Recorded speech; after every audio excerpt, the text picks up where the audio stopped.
2022, and season tickets are on sale now. With just 150 feet between the pitch and the last row, you'll be right there in the action no matter where you sit. If you thought soccer in Nashville was a party already, you ain't seen nothing yet. So come on in, grab a seat, and stay a while as we open a new era of Nashville sports. For more information on season tickets at the new Nashville SC Stadium, visit nashvillesc.com/22tix.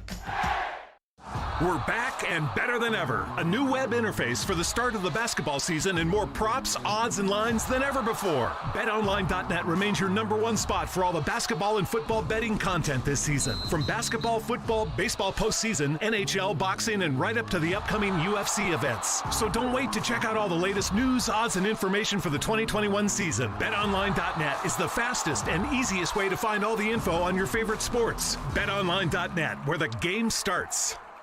Tune in every Monday at 8 a.m. and Friday at 3:15 to hear News 2's Corey Curtis take on all things Nashville sports, including the week's NFL games. All brought to you by Invigorate Health in Mount Juliet. Look and feel your best with IV therapy, medical weight loss, testosterone, body shaping, and more. Zines First is the official sign company for 1025 The Game. Go to sfnash.com. Paul Feinbaum here for the Southeast leader for cranes and equipment rental, Craneworks. The Craneworks team in Nashville, Birmingham, and Mobile is ready to make your next construction or maintenance project a big success. Give Craneworks a call for your next lift, machinery moving, or rigging project. And don't forget, RentalWorks has a full line of rental equipment for jobs both big and small, and now offering qualified operators for all equipment, including aerial and earth-moving equipment. Call Craneworks at 877-282-LIFT or visit them on the web at craneworks.com. Great first dates start with a confident smile and guacamole. And with the largest network of dentists in the nation, Delta Dental of Tennessee can give you a smile that leaves a memorable first impression. Learn more at deltadentaltn.com. Life isn't always nice and tidy. With the largest network of dentists in the nation and affordable plans, Delta Dental of Tennessee can help make sure your smile is the cleanest thing you own. Learn more at deltadentaltn.com. Listen to the MLB postseason on ESPN 1025 The Game and ESPN 94.9. Brought to you by 312 Pizza Company. 312 Pizza Company is your authentic Chicago-style pizzeria. Head to theGameNashville.com for up-to-date game times. Nashville's best sports talk, locally owned, home of our Nashville Predators. WPRT-FM Pegram, 97.5 Murfreesboro, WBUZ HD2 Laverne, online at thegamenashville.com. We are ESPN 1025 The Game. Live from the Game Nashville studios, it's Stillman and Company. Delivered by TriStar Moving. TriStar Movers with 5-star service. With Karen Stillman. On Nashville's best sports talk, ESPN 1025 The Game and the Game Nashville app. Stillman & Company is delivered by TriStar Moving, ESPN 1025 The Game, streaming live on Twitter, Twitch, and YouTube. Thanks to the law offices of Amanda Gentry. It is a Fireball Hot Take Friday, and the Chiefs. That's right. This has been a really weird week. Titans played a game on Monday, so we were worried about the game on Monday. On Tuesday, we were talking about the game on Monday. On Wednesday and Thursday, we were discussing the fact that the Titans might have the best player in the NFL, and we weaved a little bit of Chiefs in there. I mean, it's the Kansas City Chiefs. The back-to-back defending AFC champions are in town. I'm sure they will pack the place downtown. It's the Chiefs. We haven't even talked about the Chiefs much. Hello, Caroline Fenton. Hello, how are we doing? Fantastic. Ian, how are you? Good, thank you. So, the Chiefs. Let's discuss this game. Now, what's funny about a game like this is that for almost every radio show in any city, they would start off their Friday show, their Fireball Hot Take Friday. Most of them call it, it's a football Friday on the show, which I think is maybe a little overused, perhaps by the 5,050 billion radio stations in America that come on and say, Football Friday. Well, guess what? We are going to talk about this game. But I was thinking about it this morning. What's funny is, because the Titans beat the Bills, the reliance on beating the Chiefs is not as big as it would have been had they lost on Monday night. What's also funny about this game is that when the schedule came out and we saw the Jets, the Jags, the Bills, the Chiefs We were like, oh, wow, oh, my God, Kansas City. And Kansas City is sandwiched between the Bills and the Colts. And now, given the season, the Chiefs are 3-3, and they've got the 28th ranked defense in the NFL, and they've turned the football over a lot, and they lost to the Chargers, and they lost on Sunday Night Football to the Ravens, and they got embarrassed by the Bills. And even though they're the two-time defending AFC champions, and they have Patrick Mahomes as their quarterback, this doesn't necessarily feel like the Chiefs. Then there's the fact that the Indianapolis Colts, the team that's behind you, currently sits 3 games behind you in the division, and you've got them next week. So take this game out of it. If you win that game, you will have locked up the tiebreaker, and you will essentially be 4 games ahead of the Indianapolis Colts before we factor in this game. And 4 games heading to November is a wide cushion. That's like the Patriots back in the days when they played in a division with the Dolphins and they could never find a quarterback, and the Jets who could never get the right coach, and the Bills who just flat out stunk. And every year it was like Thanksgiving and the Patriots were winning in.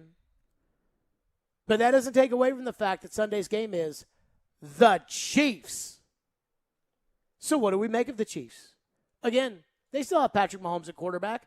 He'll probably end up in the Hall of Fame. They have Tyreek Hill at wide receiver, even though some of his actions would lead you to believe that he probably belongs in the Hall of Shame. He may, in fact, one day end up in Canton. They have Travis Kelce at tight end, who is one of the best, if not the best tight end in the NFL. They've got good players on defense that usually are talked about a lot. Honey Badger, Frank Clark, who's been a disappointment this year. And yet, I'm not sure I look at the Chiefs and I feel like we're talking about some big bad football team. I'm not knocking the Chiefs here, but they don't feel like the Chiefs that we were discussing earlier this season. And I think one thing that I love about the NFL is that it is absolutely the most popular sport in America. I mean, it's not even close. It's like if sports was a brand of food, then it's Italian food and football is pizza. Everybody likes pizza. And so the NFL is the most popular sport. It gets year-round coverage, even though it only plays for 4 months. Well, that leaves 8 months of the year in which there's no football, and yet everybody's talking about it all the time. And during the offseason, we built up the Chiefs, everybody, the media, the country, talk about Kansas, the Chiefs. I remember last year before the season, and, I mean, they got it close, but I remember ESPN had a discussion on television about the Chiefs or the field. And the analysts were saying, oh, yeah, the Chiefs. And I'm like, there are 31 other teams in the league. I'll take 31, you get 1. And we had Fitz on the show. And I asked Fitz, I was like, yeah, all these people on ESPN are taking the Chiefs over the field. I'm like, that's 31 teams. And he was like, well, who do you think is better than the Chiefs? I was like, it doesn't matter. There only needs to be 1. It could be the Ravens. It could be the Bills. It could be the Buccaneers. It could be the Packers. It could be anybody. It doesn't matter. It could be the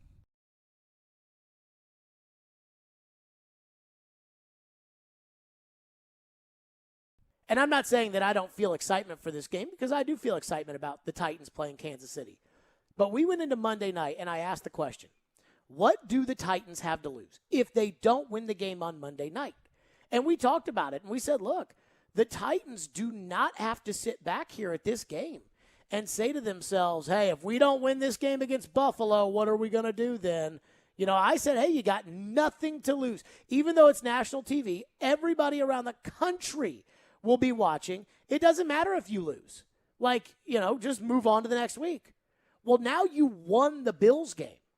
And I'm looking at this Chiefs game, and I'm like, what do you have to lose if you don't win this game? And the number one thing I could think of, in fact, I'm going to ask you guys, what do you think the number one thing I think the Titans have to lose if they lose this game to Kansas City is? Well, I'll start with you, Caroline. The biggest thing they have to lose, I mean, is just their spot in the AFC and their playoff spot. But would they lose their playoff spot? They wouldn't lose their playoff spot, but they would lose their, I guess, current ranking in the AFC and their hierarchy in the AFC come playoff time. So you drop from 3rd to 4th, which doesn't give you, an ideal matchup, but you're still in the playoffs. But then there's the Chargers still and the Ravens, and there's a lot of games. Like the Ravens division, I feel bad for the Ravens. They may be the best team in the AFC, but their division is Cincinnati, Cleveland, and Pittsburgh. And I don't even think much of Pittsburgh, but they're a lot better than, say, who the Bills have to play with the Jets, New England, and Miami. Like, it's crazy, but okay, you have that. Ian, what is the number one thing the Titans have to lose if they lose on Sunday to the Chiefs, in your opinion? That's a good question. Maybe some type of tiebreaker scenario? Okay, that could make sense, right? Like, it's an AFC game, and so maybe you lose this game and the Colts play the Raiders, who aren't as good as the Chiefs, and they can win that game, and then they've got an AFC win and you've got an AFC loss. Or maybe, if it comes down to being the 3rd or 4th seed in the AFC or the 2nd or the 3rd seed in the AFC, that could play a factor. Maybe it's a tiebreaker if Kansas City gets off the mat and ends up winning the AFC West. Here's what I think the biggest thing they have to lose is on Sunday, and that is, I think if Kansas City, who currently sits outside of the playoff picture at 3-3, if Kansas City loses on Sunday to go 3-4, then they will be in real trouble. They will look at Kansas City and say where they fit in the AFC and what do we think of them and everything else. But if they lose on Sunday, Kansas City will have lost to the Ravens, the number 1 team, the Chargers, the number 2 team, the Titans, the number 3 team, the Bills, the number 4 team. They will have 4 AFC losses, all against teams that will be ahead of them in the standings. If the Chiefs are 3-4, and this defense is so bad that they can't beat a team like, no offense, the Titans, with the quarterback that they have, the Chiefs might not make the playoffs. And I don't know about all you guys, but I vote not having to play the Chiefs in the playoffs. Because if it's the Bengals or the Chiefs, I'd rather play the Bengals. If it's the Steelers or the Chiefs, I'd rather play the Steelers. If it's the Raiders or the Chiefs, I'd rather play the Raiders. And that's the way I'm looking at it. That's the biggest thing to me, is to avoid having to see this quarterback again. Because you give them 4 losses before Halloween, and all of a sudden, even with 7 teams, the idea of Kansas City getting into the playoffs is a lot harder. That's the biggest thing I think they have to lose. In fact, I think this is just like the Buffalo game. They've got everything to gain, and they've got nothing to lose. They are 5.5-point underdogs. I think everybody looks at Kansas City and says, hey, they're going to have to rebound this week. There's no way Mahomes and company can be that bad. Everybody already feels good about the Titans. You're 3 games up in the division. And by the way, Indianapolis plays San Francisco on Sunday Night Football. If Indianapolis loses, and that game is in San Francisco, and nobody travels out west well, that game is in San Francisco, and Jimmy Garoppolo looks like he's going to play for the 49ers. If they lose, the Colts, and you win on Sunday, you're up essentially 4 games in the division because you've got the tiebreaker with a chance to take them out next week. So what I'm saying basically is a long-winded way of, I don't think the Titans have anything to lose this week. I think they're playing with house money. And I don't think the Chiefs are as good as the Bills. Now, that does not mean just because the Chiefs are better than the Bills, or excuse me, the Bills are better than the Chiefs, that the Titans are going to go in there and win on Sunday. That's yet to be determined. Just like how the Jets aren't as good as the Bills, you lost to the Jets, you beat the Bills.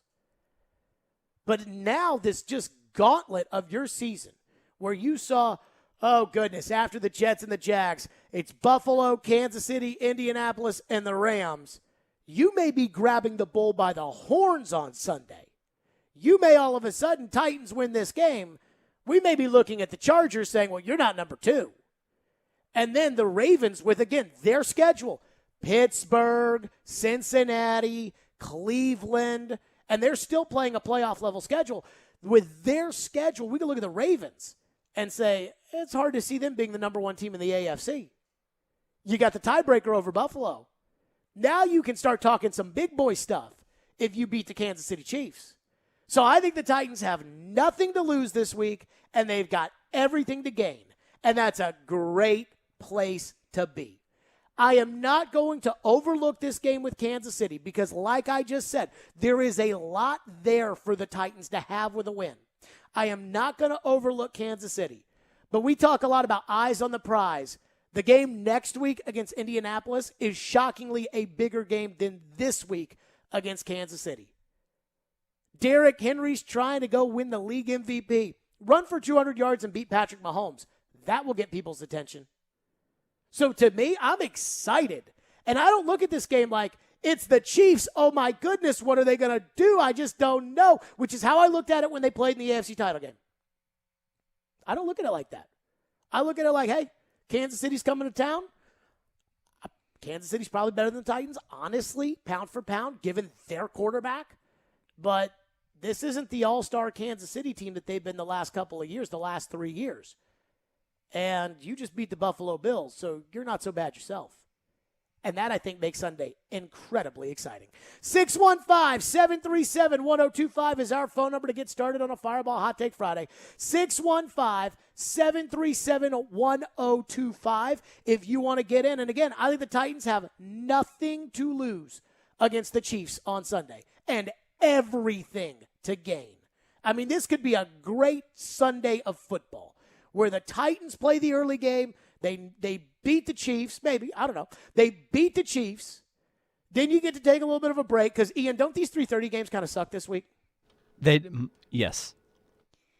A lot of the games stink this week. The whole slate's kind of bad. By the way, this should be the 3:30 game.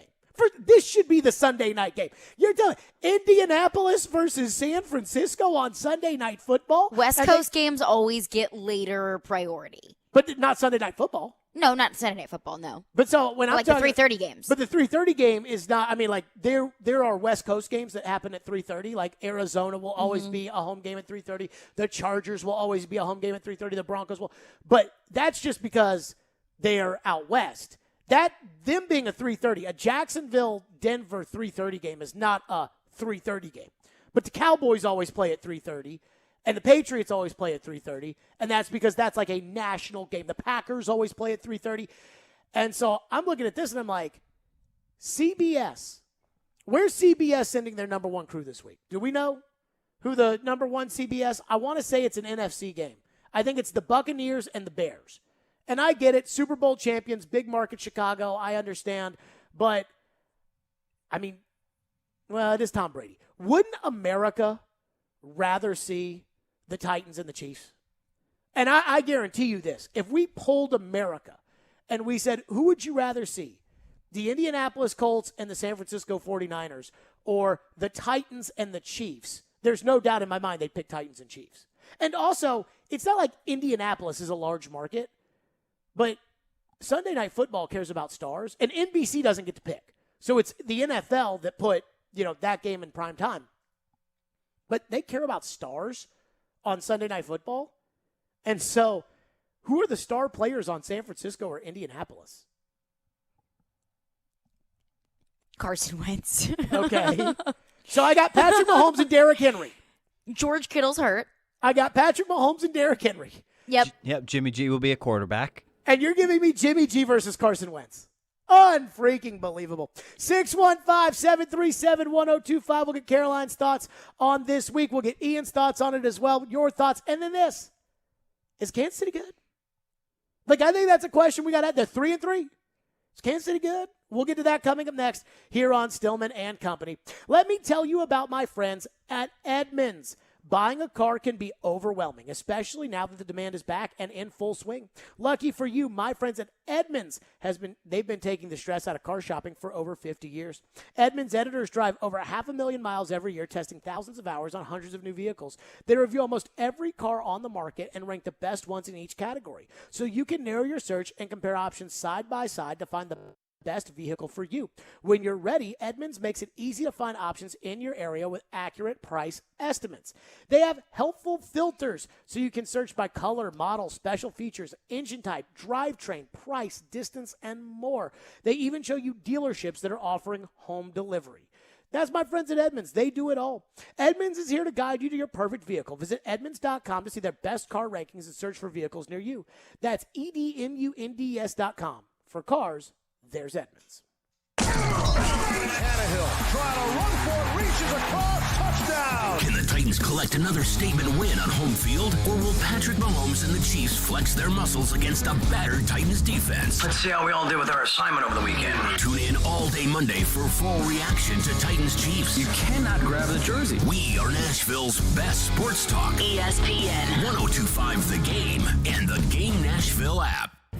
Listen up, sports bettors. This is Hall of Famer Warren Sapp here to tell you about my favorite sports book, BetUS.com. I only endorse one sports book, and that's BetUS.com. Just like me, BetUS is the Hall of Famer of online betting with more than 25 years in the biz. Call today, and they will get you set up faster than I can run the 40. I play at BetUS, and so should you. BetUS.com. Use code GAME for a sign-up bonus. Tell them Sapp sent you. Great first dates start with a confident smile and guacamole. And with the largest network of dentists in the nation, Delta Dental of Tennessee can give you a smile that leaves a memorable first impression. Learn more at deltadentaltn.com. Life isn't always nice and tidy. With the largest network of dentists in the nation and affordable plans, Delta Dental of Tennessee can help make sure your smile is the cleanest thing you own. Learn more at deltadentaltn.com.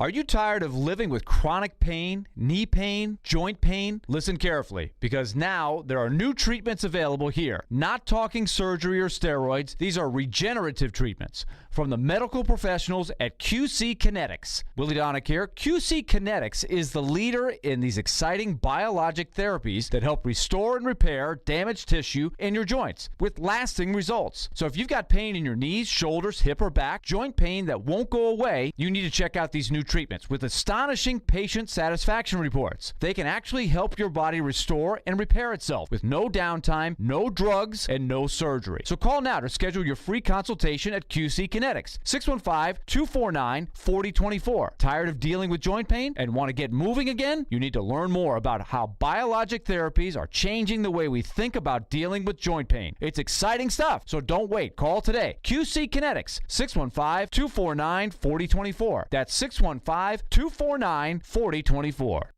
Listen to the MLB postseason on ESPN 102.5 The Game and ESPN 94.9. Brought to you by 312 Pizza Company. 312 Pizza Company is your authentic Chicago-style pizzeria. Head to theGameNashville.com for up-to-date game times.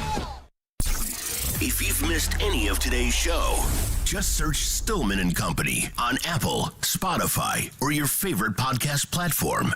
Makes a guy like Kelsey so hard to cover and so effective for them. Well, he's athletic. He's long. He's got great catch radius. He's sudden, in and out of breaks, the way he sets things up, and and he'll play physical. He'll, if you get up and try to press him and push off, and he probably, I don't know what the stat is, but would have to be at the top of the list as far as cause penalties, as far as holding calls are concerned. So. I think he's got a great understanding, excellent skill set, and then a quarterback that, there's a relationship with the quarterback that, when I go this way, I'm coming back, and, the ball is usually there. That was Mike Vrabel talking about Travis Kelce tied into the Chiefs, Titans and Chiefs on Sunday. So I asked this question before we went to the break, which was, are the Chiefs good? Are the Kansas City Chiefs a good football team? Now, I know this. I know they're bringing in Patrick Mahomes, who I think is the best quarterback in the NFL. Now, the one thing that we'll say about best quarterback in the NFL is that it is usually very fluid. Tom Brady's the greatest quarterback of all time. That's not going to change. But right now, to me, Patrick Mahomes is the best quarterback in the NFL. Maybe not in 2021. He hasn't had the best season.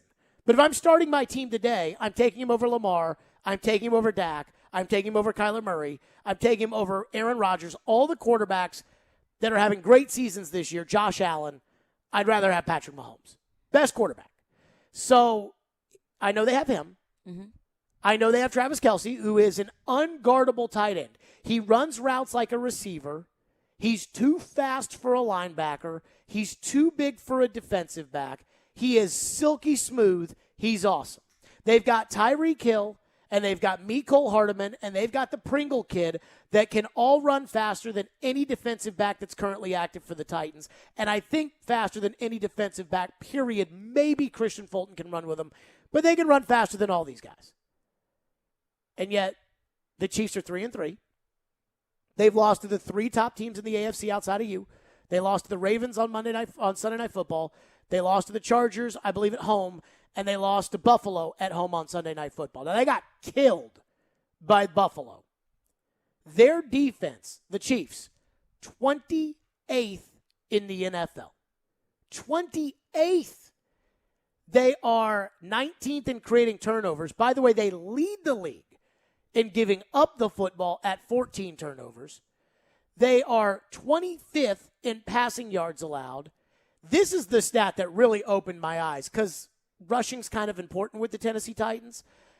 They are 16th in rushing attempts, which means right dead smack in the middle.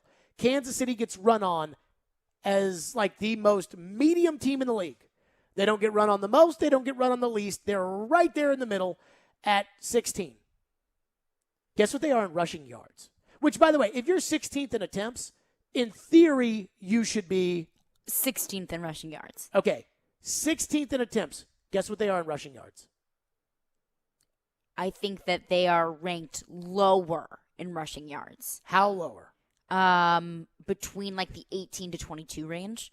27. Oh, that is so bad. Rushing yards per attempt. And again, a big stat with a team that's playing Derrick Henry. 30th in the NFL. Ouch. I mean, I get it. The Chiefs have been great over the last 3 years. They got a great coach who's going to go to the Hall of Fame.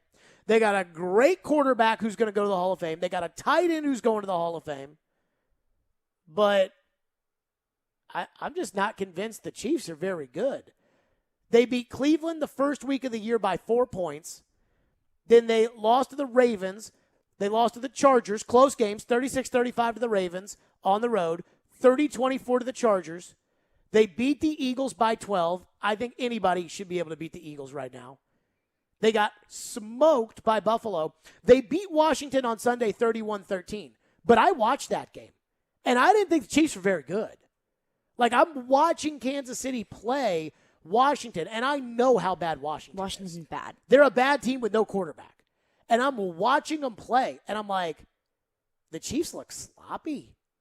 And I'm going to tell you, and I brought this up with TD yesterday. First of all, I think the Chiefs' defense is terrible. I brought this up with TD yesterday. I think one of the bigger issues, we always talk about chemistry for the quarterback and the receivers, right? Mm-hmm. Like, it takes time. You got to build the chemistry, and you got to do it in practice and games and work on the side. Patrick Mahomes is so off script. You know, playing a little street ball out there. Like, he just runs around and then you tells never the really guy, know what you're going to get. just run as far as you can, and I'm going to throw it as far as I can, but you don't know when it's coming out. Well, when you've got an offensive line that you've played with for a while, they're used to that. So they know how to block it up. But they've got a new left tackle. They've got a new left guard. They got a new, I believe, a new center. They got a new right guard. And they got a new right tackle. So they've got, I think, 4 or 5 new starters on the offensive line. And I think they're having a hard time gelling with Mahomes. And that's where the turnovers are coming from. And I think Mahomes is having a hard time, and this is where I think it really affects him, is Mahomes is afraid to do all of his running around and hold on to the football and throw it when he wants to throw it because he can't trust that the line will block for him. And if you're running around and you don't know where you're going and you turn your head like he does to then turn around and uncork a rocket, there's a chance you're going to get just splattered. And I think he's worried about that. So I think there's a chemistry issue there with the line. Mm-hmm.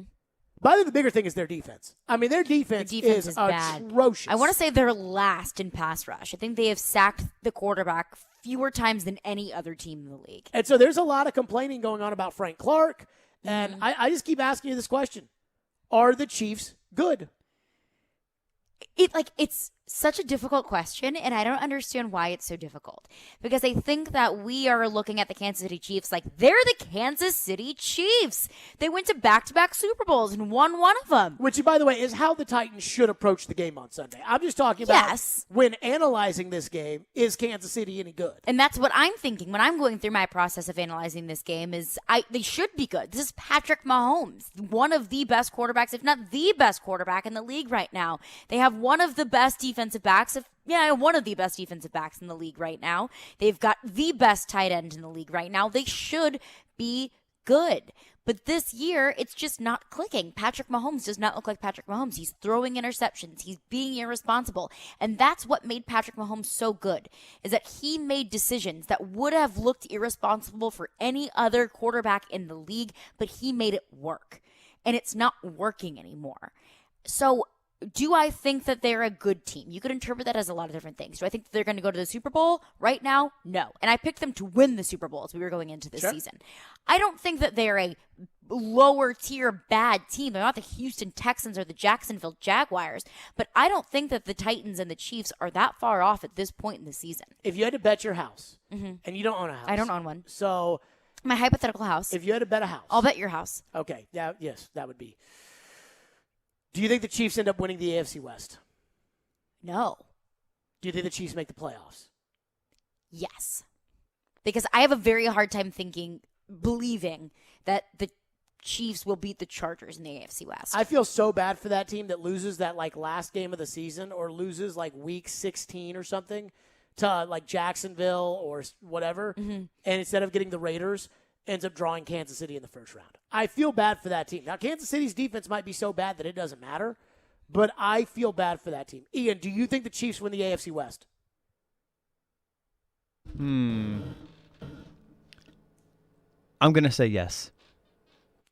Whoa. Here's the thing about the Chiefs, though. After this game's over, I believe they're done playing the top teams in the AFC. When you get a first-place schedule, you get all the first-place teams, which is why the Titans will have to play the Steelers later in the year because the Steelers won that division last year. And in the AFC, they will be done, yes. Yes, they will be done with all of the top teams. They still have the Packers on their schedule. I believe, but I'm talking about the first-place schedule teams. Yes. Packers might be a first-place schedule team for them because they finished first and they're both in that doesn't make any sense. The West plays the North? I guess it does. So they would then play the Packers, which is crazy. So that'd be a tough one. But the Chargers, I don't know. Let's take your phone. 615-737-1025. Fireball Hot Take Friday. Phone lines driven by WilsonCountyHyundai.com. Cody is going to kick us off on Stillman and Company. Thank you for calling. Thank you for waiting. Go ahead, Cody. Hey, Jared. Thanks for taking my call. Hey, so while I agree with you that the Titans should go ahead and try to bury the Chiefs now, because I have a very kind of eerie feeling that, in the words of Dennis Green, they are who we thought they were. No one that follows football would truly be surprised if the Chiefs just took this game and won out for the rest of the entire NFL season. So I think that the biggest thing a Titans stand to lose is confidence. We're coming off you think the Kansas City Chiefs, nobody would be surprised if the Chiefs won out the rest of the way? At least not on mainstream media. That's just my opinion. With Green Bay and Dallas and the Chargers and even the Bengals on their schedule. Yeah, I mean, the Bengals are riding high right now, but Green Bay, winnable game. Dallas is flying high with their offense, but winnable game. But so I agree with you. I agree with the point you're making, and I appreciate your call. I agree with the point you're making that most everybody will assume that the Chiefs will win this game on Sunday. And I'm not sure that I'm not going to assume that the Chiefs will win this game on Sunday. I don't know. I might pick the Chiefs. I don't know yet. I haven't decided. But I think I'd be pretty surprised if they go through their schedule of Titans, Packers, at the Raiders, Cowboys, Raiders again, at the Chargers, Steelers, at the Bengals, without losing a game. I'll give you, they'll beat the Giants and they'll beat the Broncos twice. But I would be stunned if they go the whole rest of the way without losing a single game with the league's 28th ranked defense. Yeah, I mean, beating the Packers, I don't think is going to be as easy as the caller kind of made it out to be. I'm not counting them out. Like saying, and I knew when I said Bengals, I was like, oh, he's going to lock onto the Bengals. Like, the Bengals aren't that good. Like, they're one of, 6 teams I just mentioned. But the idea, I think Dallas has a lot of flaws. But I think Dallas is pretty good right now. And I do think that if I'm looking at your schedule and you have Dallas on it, I'm like, that's not a guaranteed win. And I don't care who you are. If Arizona played Dallas, I wouldn't say that that's a guaranteed win. No. I think that Green Bay falls in that same category of, I think the Chiefs could win that game, but I'm not calling that a guaranteed win by any means. Has Green Bay lost a game in a month? They lost that first game to the Saints. Have they lost since then? Are they 5-1? I don't think they've lost a game Yes, since they have then. not. Wow. So, Green Bay might be the best team in the NFC. They might be. Tampa Bay might be. Arizona might be. Dallas might be. I mean, those are all good teams. Mm-hmm. To sit there and say, they've lost, except for the Titans, because they haven't played them yet. They've lost to every top team in the AFC. Who's to say? And I think the NFC is better than the AFC. Oh, 100%. So who's to say they're going to beat the top teams in the NFC? Because they have to play 2 of them. Mm-hmm. And then they have to play the Raiders twice, who beat them last year. I mean, they have the 28th ranked defense in the NFL. That is awful.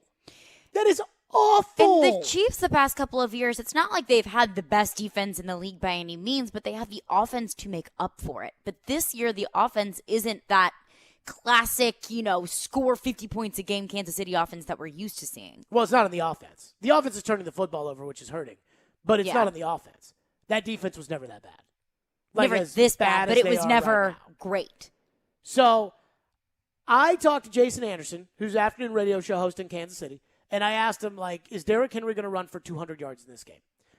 What he told me, we'll get to that next. 615-737-1025 is our phone number, and we'll get to your phones because it is Fireball Hot Take Friday, which is your day, here on Stillman and Company.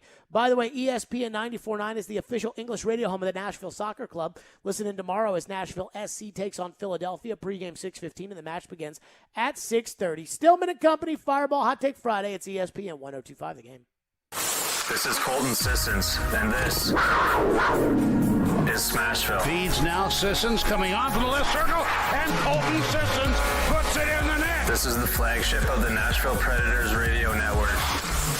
ESPN 102.5 The Game. The 102.5 The Game text line is driven by Wilson County Hyundai. Online at wilsoncountyhyundai.com. Be a part of the conversation. Call or text The Game at 615-737-1025. Announcing a rare opportunity for huge savings. If you're in the market for replacement windows or doors, Saturday, October 23rd, Pella Windows and Doors of Nashville is having an open house, offering 10% off all merchandise. That even includes 10% off their current special offers. Mark your calendar and stop by the Pella Windows and Doors in Cool Springs, October 23rd from 10 a.m. to 3 p.m. for these great deals. Bring your measurements or snap a picture of your replacement needs and come to Pella Windows and Doors of Nashville. Hey Nashville, we think you deserve the very best driving experience, and now is the time for our Season of Change CPO event at Mercedes-Benz of Music City. When you purchase a certified pre-owned Mercedes-Benz, you're backed by the remaining new vehicle limited warranty. Once that expires, the certified pre-owned limited warranty goes into effect, providing an additional 12 months of coverage with unlimited miles. See all the perks and exceptional offers for your certified pre-owned vehicle from Mercedes-Benz of Music City, mbofmc.com. More machines, more savings, and more muscle. Only with John Deere construction equipment from Meade Tractor. Hit the heavy jobs harder with our Own It offer and get special financing on select models. New, used, or rent, we have the right equipment and technology solution for you with the affordable financing you need. Contact us today at our Nashville location or go online at meadtractor.com. Offer valid on qualified purchases and new equipment made between now through October 31st, 2021. Subject to approved installment credit with John Deere Financial for commercial use. Only down payment may be required. Some restrictions apply. See store for details. Are you interested in starting your own business? Join the Blink Law Entrepreneur Summit on February 2nd for their one-day event to help anyone start a business. Not only will you hear from experienced entrepreneurs from a variety of fields, but all attendees will also get a one-on-one consultation with an attorney who will register your business. You will leave the event with certified documents and an officially registered business. This is a great opportunity for anyone who wants to jumpstart a new business. For more information and to register, go to facebook.com/BlinkLawLLC. Hose and Belting Specialties in Murfreesboro is your local source for hydraulic, air, water, and chemical hoses, along with conveyor, timing, and metric belt needs. They stock metric fittings for both air and hydraulic applications. Hose and Belting Specialties stocks Parker hydraulic hoses and fittings, Goodyear Conti-Tech industrial hoses, and V-belts, just to name a few of their lines. For any of your industrial needs, call 615-895-HOSE. 615-895-HOSE. Hey, it's Jared. Your body needs water. That doesn't mean it has to be boring. And I'm here to tell you to give Focus a try. Focus is a sparkling water with a spark. It's infused with a boost of natural tea caffeine, so you get clean energy without sugar, calories, or crash. Go to drinkfocus.com to find the full lineup of flavors and get them delivered right to your door.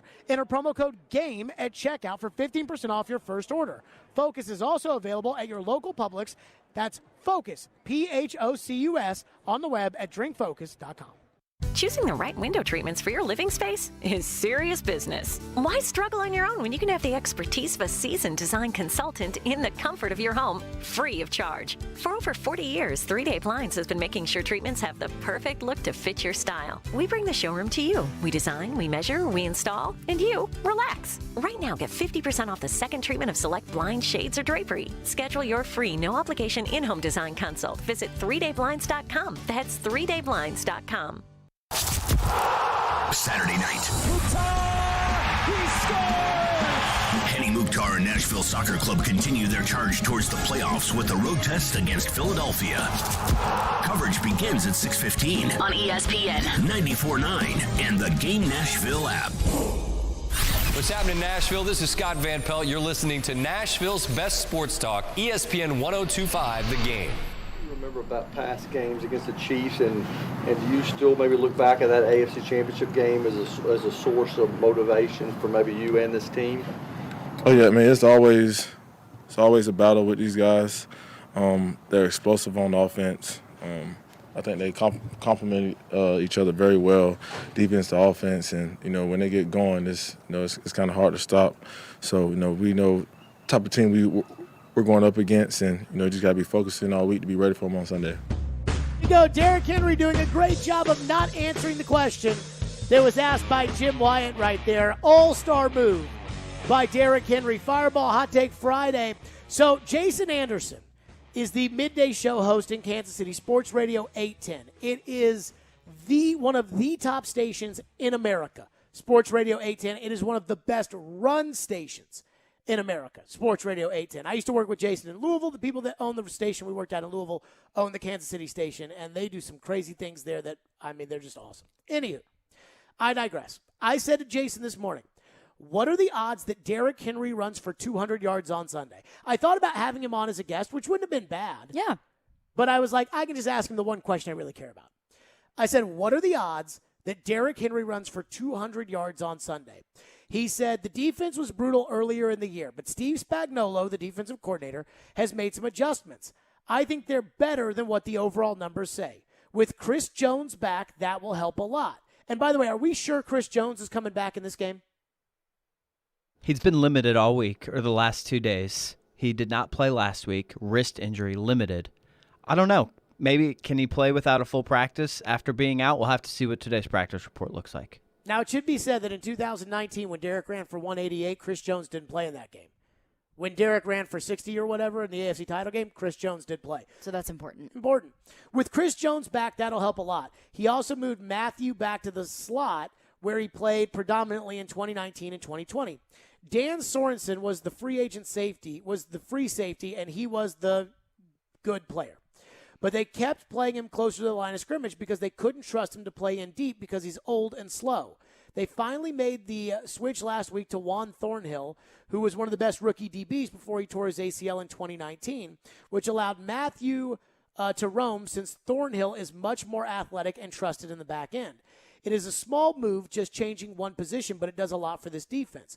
Also, if Nick Bolton, the linebacker, plays more, that will help the run defense. He's on this team drafted in the second round to be the Mike linebacker and stop the run.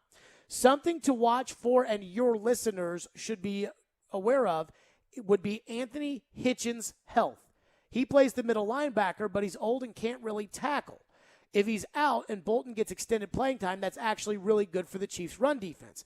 Oddly, people around here are quietly hoping Hitchens can't go because if he can, Spagnuolo, who loves him, will play him regardless. So he's basically saying that we need to root for them to play Anthony Hitchens. Mm-hmm. Okay. But it's Henry, and he's always capable of breaking off a 70-yarder. I think he'll get to 100, but I don't think 200. Also, if the Chiefs' offense stops turning the ball over, they're actually a pretty historic offense. They're scoring on 75% of their possessions when they don't turn the ball over. They have more turnovers than punts this year. It's crazy how efficient the offense has been, minus the abnormal avalanche of turnovers. They have 14 already this year. They had 16 all of last year and 15 in 2019. They don't turn the ball over. But this year they've been pretty unlucky, to be honest. So he's basically saying that they're not that bad, and if Chris Jones plays, that's good. And they've made changes from that 28th ranked defense, so it's not as bad as 28th, which I'm sure is probably true. And he says that the offense has been turning the football over too much. I think the Titans have to make Kansas City turn the football over. And I think that's probably the biggest key to any game would be if Kansas City turns the ball over. Because the last time they came in here and lost, they dropped a ball Rashaan Evans picked up and ran into the end zone for a touchdown. So, I mean, that, I think, is the way of saying Kansas City's not as bad as they've been so far, but some of those things that have been bad for Kansas City has been pretty bad. And I hear him saying, this is a historic offense. They're scoring on 75% of their possessions when they don't turn the ball over, which is a very robust stat. But that's a big if. But you have to wonder, are they going to stop turning the football? If they don't turn the ball over. But see, that's a different if than if Matt Duchene and Ryan Johansson play like first liners. That's an if that we know deep down in our hearts. That's been an if for way too long. We know in our hearts that's not going to happen. And I think we know in our hearts Patrick Mahomes is the Patrick Mahomes from 2019 and 2020 than he is a turnover machine in 2021. I don't think he's bad. I don't think he's Jameis Winston. That's the way I would.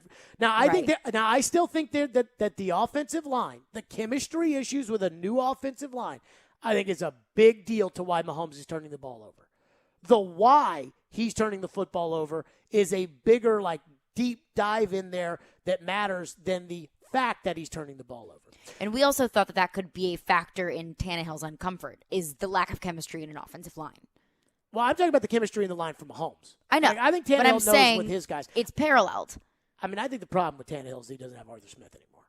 I think Arthur Smith made him better than he was. I think it's a culmination of a few factors. If Arthur Smith made him the 8th best quarterback in the NFL, and in Miami he wasn't even the 32nd best quarterback in the NFL, Tannehill's probably regressed to the 20th best quarterback in the league, which is probably what he is. Let's go to Steven, who's up next here on a Fireball Hot Take Friday. Thank you for waiting on Kansas City's defense. You go ahead, Steven. Hey, I do wanted to say real quick that I do think that Derrick Henry could possibly hit 200. The man is on a mission, and he's going to get absolutely every single thing he can get and plus some. Number two, I don't know why we're so hung up on the Chiefs' statistical stats as far as defense goes. I mean, the Bills' defense is ranked first. Their offense is ranked first. The Jets' offense is ranked dead last. I feel like stats are being overblowed or overplayed this early into the season. It's this Titans team that we have to worry about. They could have the worst defense, but the Titans could go out and lay a clunker like they normally do. See, I just don't. Thank you for your call. The Titans don't lay clunkers against teams like this. The Titans, they lay clunkers against the Jets. They don't show up against an Indianapolis Colts team that is hurt when they're up 14-0 or whatever it was in that Colts game where it felt like they were going to blow them out. That's what the Titans do. This idea of the Titans had a good week last week, so a bad week's coming this week. That's usually not the Titans. Not against the good teams. Now, I do think the Chiefs not being the, just bragged about Kansas City Chiefs. The fact that they're not that worries me because now it kind of takes you out of the Vrabel special possibility. Because even though people are picking the Chiefs to beat you, it doesn't mean that the Chiefs... it doesn't mean that the Titans are considering this to be a game that they can't win, or people are counting the Titans out of having any chance to win this game. So that kind of bothers me a little bit. But the idea of them, I can see them getting blown out, but I think that would have more to do with the Chiefs than it would with the Titans. So I mean, look, you don't have a secondary. Like, that's another part of this game that, if I had to say concern me, it's not the most concerning part of the game, but it does concern me that the Titans don't have a secondary and that it's going to be all practice squad guys out there against Mahomes and Hill and Kelsey and Pringle and Hardeman and all those players. 615-737-1025 is the phone number, 615-737-1025. We're to your phones next on this, on a Fireball Hot Take Friday. And by the way, the one thing not to overlook that Kansas City comes into this game with, we'll discuss that coming up next. Fireball Cinema Whiskey. You know I love to ignite the night. It is Halloween, and nothing is spookier than not having Fireball. That's right. Fireball Cinema Whiskey goes down so smooth and it tastes so great. There is no better way to enjoy your Halloween or enjoy your weekend or your Halloween parties or your tailgating for big football games than with ice-cold Fireball Cinnamon Whiskey shots. They, again, ignite the night, and they do it perfectly. That's Fireball Cinnamon Whiskey. Please be 21 years or older, and please drink responsibly. Fireball Cinnamon Whiskey.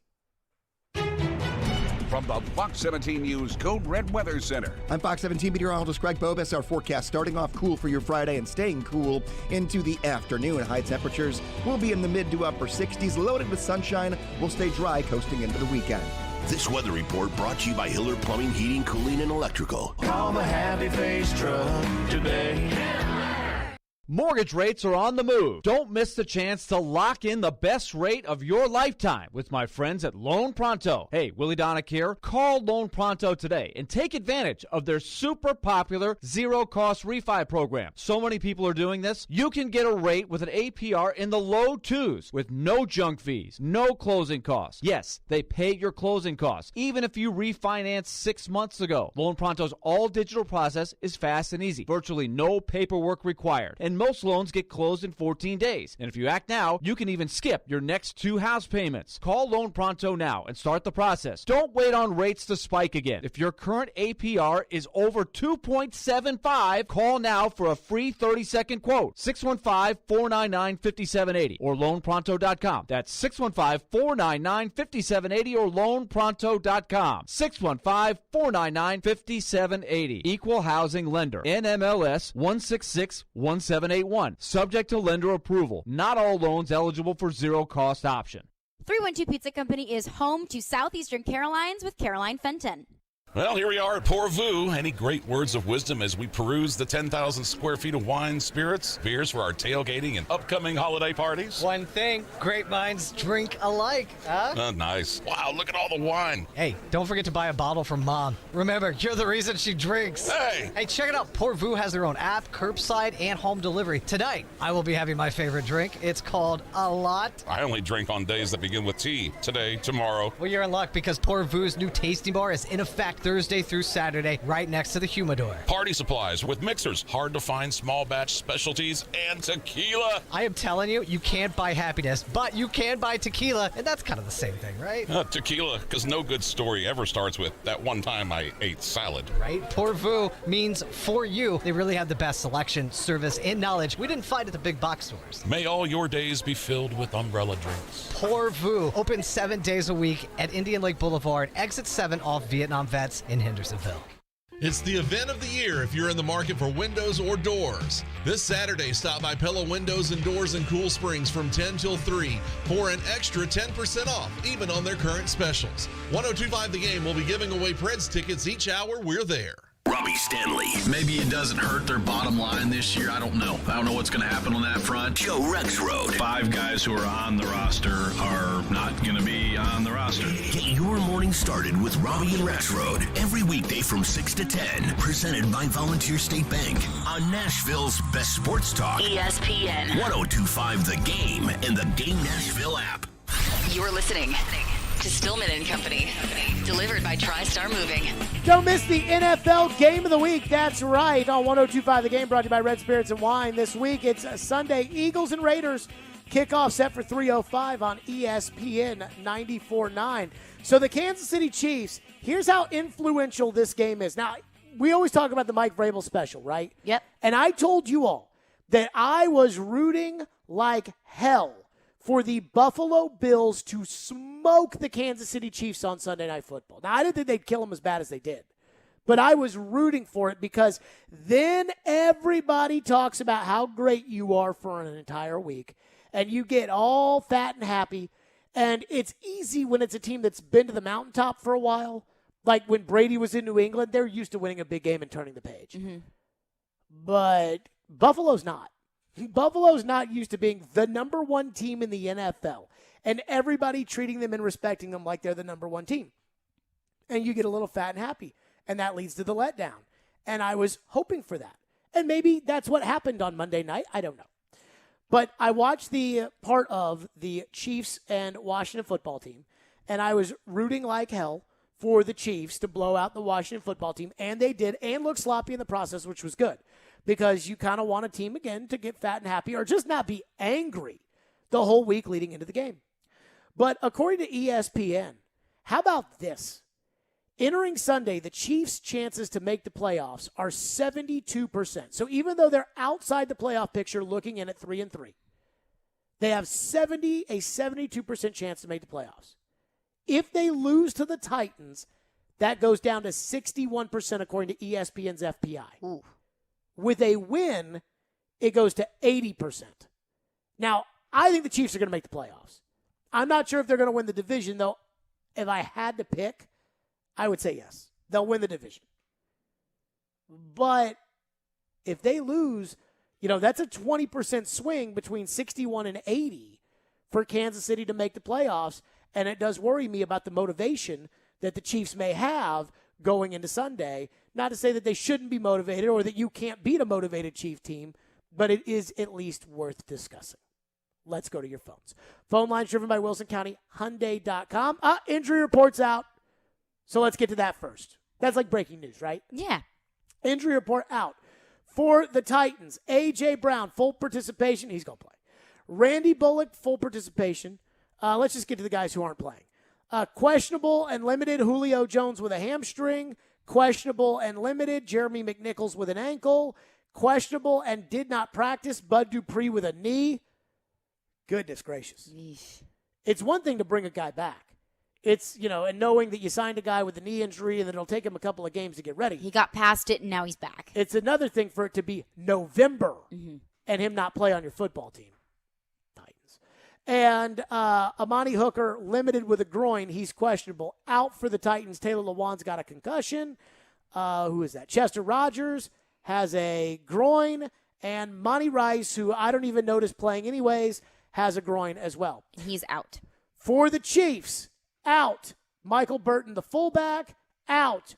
Jody Forston, the tight end, who I've never heard of. Oh, man. You saw what I saw, didn't you? I think so. Anthony Hitchens, Jason Anderson, Sports Radio 810 in Kansas City told us you want Anthony Hitchens to play because Anthony Hitchens is a favorite of Steve Spagnuolo, the defensive coordinator, and that Chief fans don't want Hitchens to play because the younger guy, Nick Bolton, is a better player, especially against the run, playing Derrick Henry. That would be like saying if the coach loved Rashaan Evans, you'd rather David Long Jr. be out there than Rashaan Evans. I guess that's what he was telling me about Anthony Hitchens. Anthony Hitchens with a tricep is out. Questionable. Tyreek Hill with a quad did participate on a limited basis. Now, that's a big one. And quad for a guy like him is a big injury. So that's a big one to watch. Tyreek Hill limited. He's questionable. Joe Thuney practiced. Chris Jones, full participant. He's questionable. That's a big one. The DT, I think he's going to play. And then Shavarius Ward, the corner, questionable, limited in practice. So it looks like Hitchens is out, which is bad. Jones is going to play, which is not good for the Titans. And Tyreek Hill is probably as questionable can be. So there's that. How do you feel about it?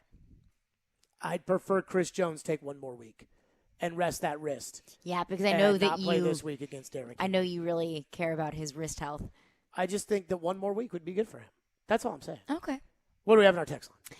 One texter texts into the text line and says, I think the Titans defense has a lot of work to do. That's not good to have a bad secondary with Mahomes on the other side, and not to mention no pressure on the quarterback. So I think the Titans defense is a mess. I'm worried about the Titans defense, but I'm not so worried about the Titans defense that I don't think they can win this game. Because even if the Titans defense wasn't 24th in the league, and even if the Titans defense didn't have practice squad corners out there on Sunday, it was still bad anyways. So, I mean, I kind of expected that Kansas City's offense would always overpower the Titans defense, regardless of, who's out there, who's not. I mean, Fulton, that is going to be a big loss, and he's out for the game. But ultimately, I'm not sure that even Fulton being out there changes much. They're going to have to do what they did last week.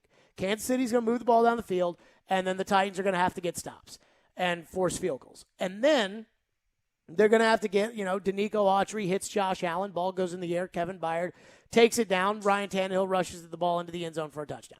You're going to have that. That's what the defense is going to have to do. I think this idea of, the Titans defense going out and shutting down the Chiefs has a 0% chance of happening. What's next? Caleb texts into the text line and says the Titans' offensive line woes and our defensive backs are always reason for concern. That's why if the Jets can beat us, it's never a lock to win against anyone.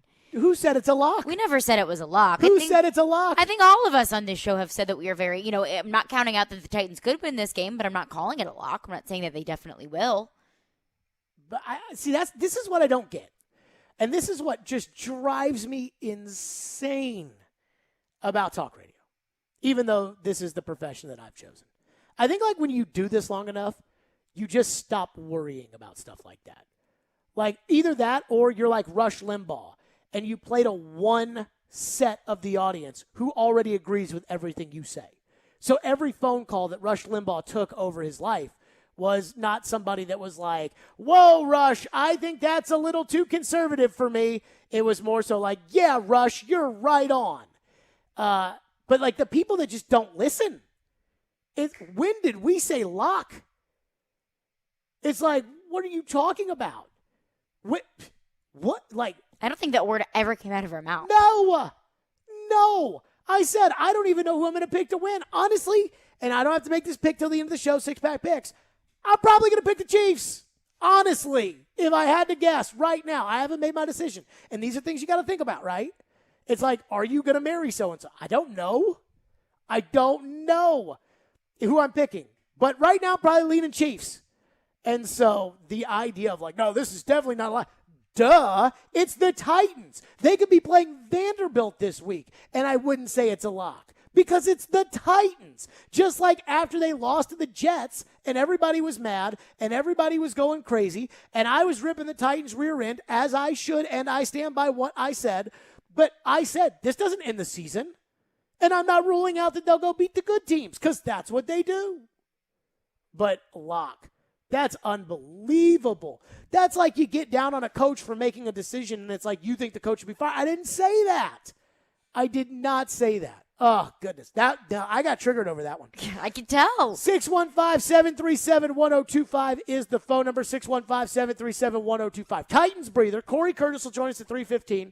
Give us his thoughts on the Titans and the Chiefs. We'll take a Titans breather. Preds lose last night 3-1. I got a couple of thoughts. We'll spin it around the room. We'll do that coming up next here on Stillman and Company. We are delivered by TriStar Moving. I love TriStar Moving. And it's fun to say that because I absolutely hate moving.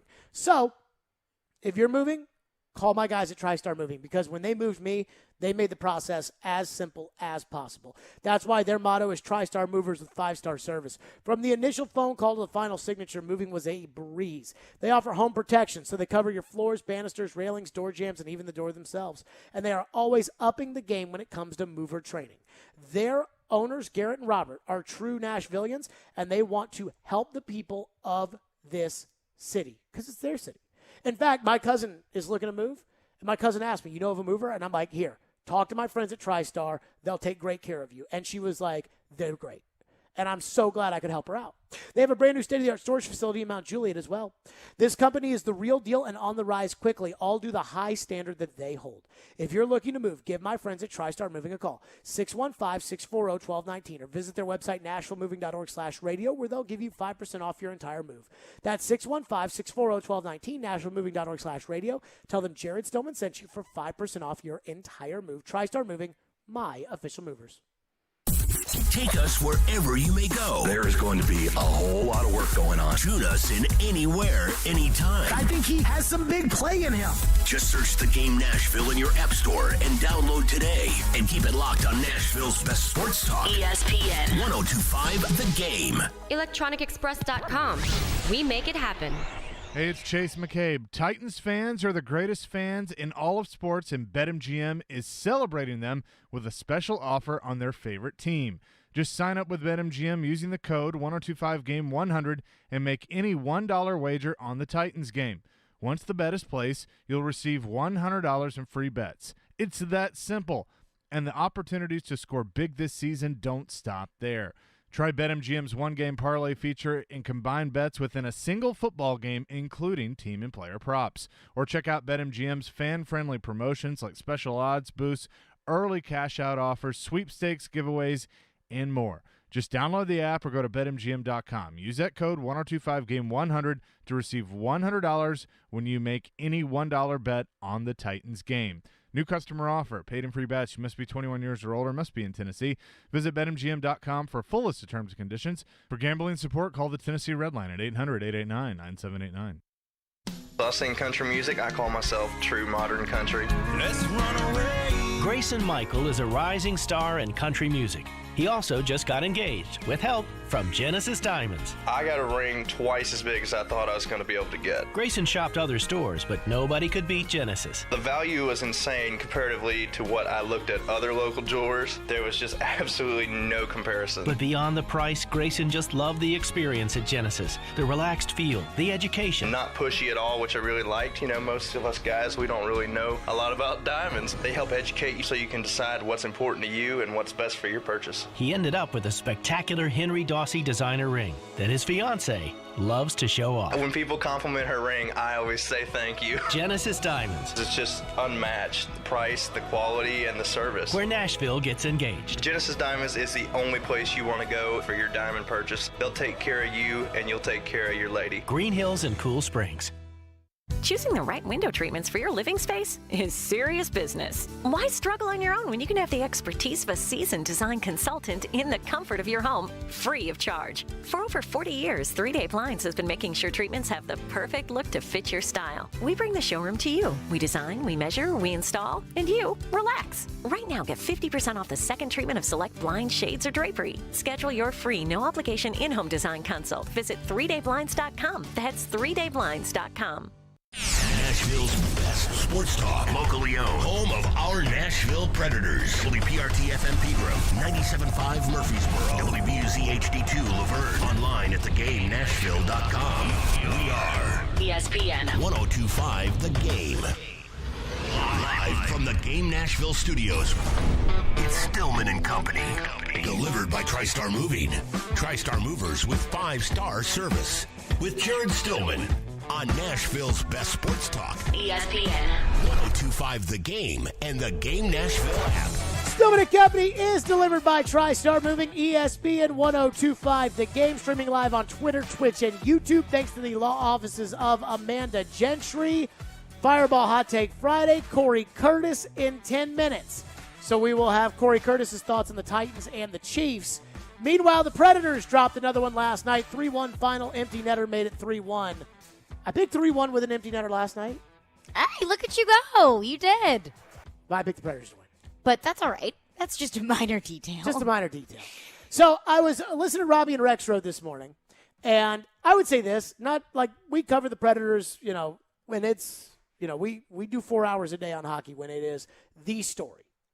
And I'm going to say, though, like Robbie and Rexroad has Robbie Stanley on that show, so I feel like that the Predator fans like go to that show knowing that there will be a lot of Robbie's takes from the night before. Mm-hmm. So I listened to Robbie and Rexroad, and I wasn't really interested in what Robbie had to say about it, and I wasn't really interested in what Joe had to say about it, but I was wondering what the texters were going to say. Because, again, nobody calls that show, or they don't even take calls. I don't know when the last time I heard a caller on that show was. They just text, and I love it. I mean, I think it's great. But they had, like, a bunch of texters today that were just furious about the Predators. They're 1-3. All the games have been close. They haven't scored really at all at any point this season. Saros has played great. And I'm sitting over here watching these games thinking to myself, and you're surprised how? But these Robbie and Rexroad texters are like, well, this team can't score. This is awful. They need to this, and they've got to do that, and they need to. And I haven't been monitoring Pred's Twitter. As you know, Pred's Twitter and I have a very healthy relationship. Yes. They do not like me very much. You love each other. But I have been focused on other things than stoking the Pred's Twitter fire, so I don't know what's going on over there. And I don't know how mad they are one way or another. But the texters this morning on Robbie and Rexroad, oh my goodness, they are worked up. And I keep saying this. You're surprised by this. How? Like, what were you expecting? What I'm seeing right now, like, I'm going to say this, and I'm a Preds fan, and I'm a Preds ticket holder. I was encouraged by yesterday's game, even though they lost. And this is not any rah-rah, go team, go, blow smoke up somebody's rear end. I was encouraged by last night's game. You know why I was encouraged by last night's game? Because you saw some production from a young guy. Which young guy? Philip Tomasino. Bingo! Because the only way this team is ever going to get better, and I mean not better to where they were, but like better to being, potentially a cup team, is if they start developing young forwards. And if they don't start developing young forwards, then they'll be the same that they've always been, which is they're going to have overpriced guys who aren't high-end, and everybody's going to get frustrated all the time. Think about your life. If you keep doing the same things over and over again, the same things are going to happen. If you eat the same food every day and you work out the same, your body will stay the same. You start eating a lot less and working out a lot more, your body's going to change. So the only way things are going to change with the Predators is if they start developing young forwards. I thought Tomasino had a night last night. He didn't just score a goal. And by the way, that goal was pretty. I thought he played great. I thought he was active. He was buzzing around. It's almost criminal that the coach benched him for 2 games after watching what we saw yesterday. Tomasino and Tolvanen, and that is the future. And if those guys are no good, then the future is going to take a little bit longer to get here. But the fans that are mad, like, what did you think was going to happen? You were a fringe playoff team last year. Literally a fringe team. You traded away Arvidsson and Ellis, and you gave away Järnkrok, and you didn't replace those guys at all. What did you think was going to happen? You thought all of a sudden they were going to score more goals without Victor Arvidsson in the lineup and you not making a move to go get him? Like, again, the team last year had Eric Halla on it, Victor Arvidsson on it, Ryan Ellis on it. And I couldn't stand those guys. But I'm okay with it because I'm not mad at the results. I am looking at the progress right now and the process right now. But I think there's a lot of fans that think this should be a playoff team. And I think that's probably where I differ from them. Not that I don't think that you shouldn't want them to be a playoff team. You should want them to be a playoff team. And they will win some games, and they probably will be a fringe playoff team. But I don't have high hopes about this team being something that they're not. And I think that that's where those Robbie and Rexroad texters kind of got all upset, was maybe they thought in their head, start of a new season, here we go, and I just never bought into that. Well, I think that's tough whenever you've seen this team make the playoffs year after year after year, that it's an easy conversation to have going into this season is, are the Preds going to make the playoffs? Because this is not the same team. They've lost a lot of their core players. So I think that fans may see the trend that it's going down and kind of panic a little bit and say, well, we made the playoffs every year. We always make it happen every year. Do you care about making the playoffs? Do you care about making the playoffs? And I mean this for the fans and for you and Ian, I'll ask you too. Does it mean more to you? Will it be satisfactory to you if they made the playoffs every year and got bounced in the first round? No. And which is why I am so pro the youth movement. I am so pro them giving time to Dante Fabro and Philip Tomasino and Luke Cunnan and the young guys, because if they get time and they get experience, soon enough, they're not going to be inexperienced and young. They're going to be 25, 26, 27, 28 years old, and they're going to be able to compete for a cup. So if you told me, hey, either that or they're not the guys, and then you have to go find new guys. But it will take. But at least you learn. At least you know that, okay, if we grow and develop these guys and they don't turn into the players that we want them to be, then we can shop around and we can continue to rebuild to be a cup team. But if you told me, hey, you're going to be pretty bad for a couple of years because you're going to invest in young guys and you're going to build them up a little bit, but then you're going to set yourself up to be in a really good position. Or, hey, you're going to make the playoffs every year, get bounced in the first round, maybe have a Cinderella berth to the second round, but, it's never really going to be a cup contender team. That's going to get old really quick, and the playoffs are fun, and this is a fun team. I get it, and it would really be annoying to have a team suck. But if you know that it's for the greater good of this team moving forward, and you know that you're going to find success moving forward, and you don't know that, but you can hope that when you're developing young guys, I would say, hey, take a couple of years, suck for a little bit, but be really good down the stretch. We will suck for a little bit does not sell tickets. Well, I'm not in the business of selling tickets. No, but I are know on that the there radio are people station that has the games, and that's the one thing that I understand. I get it. It's a business. And it's like we were talking with Crispy yesterday, which is like you could tell John Hines, hey, play the young guys and whatever happens, happens. Mm-hmm. But he knows he's going to get fired if he does that. Right. Crispy said the same thing. All of a sudden, he played the veterans, and he's the greatest coach in the world again. And then they said, play the young guys. Yeah. And then he played the young guys, and they were like, if you don't win, you're going to get fired. I mean, I hate it, but see, I don't have any sympathy if Hines gets fired over this, playing the young guys. Like, if they don't win, and then they fire Hines at the end of the year, and I don't have any sympathy, because when Hines was hired, it was to turn the guys that weren't producing around, and he hasn't done it.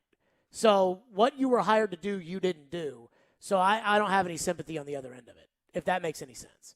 Yeah. Nate, quick Preds call. Phone line driven by WilsonCountyHunter.com. Go ahead, Nate. I don't want the Preds to be making the playoffs for the next few years just so we can suck and get some actual good talent. I mean, yes, we have good young players right now, but, how do you get great? You're like the Pens and the Hawks. You suck for a while. You have a few high draft picks that actually pan out. I don't need that, Nate, and I appreciate your call. I am not interested in tanking.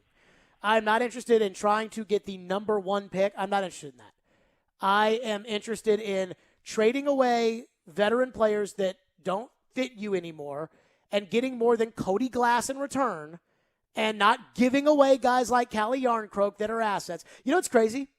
If you had traded away Craig Smith and Mikhail Granlund at the deadline 2 years ago and then traded away Granlund and Halla and Yarncroke and the guys you don't have anymore, if you had traded those guys away and gotten picks and stuff in return, those would now be players.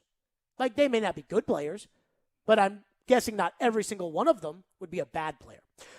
Corey Curtis, News 2, will join us next here on the program. Stillman and Company, his thoughts on the Titans and the Chiefs.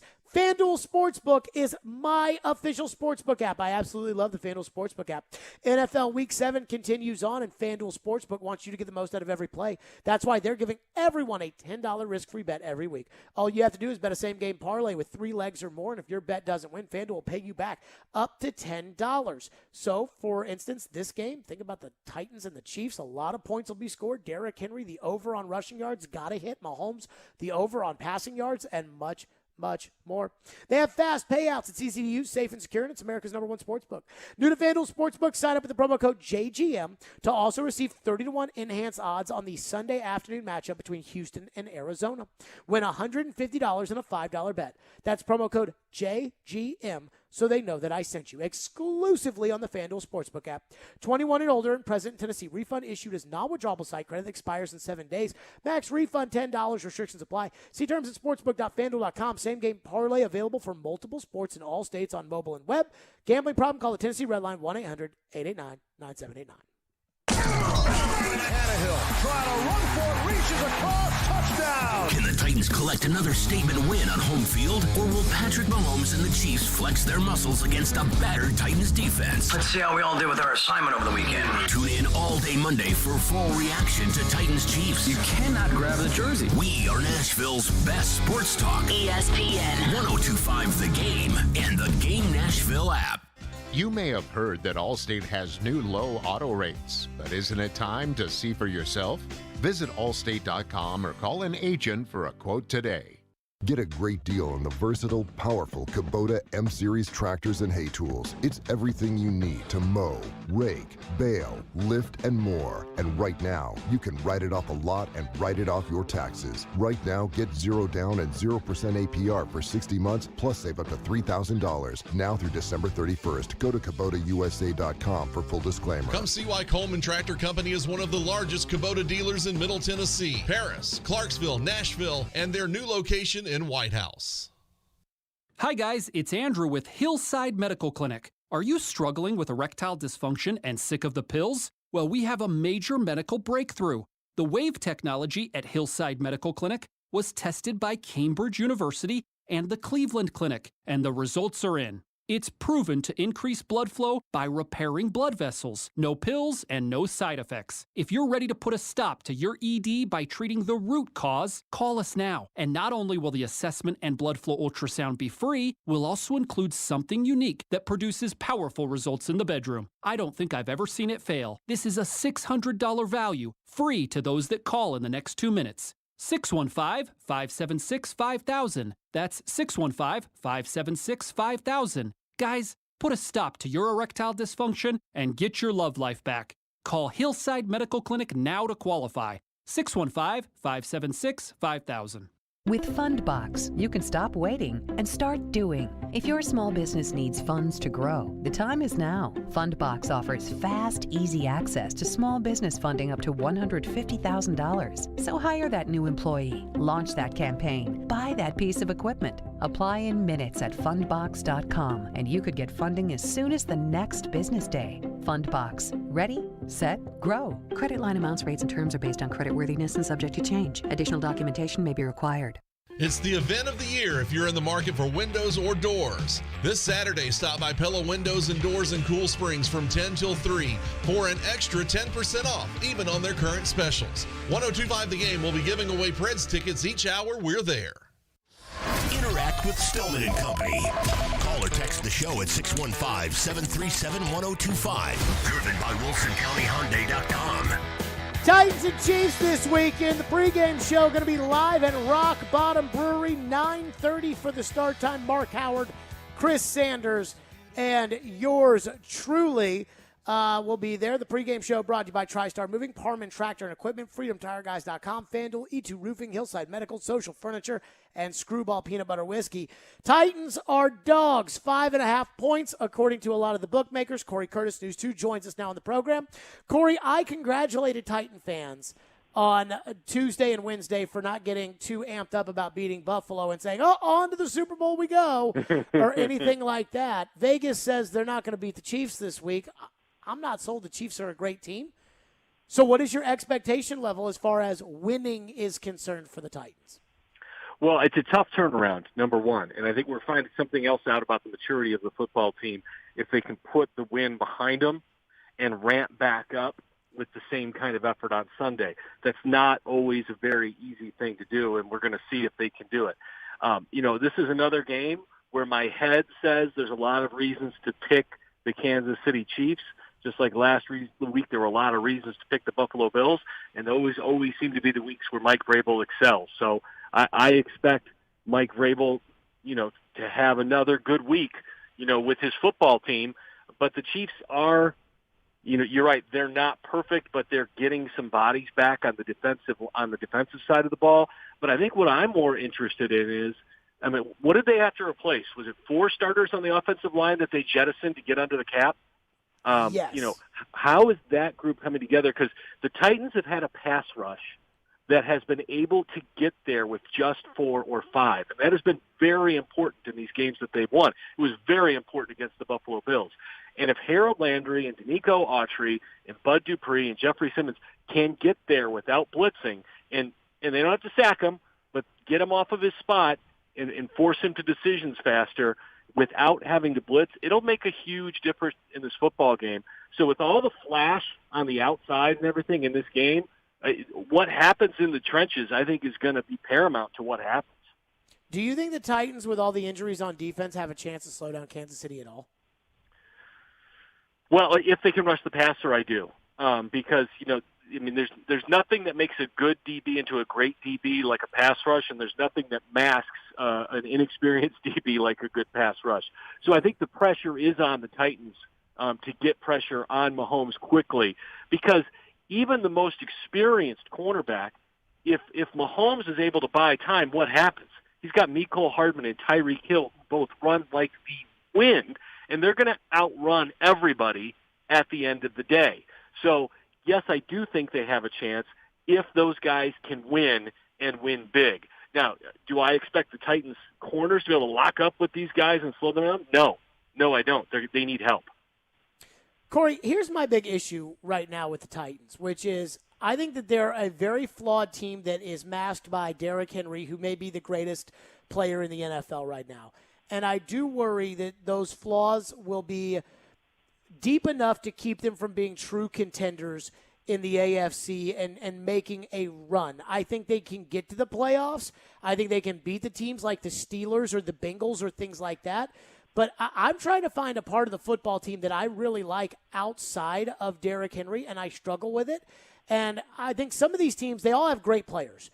Baltimore's got a great quarterback, and Kansas City's got great players, and the Bills have great players. But I'm not sure that any of these teams are as reliant as the one great player as the Titans are, Corey. He has certainly carried the load. Having said that, I do think that there's another level to this passing game if they can get their guys on the field. And if is a very big word right now because, if it's not injury, it's illness. And when you think a guy's healthy, all of a sudden he's load managed, and then all of a sudden he's hurt again. They're having trouble getting these guys on the field. And, we can watch the Titans offense and know they miss Jonnu Smith and the versatility that he brought to it. But I do think that there's another level to this passing game, and this passing game can be better. I do think, in my opinion, and I could be dead wrong on this, I thought Todd Downing and Ryan Tannehill really got on the same page in the second half against Buffalo because what did they do? They worked the middle of the field. They worked play action. They drew the linebackers in with Derrick Henry, and he just crushed them over the middle of the field. And that's where Tannehill's really, really good. And that's where these two guys have to be in sync, and if they can be in sync, they can take it to another level. Are they flawed? Yeah, absolutely. Are they better on defense than they were? Yes. Are they good enough? I don't know. But, like you talk about, the Tampa Bay Bucks, we all talk about Brady and Gronk and Antonio Brown and all these guys on offense because that's the big, sexy thing to look at. What was it that won them the Super Bowl at the end of the day? Their defense was outstanding. And we found out they weren't a very flawed football team. They were solid in the kicking game. They were awesome on offense, and they were fantastic on defense. And that's what it takes to win the whole thing. And the Titans are going to have to rise in some levels to achieve that kind of dominance where they can win the big one. Corey Curtis, News 2, is our guest here on the program. Caleb Farley out with an injury. I have given up on any hope that Caleb Farley will be a great player. TD got on me yesterday talking about, look, it's just one knee injury. It's one season. He'll be okay. I am looking at the Titans right now. Bud Dupree did not practice today, questionable for Sunday with a knee injury. Julio Jones, questionable with a hamstring injury. I think it's obvious watching Julio Jones that he's hurt. And Caleb Farley done for the year.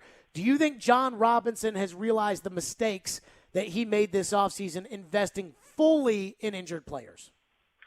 That's a question for John Robinson. Look, before the draft, we at News 2 all put up the red flags, not necessarily about Caleb Farley, but saying that after the Isaiah Wilson pick, they were not in a position to take chances. They needed a solid pick. They needed not necessarily a safe pick, but they couldn't take a chance on anybody that they weren't going to be a contributor. And there were clear red flags from the rest of the league about Caleb Farley's medicals. And I understand what TD's saying. It's just, a knee injury this year. How much football has Caleb Farley played since 2017? One season. Okay, how many injuries has he suffered in that time? 2 torn ACLs and 2 back surgeries. Back again, shoulder, foot, shoulder. knee. And that, look, it's like we talk about with Mariota. If Mariota's healthy, he can play starting quarterback in the National Football League. If he is 100% and he can do Marcus Mariota things, he can play in this league. He can't stay healthy.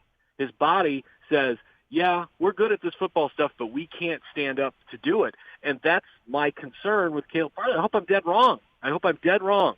But to suffer this many injuries and really kind of catastrophic ones, with having this little football under his belt is very, very concerning to me. And like I said, I hope I am wrong. And I hope this is because, look, he is obviously athletically gifted and seems to be a good kid, and I hope he has a long, productive NFL career. But when you are wagering the future of your football team and high draft picks on a guy where there's some issues there medically, these are the chances that you take. And, Jeffrey Simmons, that one seems to have worked out. But this one right now, and I know it's just 1 year, but I'm with you. I hate to say it, I'll believe he's healthy out there playing consistently when I see it at this point, just because his medicals for the last 3 years haven't stood up to it. What is your Corey Curtis News 2 with us here in the program? What's your path to a Titans victory on Sunday? Well, first off, they got to slam the door on the run game, and I do like the way this team, as long as they tackle well, I like the way they play run defense and force them to just throw the football. And look, I think they're going to want to throw the ball 60 times anyway with the way the Titans are in the secondary. But if you can just play one aspect of it, that allows you to pin your ears back and get after Mahomes. And so, number one, they've got to hit the quarterback. Number one, they've got to hit him. They've got to play good red zone defense again. Red zone defense is absolutely a huge reason they beat the Buffalo Bills the other night. If they can manage to hold them to 2 or 3 field goals, it can get them in position to win some games, to win this football game. And then they got to score points. I mean, they won that game Monday night because they did not punt after Derrick Henry went 76 yards. I'm not saying they have to go the entire game without punting, but they're going to have to go over 31, I think, to have a chance in this one for sure. How much do you think that the return of Chris Jones is a problem for the Titans? I think Chris Jones is a problem for the National Football League. He is 6'6", 300-plus pounds. He is a very, very good player. And, he's a guy who, you can try to block with one, but you very well may have to block with 2. We'll see how healthy he is because, he's been a big problem for the Titans in the past, right? And he could be the difference between keeping Michael Pruitt and Jeff Swaim in pass protection or not. Corey Curtis, Fireball Hot Take Friday. What is your hot take of the week? I try not to go to Jared Stillman extremes. I don't. But, we've been talking about this aspect of Derrick Henry and what we're seeing here right now. And I tend to agree with you that we have to consider right now that he is not just the best player on the Titans, but right now he might be the very best player in the entire National Football League. I'm not talking about MVP conversation. I'm not talking about AFC Offensive Player of the Year. I'm talking about he might be the best player in the entire league right now the way he's going. And I say that from this aspect. He is better at playing running back right now, hands down, 900% than the next closest guy, right? Mm-hmm. And who else, maybe Aaron Donald, can you say about that at their position where they're that much better than number 2 right now? I think those 2 guys are that much better than number 2 right now where you have to consider them best player in the National Football League.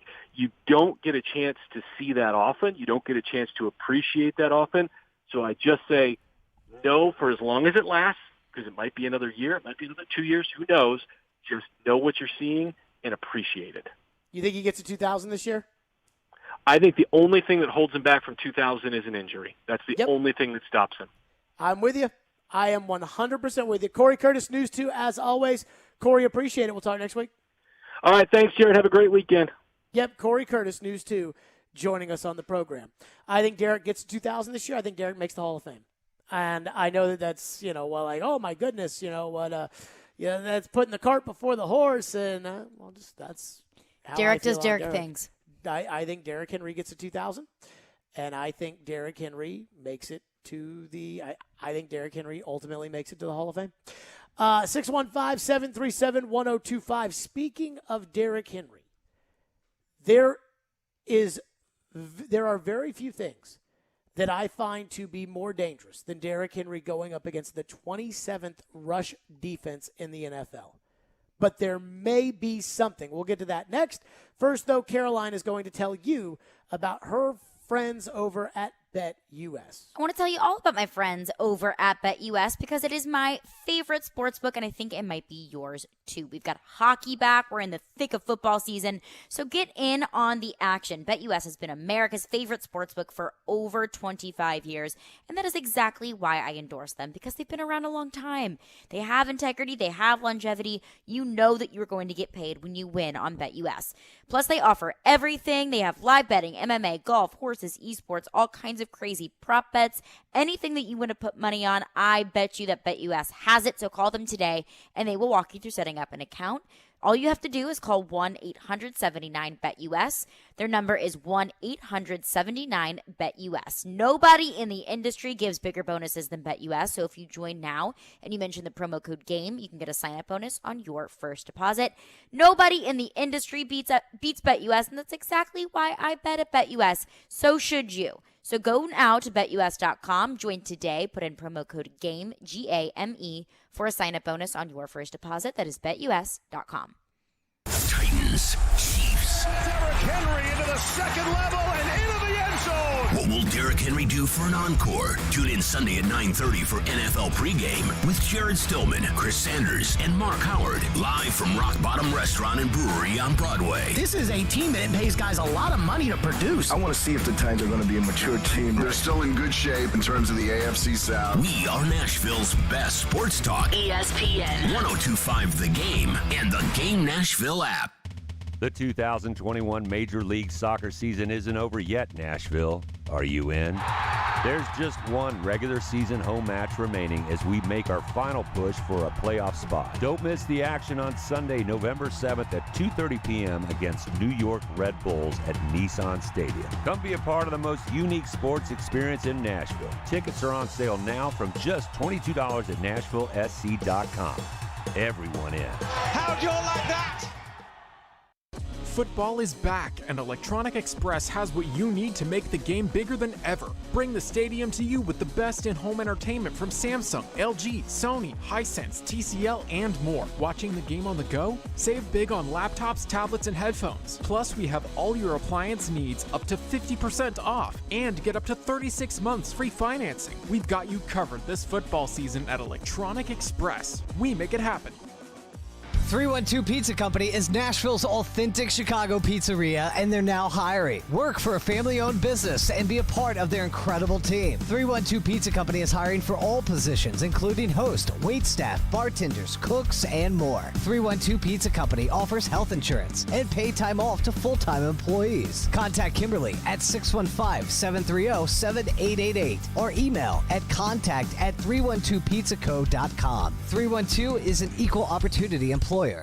The spine, made up of 33 bones, is vulnerable to injuries, arthritis, and other disorders. Dr. Daniel Caridley at Houston Clinic Orthopedics in TriStar Skyline and TriStar Centennial can diagnose your problem and treat you with the proper care. Fellowship-trained Dr. Caridley devotes his practice to spine surgery with a focus on cervical and lumbar disc replacement, minimally invasive techniques, and the use of computer navigation and robot assistance in spine surgery. Visit tn.houston.com. Houston Clinic Orthopedics, when experience matters. Hey Nashville, get ready to party Smashville style. On February 26th, the Nashville Predators will make history with the first ever outdoor NHL game in Tennessee as they host the 2022 Navy Federal Credit Union NHL Stadium Series. The Preds will take on the back-to-back Stanley Cup champion Tampa Bay Lightning in front of 70,000 rockin' fans. Visit NHL.com/Stadium Series tickets. ESPN's Turon Davenport breaks down the Titans like no other. On the field chemistry, I don't think it's going to be a problem. It's just going to be a process. Catch TD Mondays at 11, Thursdays at 3, and Fridays at 8. Plus, the Talking with TD podcast drops every Wednesday. When you draft players, it's not just for one season, it's for a career. Presented by FreedomTireGuys.com, Nashville's premier mobile tire company, and Craneworks and Rental Works, your source for crane and equipment rental. Visit Craneworks.com. Nashville's best sports talk. ESPN 102.5 The Game and the Game Nashville app. Hey Nashville, this is David Poyle. You're listening to Nashville's best sports talk, ESPN 102.5 The Game. It's a challenge playing on a short week and, both mentally and physically turn around playing after playing on Monday night. Really just taking care of your body, staying mentally locked in, knowing that it's a short week, coming off the Monday night game and, just getting all the little details down in the short week, each and every day in the meeting room and then when you get on the practice field. You think anybody's worried about Derrick Henry taking care of his body after the Monday night game or keeping his mind locked on the game after the Monday night game? And don't jinx anything. I don't worry about Derrick Henry doing what he's supposed to do to be ready after the Monday night game. That's just me. I don't either. Wrong. I read the article. Ben Arthur had a great interview with Melvin Sanders, who's Derrick Henry's trainer. A great interview in the Tennessean. Go check it out if you can. But he talked about how Derrick, spends a lot of time recovering. That he spends a lot of time. And it wouldn't surprise me if Derrick doesn't cut corners in trying to build himself up to be the best, which right now he is the best. But I do wonder this. And you can back me up because I sent out the grid for this morning show as to what we were going to talk about this afternoon show at like 7 a.m. today. It was early today. And so First Take had a discussion, and I forget what it was, but it was like, who's more dangerous, Henry or Mahomes?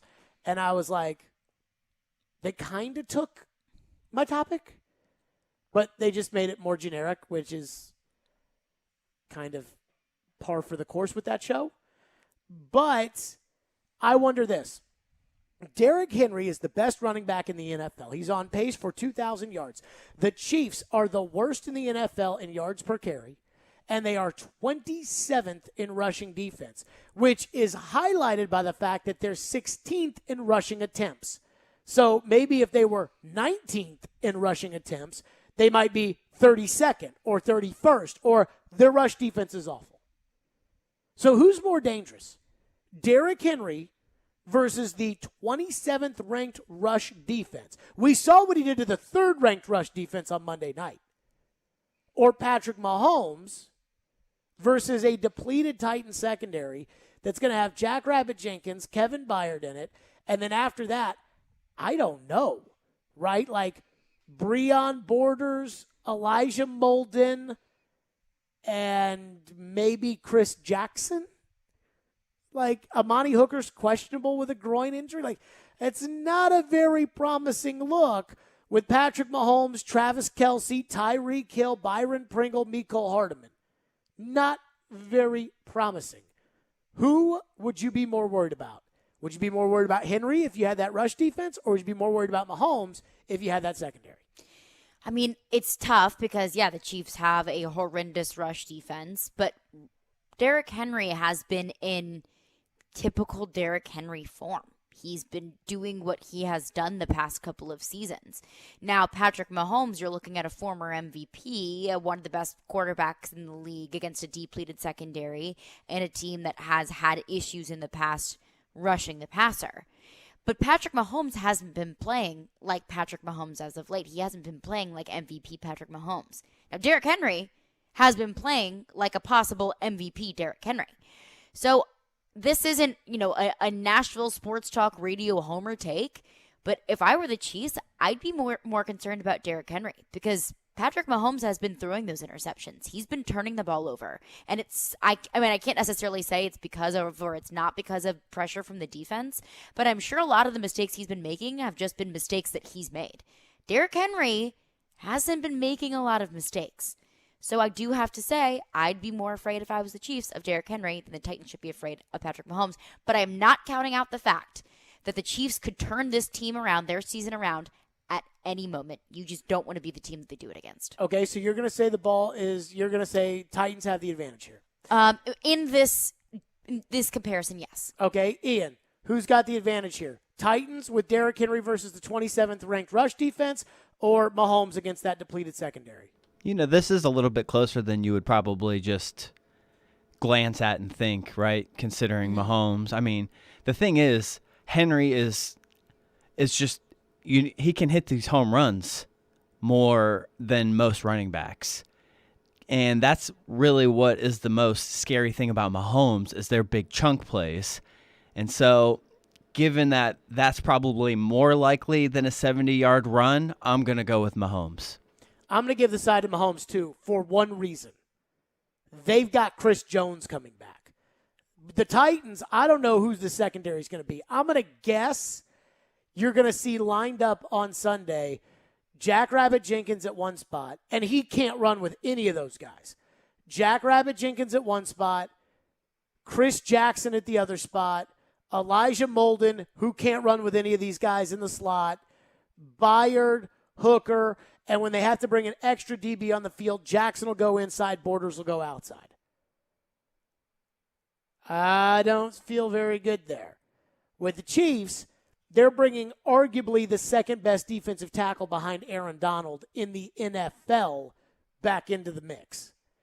And quite frankly, I don't know if the Titans secondary's played well against anybody this year. I mean, they certainly didn't play well against Hopkins and those guys against Arizona. They had all the confusion in the secondary and gave up big bombs to Seattle. Mm-hmm.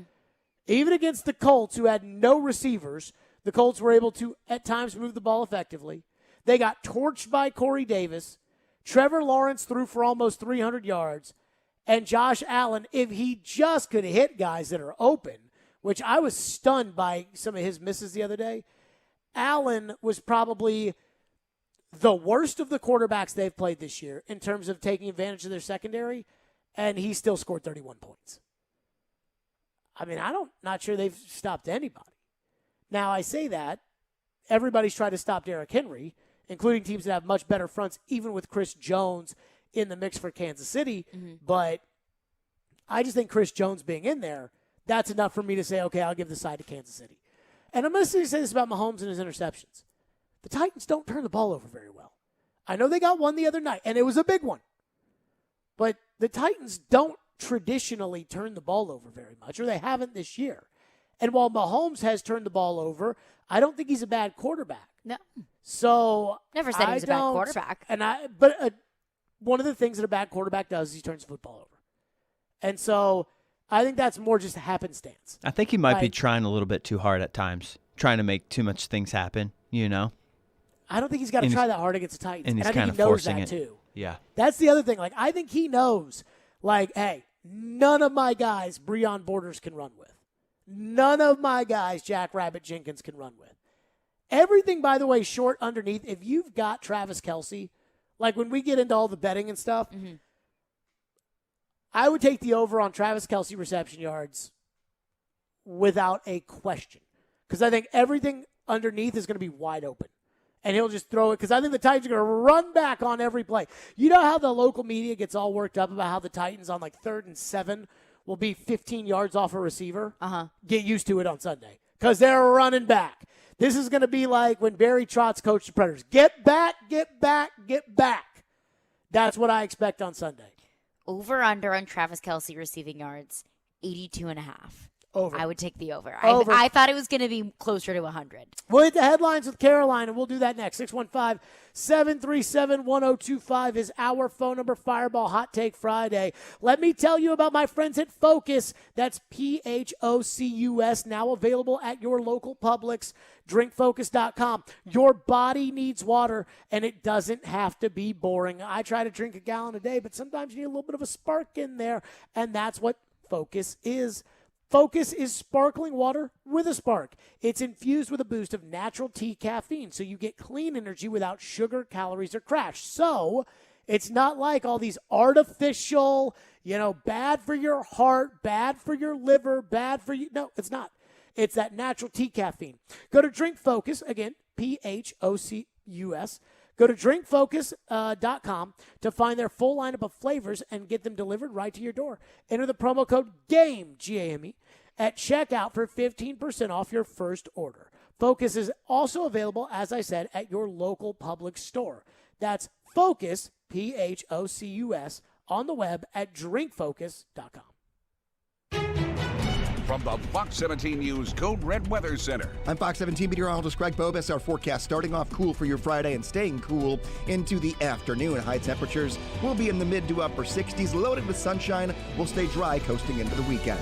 This weather report brought to you by Hiller Plumbing, Heating, Cooling, and Electrical. Call the Happy Face Truck today. You may have heard that Allstate has new low auto rates, but isn't it time to see for yourself? Visit allstate.com or call an agent for a quote today. It's the event of the year if you're in the market for windows or doors. This Saturday, stop by Pella Windows and Doors in Cool Springs from 10 till 3 for an extra 10% off, even on their current specials. 102.5 The Game will be giving away Preds tickets each hour we're there. Hey, Darren McFarland here, and let me tell you about my friends at Curation CBD. If you're like me and have aches and pains all over your body and you've been searching for a solution, well, I've got it. It's Curation CBD. Curation means healing, and that right there says it all. Curation is locally and organically sourced CBD products right here from Middle Tennessee. From seed to final sell, Curation is passionate about providing quality products for everyday use for athletes and for pets, too. Order yours now at CurationCompany.com. Curation CBD, curated for life. Middle Tennessee football is back at Floyd Stadium Saturday, October 30th. Your Blue Raiders host the Southern Miss Golden Eagles as we welcome back our alumni for a true Boo homecoming game with kickoff set at 2:30 p.m. Floyd Stadium provides guaranteed fun for fans of all ages with the Blue Raider Beer Garden, Family Fun Zone, and more. Make sure to come early to catch all the pregame homecoming festivities. Make sure to head to ntalumni.com for a list of all homecoming events. To purchase your tickets, head to goblueraiders.com/tickets. Go Blue! Rock Bottom Nashville is Broadway's original brewery, where all brews are brewed on site. Josh Rappaport is Rock Bottom's brewmaster, creating fresh craft beers where peak flavors are always the rule. Grab one of their blockbuster beers to pair with their nachos, pretzel bites, and delicious flatbreads. They even have group catering. They boast one of the best views of downtown Nashville and is a short walk to Titan Stadium. And enjoy happy hour Monday through Friday afternoons from 2 until 6. Rock Bottom Nashville, 111 Broadway. Darren McFarland. He's cool. He's got a personality, and they make fun of him. Willie Donick. Would this be a fun guy to come to work and hang around with all day? Chase McCabe. They're just like, hey, we need you to play yourself. Darren, Donick, and Chase have you covered weekdays from 10 to 2. Presented by Curation CBD on Nashville's best sports talk. ESPN. 102.5 The Game and the Game Nashville app. This is Stillman and Company. Delivered by TriStar Moving. Join stars for this year's Cherish the Night Unplugged event on Wednesday, November 3rd at Marathon Music Works. This year's lineup is incredible, featuring Gordon Kennedy, Charles Eston, and Danny Flowers. To learn more and to register, go to starsnashville.org. Time now for headlines with Caroline.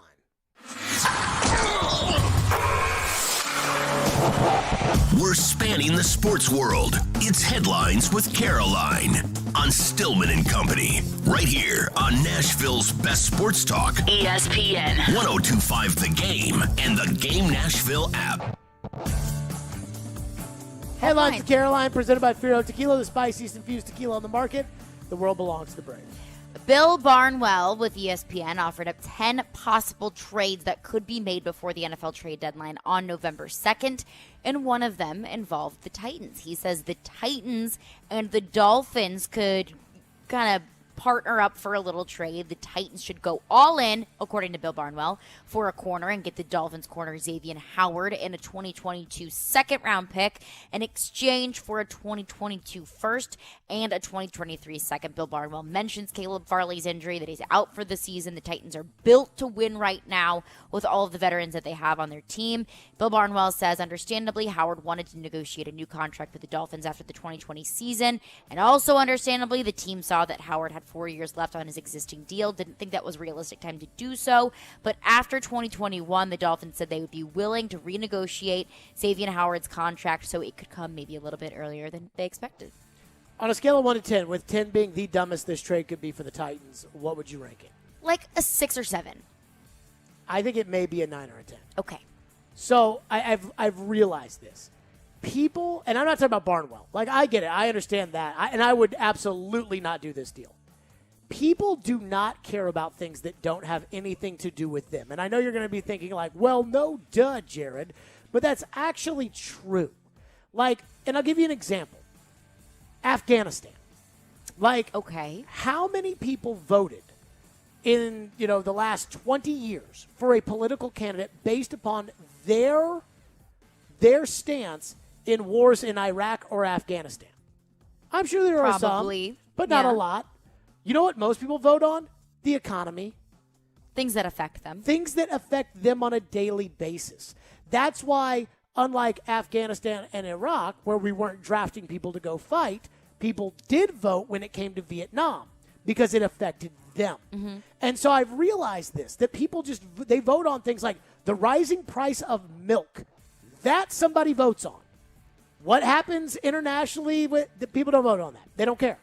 Now, if you feel a certain way and it, it pumps up your point, then you'll make a big deal about it. But voters that are undecided on how they vote are not going to change their mind based upon something that doesn't affect them. It is always about what has to do with me. Manufacturing jobs. Oh, they're going away. I'm voting against the guy who sent them away.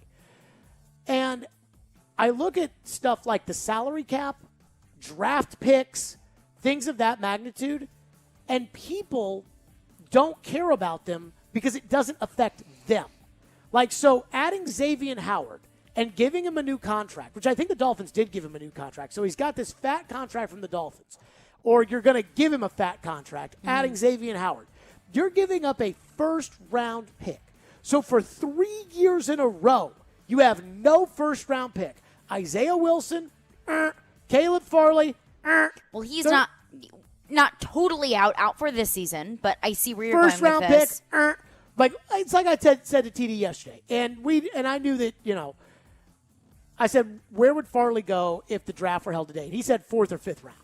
And I think he'd go like 5th, 6th, maybe not even drafted. Mm-hmm. That we're talking about like an 80% loss of value already. Yes. But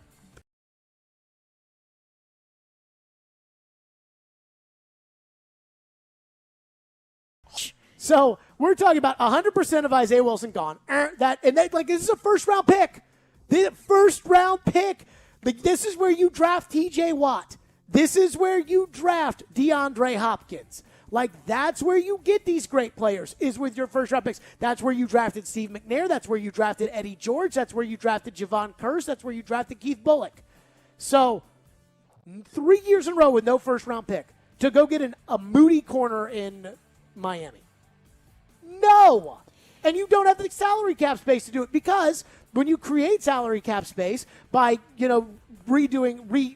essentially extending Tannehill's contract and redoing Julio Jones' contract, all those numbers blow up the next year. No. And I know that people don't care about the salary cap and they don't care about draft picks because it doesn't affect them, but it does affect you. It does matter. You have to have draft picks. Think about the Texans, the poor schlubby Texans. They gave the 3rd overall pick in the 2021 draft, just gave it to the Dolphins. They gave the 4th overall pick in the 2018 draft, just gave it to the Browns. Think about that. And at least when they gave that 4th pick to the Browns, they got Deshaun Watson out of it. But, seriously, these things matter. No. And everybody that says, hey, the Titans need to make a trade, they don't have anything to trade. They don't have anything to trade. Question for you. Okay. Do you think the Titans will make a move for a corner? They'll do something wild that's like that Kamale Correa trade where they gave up a 6th-round pick that's conditional, and they'll get a 7th in return, but it'll be a small salary dump on a marginal player that may not be better than Tremaine Brock Sr. was. Also, another caveat to that as well. I've seen a lot of texters in the text line since the draft say, well, why does it really matter if the Titans give up a first-round pick for a position of need, because it's not like John Robinson can make a good first-round pick anyways. What do you feel about that? If I was in charge of John Robinson and I didn't think my general manager could draft in the first round, I would change my general manager. And not just give up a first-round pick? No. Okay. We're not giving away first-round picks here. Like, this is the thing. Well, for something, you're not technically giving it away. You're trading it. Well, I'm trading it for a Moody corner in Miami. No. Okay. No. No, like first-round picks, Javon Curse. Like, no. Like Caleb Farley. First-round picks. Isaiah Wilson. Right, but if I think my guy's going to bust on the picks, then I fire my guy. So if you all think Robinson can't draft in the first round, then you should want Robinson fired. I don't want Robinson fired because I think he actually will. And I don't know who's advising him on some of this stuff, but that certainly has changed. What's next? So there are 2 House representatives that sent a 5-page letter to the NFL commissioner demanding the league provide Congress with the results of the investigation into the Washington football team's work culture, asked the league to turn over a number of documents, answer numerous questions involving the investigation by November 4th. So pretty tight, about 2-week deadline there. There was no written report after the year-long investigation into the Washington football team workplace. The league has not released any of the findings. According to a spokesperson for the NFL, the league is not going to reopen the investigation, and it will not release the 650,000 emails that it collected, including John Gruden's. The two House representatives who sent the letter said, "We have serious concerns about what appears to be widespread abusive workplace conduct at the Washington football team and about the NFL's handling of this matter. Communications between the league management and Washington football team leadership also raises questions about the league's asserted impartiality in these investigations." Do you think that the league will do it? No, it's all empty threats. Yeah. I mean, unless they subpoena the commissioner, I don't think that you have any chance of that being an issue. And I don't think any politician will take it to that length because the popularity of politicians in America is like minus 1,000, and the popularity of the NFL in America is probably plus 1 billion. So I don't think you'll see that. What's next? So we know that Baker Mayfield has been dealing with a torn labrum in his shoulder. That's why he was out against the Broncos last night. By the way, how bad do the Broncos suck? Pretty bad.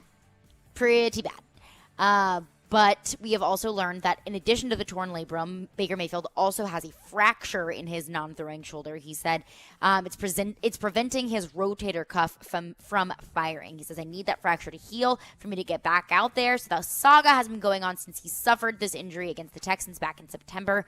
Surgery still has not been ruled out, which would leave him out for the rest of the season, but it also has not been confirmed either. But it just seems to get worse and worse and worse for Baker Mayfield's shoulder situation. I'll give Baker credit because I think he's a tough cookie. Yeah. But I don't see how this ends up with him not ultimately having surgery here pretty soon. Yeah. And, I mean, maybe he tries to play through it, but I think Baker, and you hate it because everybody knows that if something happens to Baker like that, then their season is over. But I think being realistic, I think it's pretty much a foregone conclusion at this point that Baker's going to have that surgery. Headlines with Caroline, presented by Fiero Tequila, the spiciest infused tequila on the market. The world belongs to the brave. Coming up next, Derrick Henry can run on anybody. But I think there is one element of Sunday's game that makes me a little nervous. And we'll get to that coming up next here on Stillman and Company. Hiller Plumbing, Heating, Cooling, and Electrical. I'm a member of the Happy Hiller Club, and I absolutely love the fact that they take great care of my home. Happy you'll be, or the service is free is guaranteed. That is the guarantee with Hiller all the time. You've noticed all the inventory shortages and empty shelves everywhere. Now there are serious shortages on equipment and products for your home. HVAC systems, tankless water heaters, and generators are going to be extremely limited in 2022. If you need a replacement, call my friends at Hiller today. Do not wait until you're out of options. Hiller has special financing available, so you buy now and you pay nothing until next year. Hiller's work is backed by the Happy You'll Be or the Services Free guarantee. They do a fantastic job, and I absolutely love them. That's Hiller Plumbing, Heating, Cooling, and Electrical. Learn more at happyhiller.com. Hiller, proud supporters of the Nashville Predators, the Tennessee Volunteers, and the Vanderbilt Commodores. Hiller, call the Happy Face truck today. Your speaker at home is so smart that even Alexa knows where to find Nashville's best sports talk. 102.5 The Game is Nashville's best sports talk. Ask Alexa to enable 102.5 The Game. Once enabled, ask Alexa to play 102.5 The Game. Welcome to 102.5 The Game. We are Nashville's best sports talk, ESPN 102.5 The Game. ElectronicExpress.com. We make it happen. Barlines and the Omni Hotel, one of Nashville's favorite downtown destinations, gets raving reviews from the locals. Live music, great food, and a favorite spot to watch your Nashville Predators on any of the 22 big screen TVs. And great food is an understatement. How about award-winning hot wings, Nashville hot chicken sandwiches, smoked brisket tacos, and in-house homemade pimento cheese sandwiches? Barlines, an official Predators preferred watch party location, 1 block from Bridgestone in the Omni Nashville Hotel. More machines, more savings, and more muscle. Only with John Deere construction equipment from Meade Tractor. Hit the heavy jobs harder with our Own It offer and get special financing on select models. New, used, or rent, we have the right equipment and technology solution for you with the affordable financing you need. Contact us today at our Nashville location or go online at meadtractor.com. Offer valid on qualified purchases and new equipment made between now through October 31st, 2021. Subject to approved installment credit with John Deere Financial for commercial use. Only down payment may be required. Some restrictions apply. See store for details. Got chronic joint pain? Not having success with steroids, but trying to avoid surgery? Well, thankfully, there's a better way. And now it's available here from the medical professionals at QC Kinetics. Hey, Willie Donick here. I'm talking about new therapies. Advanced, all-natural, regenerative treatments that can not only just give you relief, but can also restore and repair damaged tissue so you can have lasting relief. If you've got joint pain due to arthritis, knee pain, hip pain, shoulder pain, don't just think the old ways of dealing with pain are the only ways. You need to learn more about these new biologic therapy solutions. Call now for a free consultation. QC Kinetics, 615-249-4024. These remarkable new treatments increase mobility, decrease pain, and help restore tissue. They actually encourage your body to heal itself. Call now and learn more about these restorative, regenerative, and revolutionary alternatives. Don't wait. Call today. QC Kinetics, 615-249-4024. That's 615-249-4024. It's the event of the year if you're in the market for windows or doors. This Saturday, stop by Pella Windows and Doors in Cool Springs from 10 till 3 for an extra 10% off, even on their current specials. 102.5 The Game will be giving away Preds tickets each hour we're there.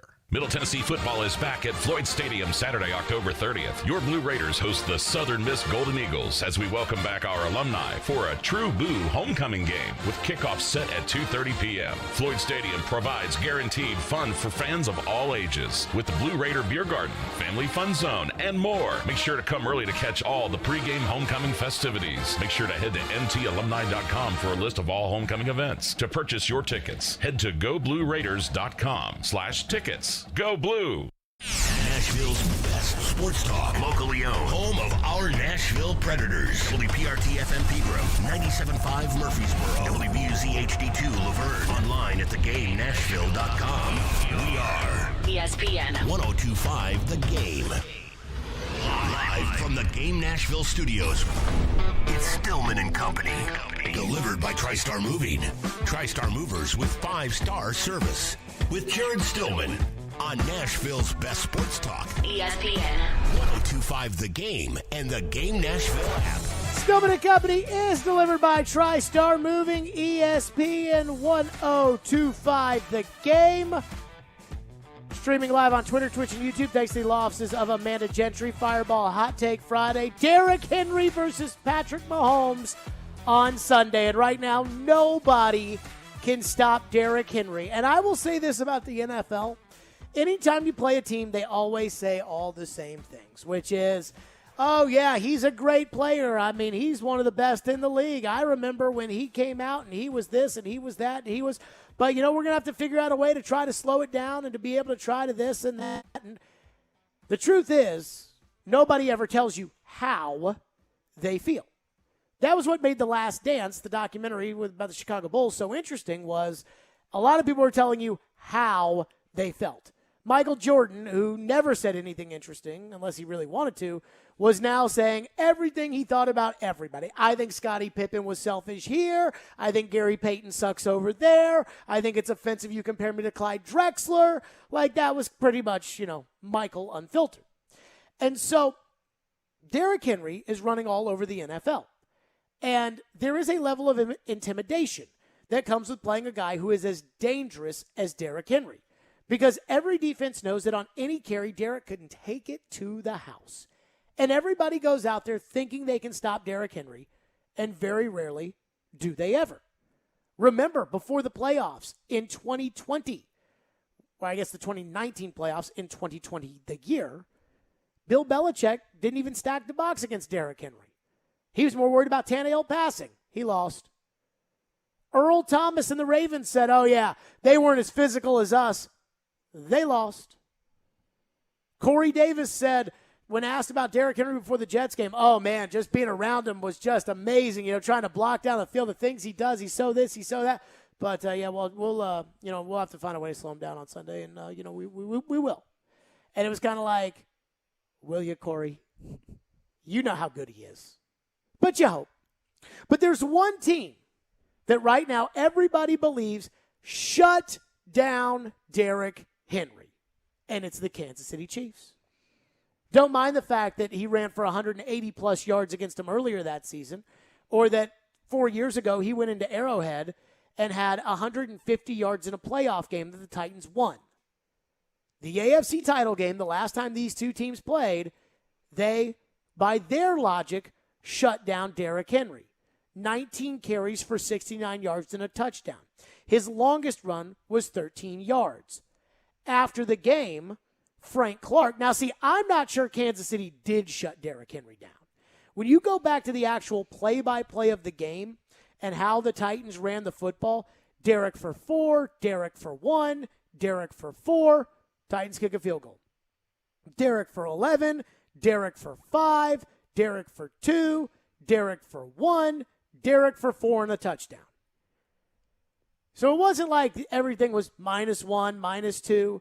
They get the ball in the second quarter. Derrick for 13, Derrick for 3, Derrick for 5, Derrick for 8, Derrick for 4, Derrick for 3, Derrick for 1. Titans score a touchdown. They're up 17-7. Then after that, Mahomes scores a touchdown at 17-14.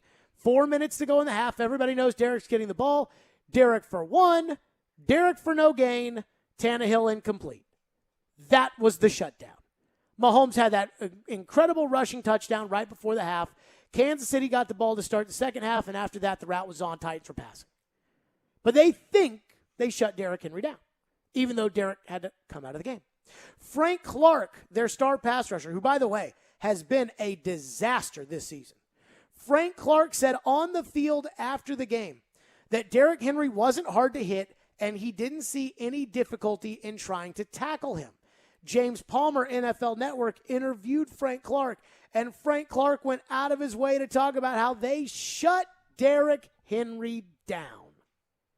So even though nobody's been able to shut Derrick Henry down this season, and Derrick Henry's been killing it, there is one thing that lingers in my mind, which is Kansas City thinks they shut Derrick Henry down in 2019, and they're getting Chris Jones back. And so I think there's a lot of confidence, even though they've got the 28th ranked defense in the league, even though they've got the 27th ranked rush defense in the NFL, I think there's a lot of confidence in that Kansas City locker room that they can shut Derrick down because, in their minds, they shut Derrick down in the AFC Championship game. In fact, listen to this question from Jim Wyatt. This was yesterday. He asks about that 2019 championship game. And listen to how badly Derrick doesn't want to talk about it. Take a listen. Do you remember about past games against the Chiefs, and do you still maybe look back at that AFC Championship game as a source of motivation for maybe you and this team? Oh yeah, man, it's always a battle with these guys. They're explosive on offense. I think they complement each other very well, defense to offense, and when they get going, it's kind of hard to stop. So we know type of team we're going up against, and just got to be focusing all week to be ready for them on Sunday. He didn't answer the question. You know why he didn't answer the question? There's two reasons. One, he doesn't want to relive the AFC Championship game in which everybody thinks that they shut him down. Again, I think this was more so Mahomes made some magic before the half. Andy Reid took the air out of the ball in the second half. Titans felt like they had to pass. Derrick Henry was on the sidelines. I think that's the bigger story. But I also think he doesn't want to talk about it because, I think he's really motivated from that AFC Championship game. Remember when he went on Taylor Lewan's podcast and he was talking about the Ravens playoff game this year and how he'd wake up in the middle of the night And he was just he gets spooked by it. So bent out of shape about his performance against the Ravens. And then when I asked him about the Ravens game at the start of training camp, he said, well, you're only as good as your last game, which was all Derek wanted to say. But when he was in a more comfortable setting during the offseason, he was talking about how upset he was about his performance in that Ravens game. I guarantee you he was upset about his performance against the Chiefs. In the Ben Arthur story in the Tennessean, Ben Arthur talked to Melvin Sanders, who is Derrick Henry's trainer. All these workouts that Derrick Henry shows where, he's wrestling a bull and he's got resistance bands and gold chains on his, legs as he's trying to wrestle this bull. That's all at Melvin Sanders Fit Club in Dallas. And that's who he works out with. And Melvin Sanders said in the piece that Derrick Henry has called him twice from the locker room at the end of the season with his uniform still on. So Vrabel breaks it down. Guys, I'm so proud of you. Great season. We got to the AFC Championship game. Way to go. All right, let's go. Titans on 3. 1, 2, 3, Titans. All right, let's get out of here and everybody have a great year. And he's on the phone. Hey, we got to get to training right now. I think Derek takes this very personally. But I am a little worried about the mental edge here that Kansas City's going to go into this game thinking, we've already shut this guy down. We know how to shut this guy down. We already did it. And the reason that's a big deal in this game, because I'm sure a lot of people are listening and they're thinking, well, okay, so that means that Derrick Henry is going to go out there and they're going to walk in and think, we got this guy. And Derek's going to go in there and just run right through him for another 180 yards. And maybe you're right. But I think that guys like Frank Clark, who haven't played well this season, I think they look at the challenge like, hey, I haven't played well this year, and our defense isn't very good, but I know how to shut this guy down. Here comes my A game. So I am a little worried about it. I am worried about the memory of the AFC Championship game propelling the Chiefs' defense, which is not good against the rush. I am worried about that being a factor on Sunday. Well, it absolutely can be a factor, and you said, nobody can shut Derrick Henry down. Let's think about the Arizona Cardinals game. Because it's not like Derek had a 150-yard and 3-touchdown performance against Arizona. You ran Derrick Henry against the Arizona Cardinals today. You think he goes to 56 yards or whatever it was? I don't know. I mean, that's hard to say. I mean, it would be easy for me to say, no, of course not, because he's had all of these big runs and all of these big games. I mean, I don't know. I mean, they clearly learned what they had to do to stop Derrick Henry, and they did it, and it worked. I mean, that's always going to be a possibility. I mean, but the Titans played the number 1 defense in the NFL at the time, and Derrick Henry ran for 150 yards and 3 touchdowns. So, I mean, yes, I am worried about the Chiefs shutting down Derrick Henry because right now it seems like that's really the only firepower in this offense. That's really the only thing that's breathing life into this offense is Derrick Henry. And I know that the Chiefs have a not-so-great run defense. I know that. But I think the Chiefs also know that Derrick Henry is the only life in this offense, it feels like at times. So I'm sure the Chiefs are going to do everything in their power to stop Derrick Henry. Can they do it? Only one team's been able to do it so far this season. Ian, are you worried about the not hangover, but are you worried about the ramifications from the AFC title game with the Chiefs defense getting confidence against Derrick Henry? I think maybe a little bit, especially if Chris Jones comes back. I wonder more with Henry, though, when it comes to slowing him down. Is it the defense and the scheme? Is it you have to have the certain personnel, kind of like the Ravens were able to do in the playoff game, kind of set the edge? Or is it just mostly because of game script? I'm with you on that. Right? It kind of felt like in the AFC Championship game, it was more of a game script kind of thing in the second half than it was necessarily the Chiefs' defense just completely overrunning the Titans' O-line. So I think there is a balance there between game script versus the scheme that they play and which players they can actually use to, create the edge like Baltimore has. So I think that if we're talking about shutting Derrick Henry down, I thought the Ravens did a much better job of that in the playoff game last year than the Chiefs did. I think the Chiefs and the Cardinals, to your earlier point, to Ian's point, I think it's all about the game script. And I think it is get a big enough lead, spook the Titans, and and convince them not to run the ball. And Seattle almost did that, but the Titans had just done that the week before where they got spooked out of running, that they decided, hey, we can't get away from it. And Derrick ended up popping a long one that put him back in the game. And I think that was what happened. I actually had never thought about this until we did the Reaction Monday, the Titans Monday show after the AFC title game. And it was crazy because, like, Floyd and I were at the game together. Then we, went to, we got back to we were staying at a house in Kansas City. We get back to the house. We watch the NFC title game.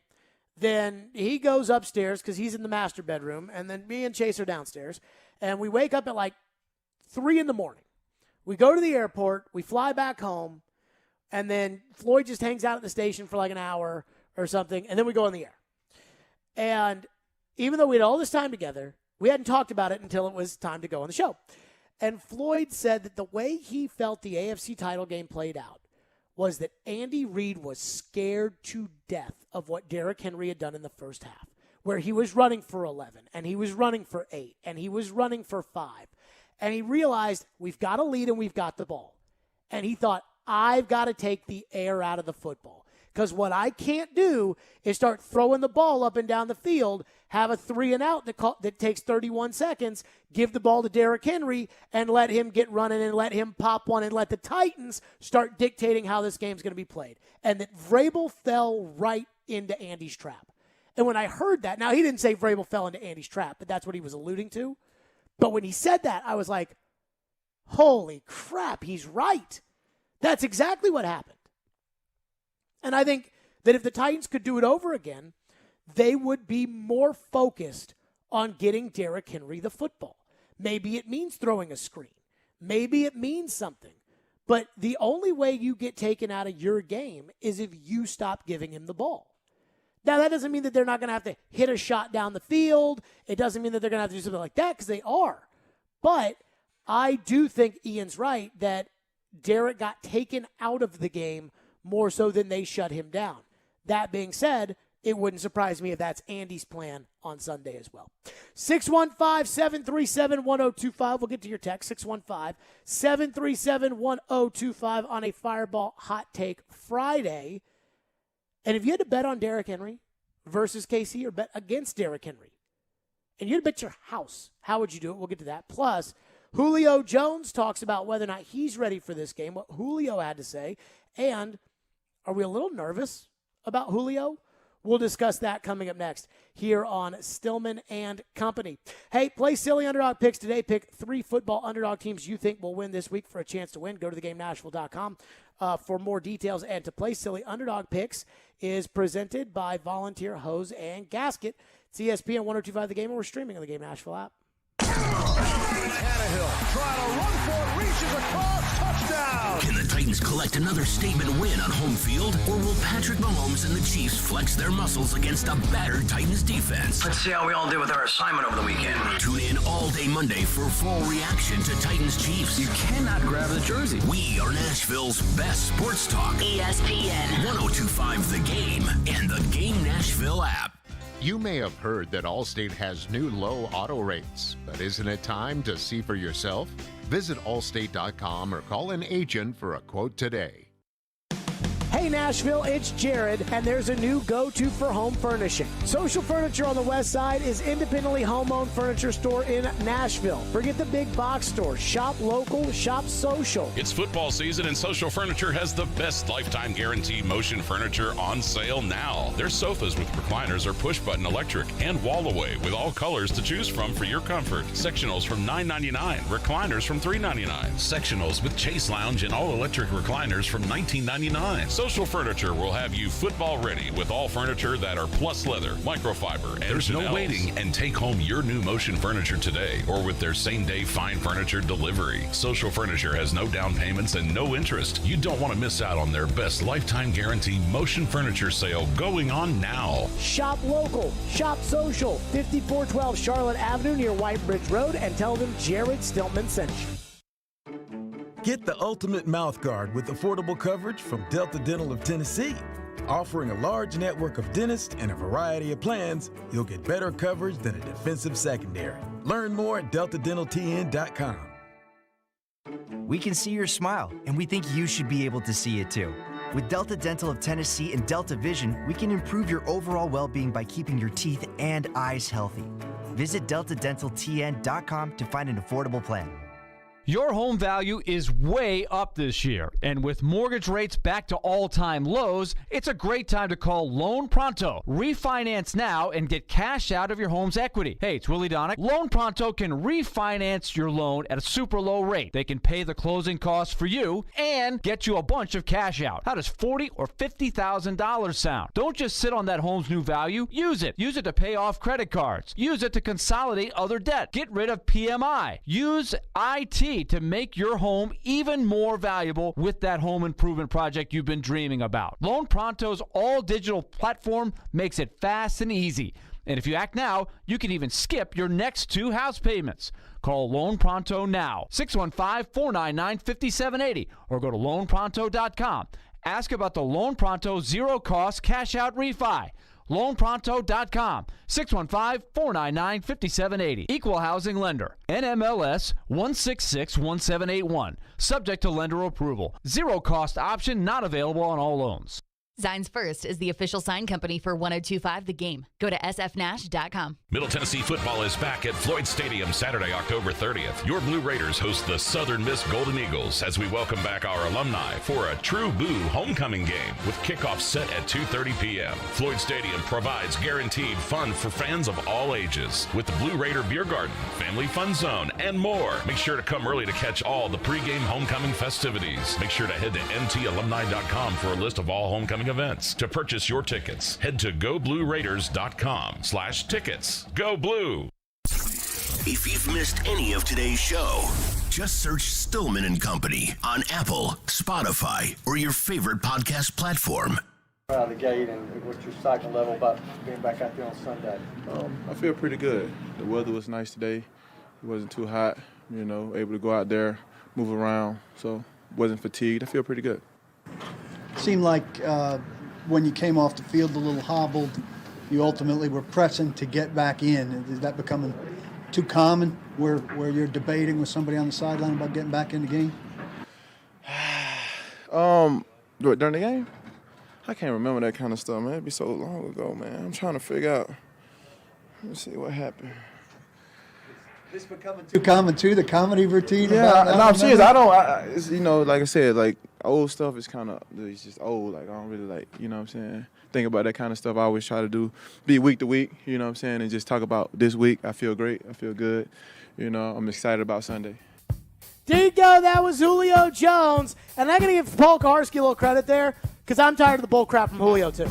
Yeah, the comedy routine, as Paul Kaharski I'm tired of the bull put crap. it. See, here's the thing. And I'm tired of the bull crap from the Titans in this regard, too. You trade for injured guys, they get injured, and then you act like, why do you guys just want to talk about the injuries all the time? Well, you know what I've realized? I know why you don't want to talk about the injuries. Because there's always injuries. Because you set yourself up for stupid. Because it makes you look stupid that you drafted an injured corner in the first round and he got injured.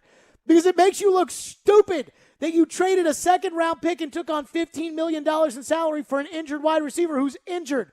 Because it makes you look stupid that you signed an $86 million contract, or I think it's $82.5 million contract for a pass rusher who's injured, and it's almost November, and he's still injured. That's why you don't want to talk about it. I get it. But that doesn't change the facts. And Julio's hurt. Mm-hmm. I mean, Julio can say whatever he wants to say. He's hurt. He is legitimately hurt. I watched him run on the field Monday night, and I don't know if they showed it on TV or not, but I watched him run on the field, and I felt bad for him. I was like, oh, You could tell he was grimacing. He was just gingerly running onto the field, stops before he gets to the huddle, stretches out like the way Sarah Arnold tells me to stretch calves and hamstrings, and Shout out to Sarah Arnold. And then runs right in to the huddle. And I mean, come on, guys. The Julio Jones that you thought you were getting when you traded for him, which is embarrassing that the Titan doctors didn't figure this out. But the Julio Jones that you thought you were getting has not played for the Tennessee Titans yet. The Julio Jones you had in the Seattle game has not played in the last 3 weeks because he didn't play on Monday night against the Bills. And now he's questionable with a hamstring injury. How worried are we about Julio and his injuries? I was worried about Julio and his injuries when this even became a possibility that he could be that the Titans could make a trade for him. I was worried about Julio Jones's injuries whenever they did make a trade for him. I was worried about his injuries all summer. I've been worried about his injuries all season long, and I am still worried about Julio Jones's injuries. I do have to give him credit, though, because I think he's been playing through a lot of pain, and I think he's been trying to get out there more and more and more. I have to give him credit for that, but he is very obviously hurt. But does it help you win a game if he can't do anything? No, but I think it may give the Titans some sort of false gratification that, hey, we're paying him this much money. We got to at least get our money's worth. Get out there, Julio. They need to. They've got to reevaluate the medical staff that's clearing these players. That has, cleared them to draft Caleb Farley. And maybe it's Robinson pushing the medical staff. I don't know. But it's got to be reevaluated. It's embarrassing. I am worried, and I reported this, a couple of weeks ago, that I had a league source tell me the Falcon doctors never thought Julio Jones was going to play at a high level ever again. That when he was in Atlanta and they had him signed to this contract they couldn't get out of, that he thought, that the Falcon doctors thought, that Julio would never play at a high level ever again. And had I found that out before the trade, and guess what?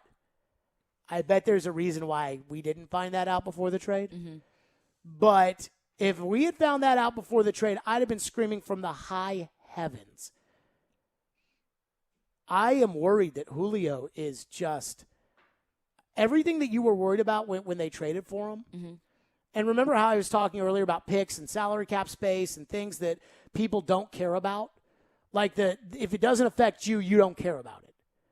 That's how the possibility of an injured player still being injured is when you pick him or trade for him. It's like, no, Jared, it'll be fine. Caleb Farley will be fine.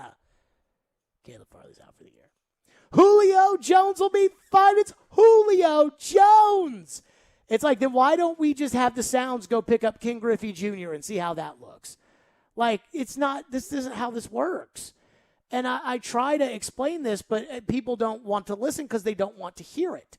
But it is the reality of what they are dealing with right now, is that you don't have your high-powered offense right now. You've got A.J. Brown and Derrick Henry. And that's it. That's it. And this is a big part of the Julio thing. And if you want to beat these teams consistently, because I talked about the way you won on Monday night, the Josh Allen sneak in which he kind of fell down and Simmons kind of got him. What % chance would you say that is of happening? That you stop them on a 4th and short in that goal line situation, what % of the time? I don't know. 10 or less, probably. Okay. Even if it's 25%, you have to win 4 games like that. Well, the other 3, they convert and they win the game. Mm-hmm. Like, that's the difference. And so what do you have to do? You have to make it so that it doesn't come right down to the wire, and you're not relying on your defense to get you a big stop. And how do you do that? You score more points. How do you do that? You have a healthy wide receiver. And I will say this, I am more concerned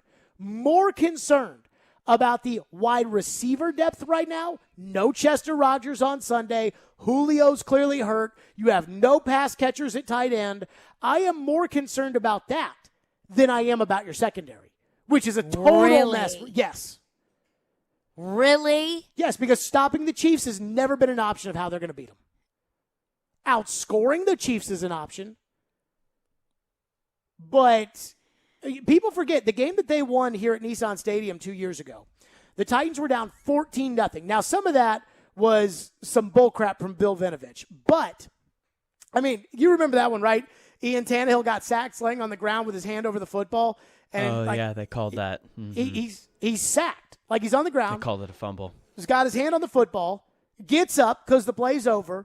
Kansas City falls on it. They call fumble. And I'm like, what the? Replay shows Tannehill's plays over, gets up, fumble.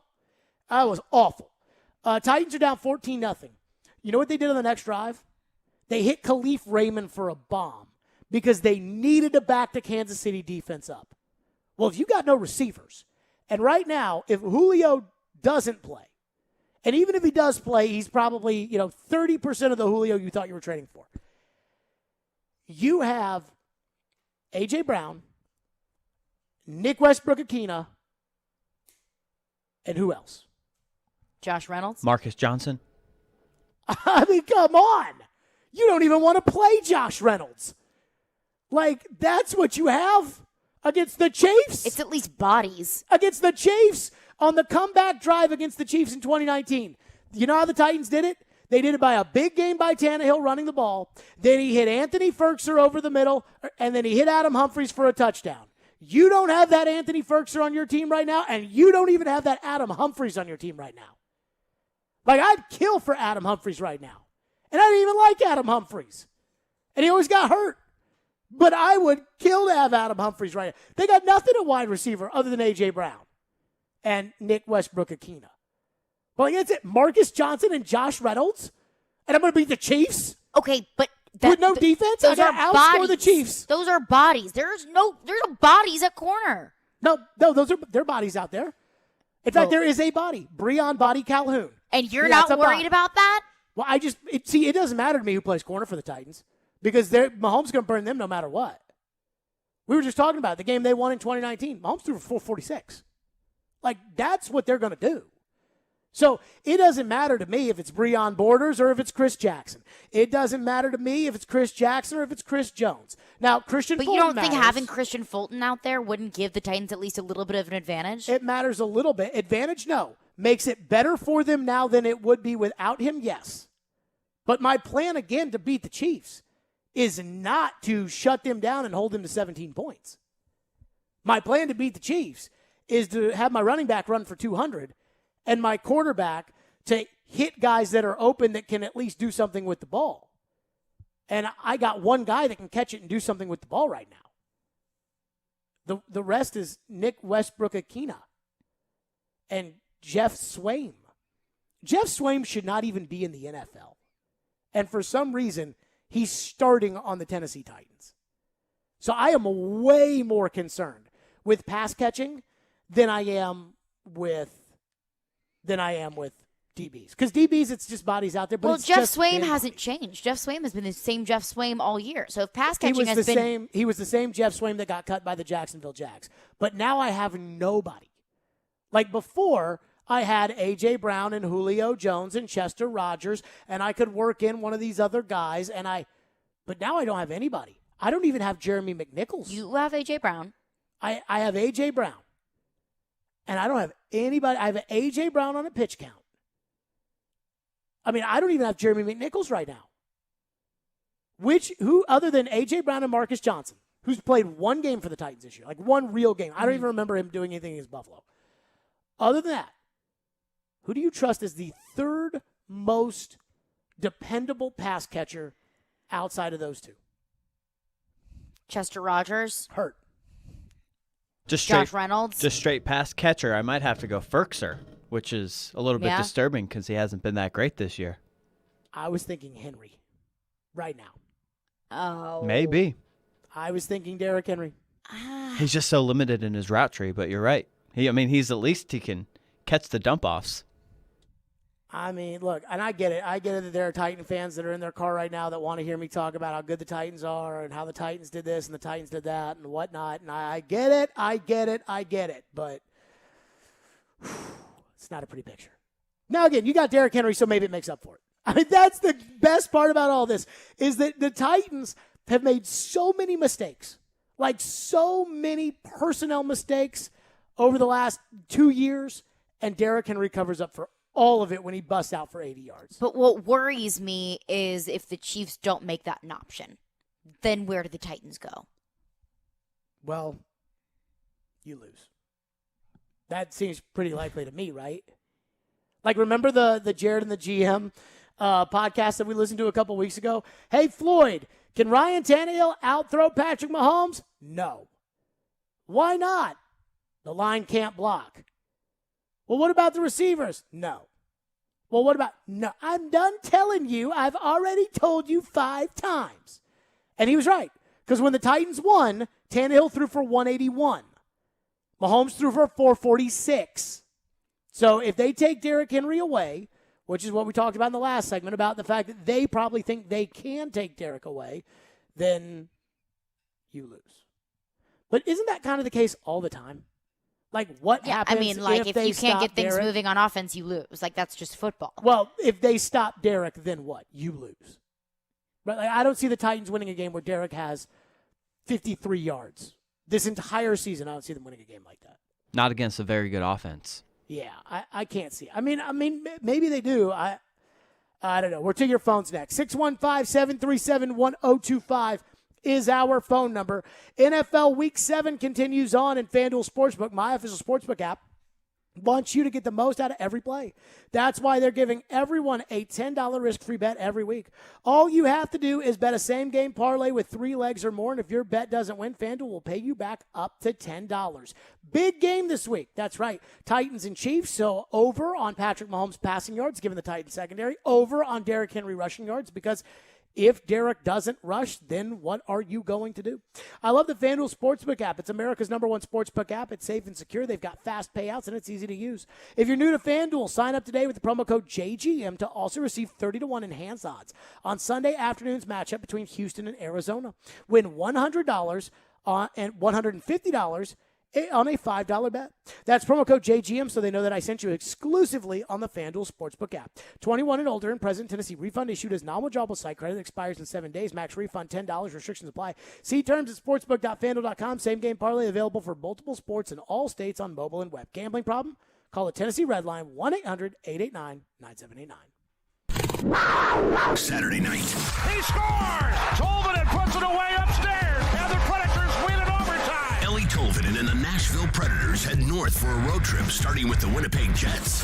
Pre-game at 5, face-off at 6 on Smashville's best sports talk. ESPN. 102.5 The Game and the Game Nashville app.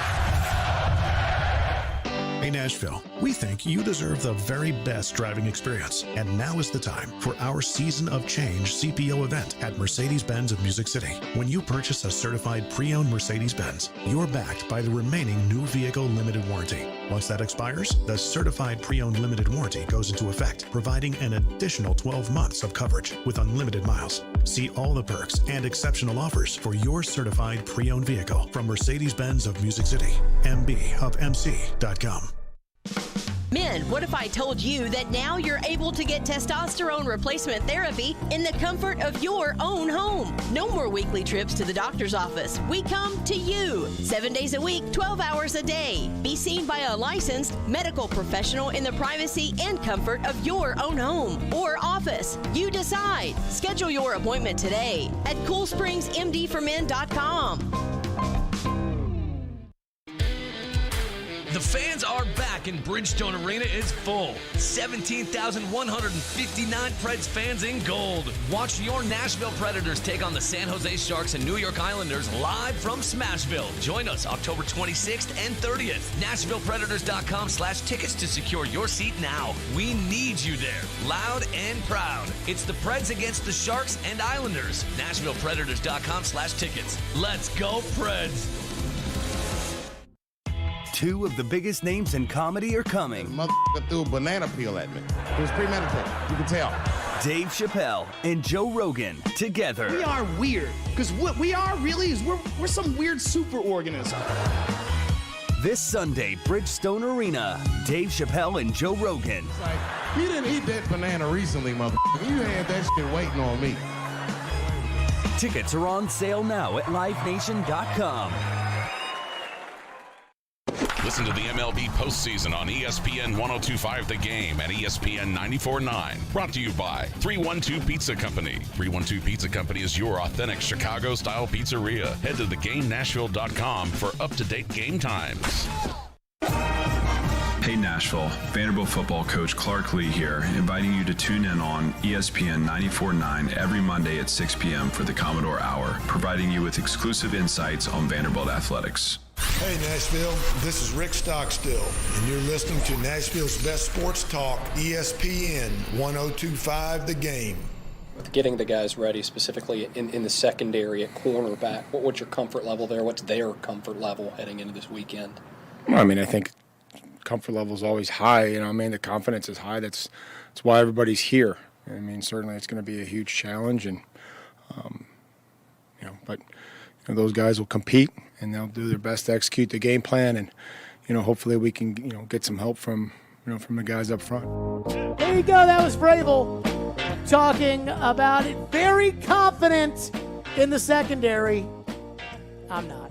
I don't want these people, though, that want Homer radio to turn their radios off when I say that I'm not confident in Breon Body Calhoun being activated from the practice squad on Sunday and making a difference out there. As great as he may be, just don't know if I put a lot of confidence in it. There is a station in town if you want Homer talk. I'm sure they're doing that right now. Just rah-rah.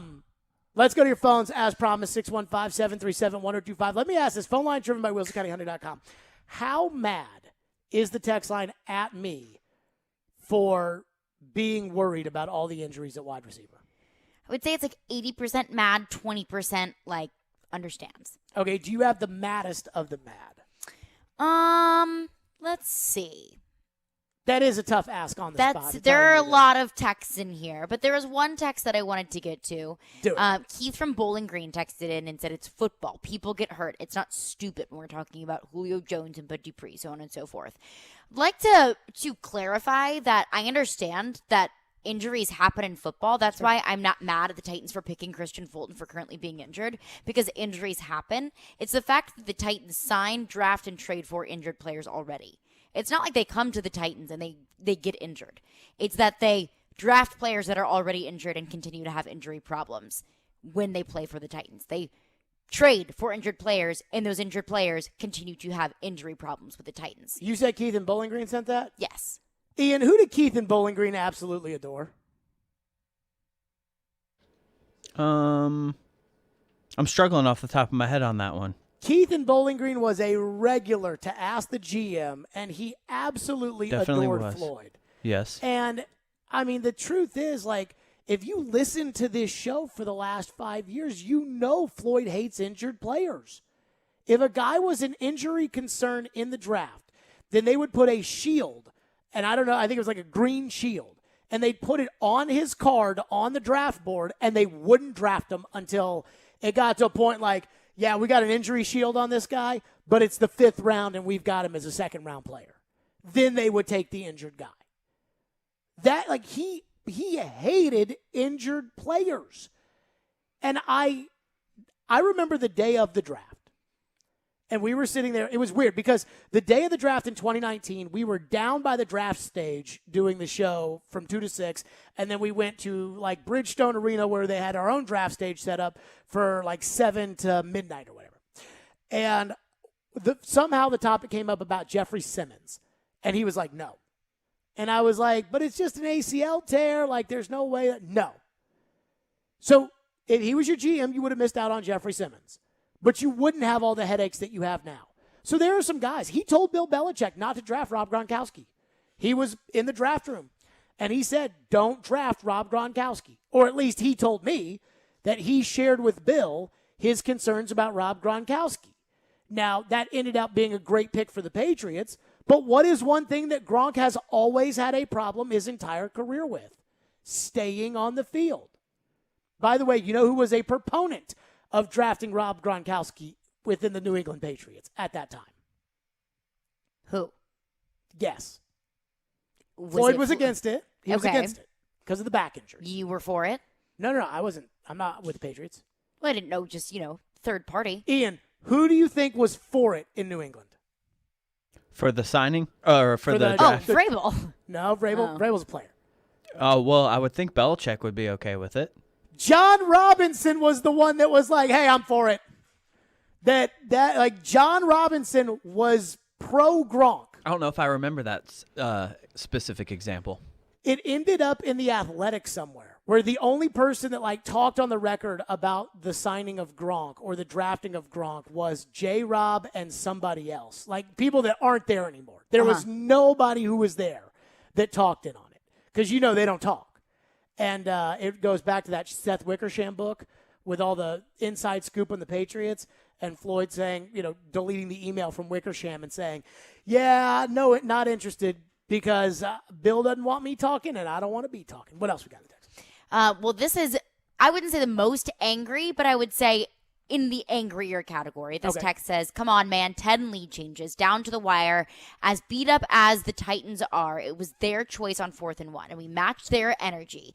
End zone defense is not the same as 20-yard defense. We are beat up. But A.J. Brown, Henry, Tannehill, and every team has second, third receivers. Henry's catching now.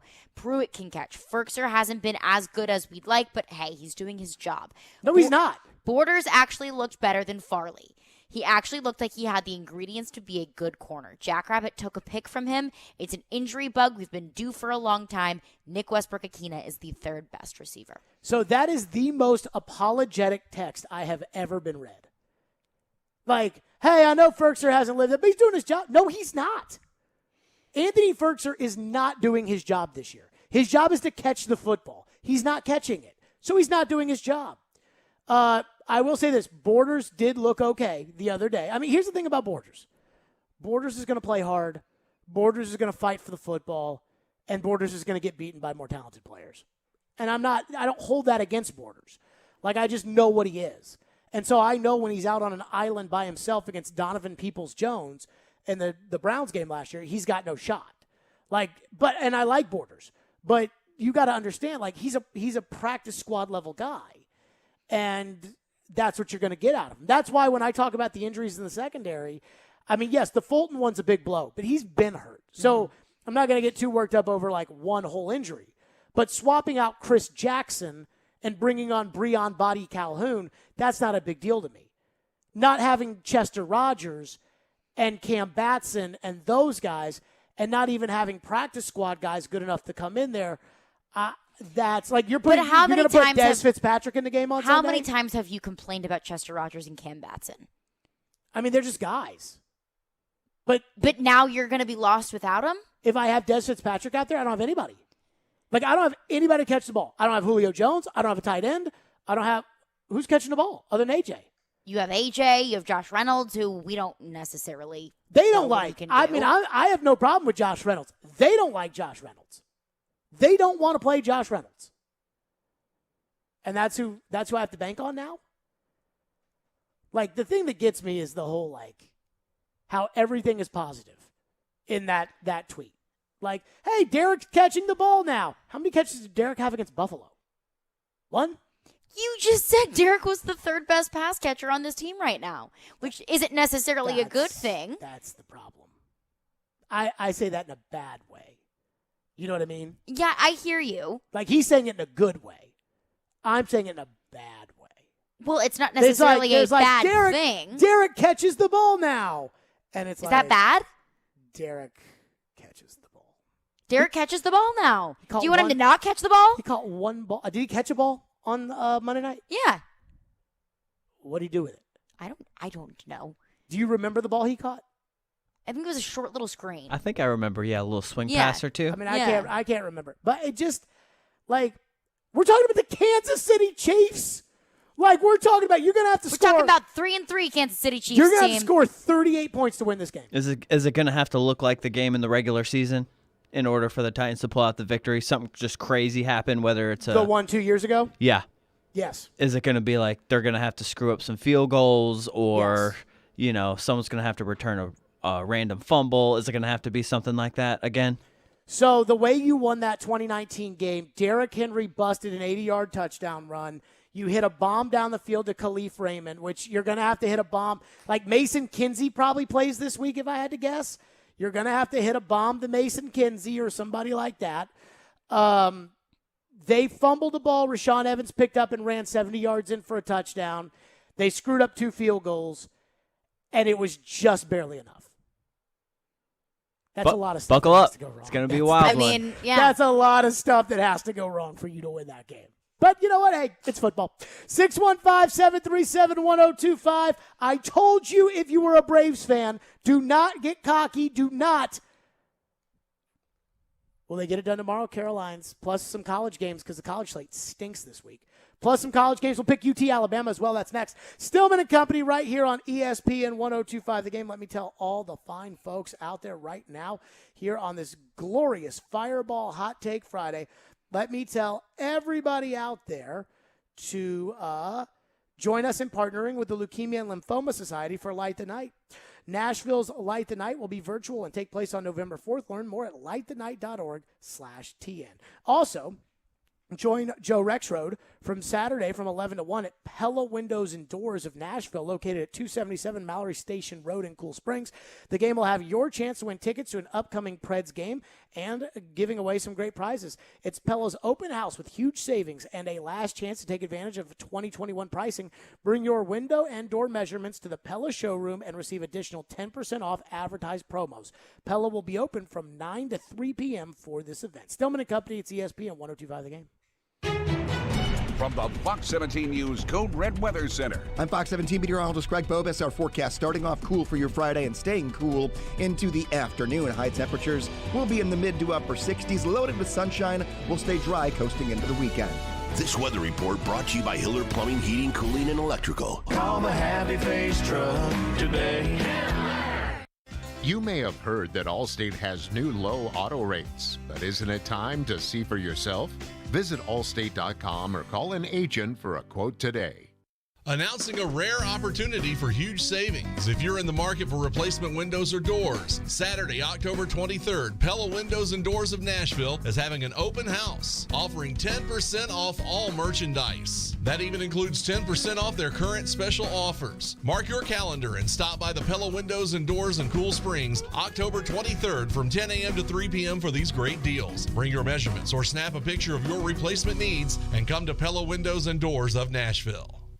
More machines, more savings, and more muscle. Only with John Deere construction equipment from Meade Tractor. Hit the heavy jobs harder with our Own It offer and get special financing on select models. New, used, or rent, we have the right equipment and technology solution for you with the affordable financing you need. Contact us today at our Nashville location or go online at meadtractor.com. Offer valid on qualified purchases and new equipment made between now through October 31st, 2021. Subject to approved installment credit with John Deere Financial for commercial use. Only down payment and required. Some restrictions apply. See store for details.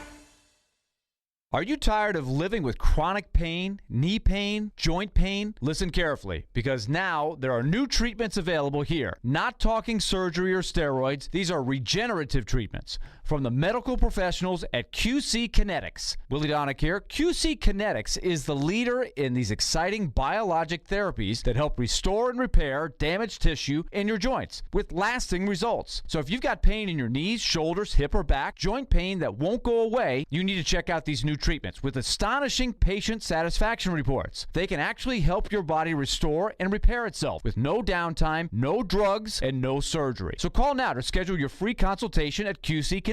615-249-4024. Tired of dealing with joint pain and want to get moving again? You need to learn more about how biologic therapies are changing the way we think about dealing with joint pain. It's exciting stuff, so don't wait. Call today. QC Kinetics, 615-249-4024. That's 615-249-4024. Hey, this is Jared, the owner of MTGRT.com. If your mortgage rate is not in the twos, then you need to call me now. We are locking in clients in the twos with no closing costs. That's right, you heard it right. Locking in clients in the twos with no closing costs. Text me on my personal cell at 615-969-2257 or fill out a few pieces of information on our website, MTGRT.com. MTGRT.com is the proud sponsor of Paul Feinbaum, heard on 102.5 The Game and ESPN 94.9.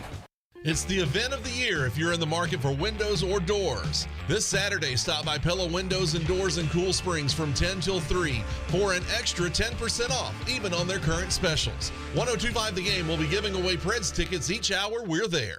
Robbie Stanley. That size and that speed just doesn't grow on trees. That can be something that you can really turn into. Joe Rexroad. Just hold out and somebody will call in the bad signal. Get your morning started with Robbie and Rexroad every weekday from 6 to 10. Presented by Volunteer State Bank on Nashville's best sports talk. ESPN 102.5 The Game and the Game Nashville app. Stillman and Company is on. Delivered by TriStar Moving. Join Chase McCabe tomorrow at Jonathan's in Hendersonville at 307 Indian Lakes Boulevard for Chasers Tailgate. Stop by and hang with Chase, watch the SEC Game of the Week, and enjoy some great food and beer specials.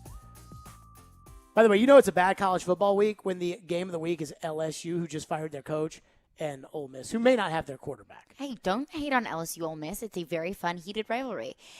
I do have to say, Ole Miss was always my favorite road trip whenever we were in college because it was like a joke that Ole Miss fans would throw corn dogs at LSU fans because they thought it was funny. They're like, oh, LSU fans, joke's on you, Ole Miss. I eat for free in Oxford. Corn dogs for days. Okay. Did that make you feel good?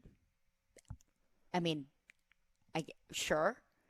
You said it like, yeah, and you were like expecting me to get up and like chest bump you or something like, yeah, you tell them, Caroline. And I'm just like, first of all, I have never heard about the corn dogs thing. Oh. That is a whole thing in and of itself. But we got to get to Caroline's. And let me say before we get to Caroline's, when the Braves hit the home run to go up 2-0, I thought they were going to win yesterday. When Freddie Freeman hit the home run, it's 2-0. The Dodgers have no pitching. I'm like, hallelujah. They lost 11-2. Time now for Caroline's. Get in on the action. Put the money on the mahogany. What's on tap on the sports books? It's time to break it all down with Caroline's. Here on Stillman and Company. On ESPN 102.5 The Game and the Game Nashville app. Caroline's is brought to you by BetUS, America's favorite sports book for over 25 years. You can sign up at BetUS.com. Mention promo code GAME to get a sign-up bonus on your first deposit. We've got a playoff baseball game tonight. Red Sox Astros in the ALCS. Red Sox are throwing out Nathan Eovaldi on the mound, who's 11-9 with a 3.75 ERA in the regular season. Astros throwing out another righty, Luis Garcia, who was 11-8 with a 3.48 ERA in the regular season. I think the Astros get it done tonight. I know that Boston is 10-1 in Eovaldi's last starts, but I do think that the Astros go up big, especially being home in Houston. I am hopeful that the Astros do not win and that the Red Sox do. I will take the Astros. I expect them to get it done and finish out the series. They're clearly the better team, but I am hopeful that they will not because then it will push the Braves game up to nighttime, and I'd rather the Braves just play in the middle of the day. So that's a personal thing there. We've also got some college football games. Notre Dame, USC, 6:30 kick on NBC tomorrow night. I'm going to take Notre Dame minus 6.5. So both teams are coming off of byes, but Notre Dame is just the better team. And Notre Dame's only loss this season was a 24-13 home loss to now number 3 team in the country, Cincinnati. So other than that, Notre Dame had a 26-game home winning streak. Meanwhile, USC got housed by Utah 42-26 in their last game. That's 2.5-point home favorites. Notre Dame is holding opponents to about a 32% conversion rate. Their defense has 10 interceptions, 5th in the country. I think that Notre Dame's defense will completely stop USC's offense from getting anything done, so it can be Notre Dame minus 6.5. I will take Notre Dame because I think USC stinks. We've also got Tennessee, Alabama, third Saturday in October. Jared's friend Dylan, if you're listening, plug your ears. Give me Alabama minus 25. Hendon Hooker minus 25. Hendon Hooker left the Ole Miss game, which is very obvious when we saw Joe Milton's fun little run on 4th down at the end of the game. Josh Heupel said he was fine, said he was cleared to play, but I think this team stepped for the Ole Miss game, and that could have been maybe just a little bit to curb that 25%, but I think Alabama just completely blows them out, and I think that Nick Saban continues just to instill the fear of God in that team after their loss to Texas A&M. I'm going to take Tennessee plus 25 because I think they'll win by I think Bama will win by 24. Okay. But I think this game will be such a blowout from the start, and Saban does not have a bone to pick with Tennessee, so I do not think he will pile on. Tell us about BetUS. Caroline's is brought to you by BetUS, America's favorite sportsbook for over 25 years. You can sign up with promo code GAME and get a sign-up bonus on your first deposit. Chad Withrow, Outkick 360, joins us next. His thoughts on the Tennessee program after the week that they've had, plus their game with Alabama. What would be a true moral victory for Tennessee? Chad Withrow will join us next. Invigorate Health, my guys at InvigorateHealthTN.com. I love them. And if you are feeling old or tired or fat or out of shape or overweight, go see my friends at Invigorate Health. I've actually gone out there. What I did was I had my blood drawn by their expert physicians and nurses. They break it down with you. I mean, I have literally the printout of everything that is right with my body. Knock on wood, they don't make them like they used to. But also a couple things wrong, and you find out. And there's a peace of mind there, whether it's your kidney function, whether it's your testosterone levels, whether it's your creatine levels. They find all of that out for you and what you need to do. And not only that, if you're looking to lose weight, if you're looking to feel young again, if you're looking to build muscle, they've got all different avenues to take great care of you. IV therapies, they've got the brand new state-of-the-art M-Sculpt Neo, which I actually did enjoy playing with it around. I mean, it's some serious stuff there. But I love my friends at Invigorate Health. Don't feel old. Get your levels checked. All it is a call. Go get your blood drawn. They check your levels, and you'll know. And then they will put you on the path to feeling the way you want to feel. Invigorate Health. Again, online at invigoratehealthtn.com. That's Invigorate Health. The MTSU Blue Raiders live here. Touchdown, Middle Tennessee! 3-ball, yes, sir! And when you're in the borough, tune us in on 97.5. In the end zone, caught, touchdown! We are Nashville's best sports talk. ESPN 102.5 The Game. ElectronicExpress.com. We make it happen. Fiero Tequila Habanero is for those who enjoy the flavor of spice, naturally infused with fresh, vine ripened peppers from farmers in the Yucatan Peninsula of Mexico. Fiero Tequila Habanero is unapologetically the spiciest infused tequila available in the U.S. The hand-picked habaneros provide a delicious kick to the smooth Blanco tequila. It's a flavor punch that's perfect as a shot or a spicy way to spice up your hard seltzer, or perfect for a fiery cocktail. Available at fine liquor stores and your favorite drinking establishments. Fiero Tequila, the world belongs to the brave. Middle Tennessee, you can count on an award-winning service team for all your home maintenance and improvement needs. Lee Company, we're A+ rated with the Better Business Bureau and trusted by thousands of homeowners in our community. Our team is ready to assist with all your home maintenance projects, heating and air conditioning, plumbing, electrical, appliance service, and more. Experience the convenience of calling one phone number for all your home maintenance needs. Call Lee Company today at 615-567-1000 or visit leecompany.com.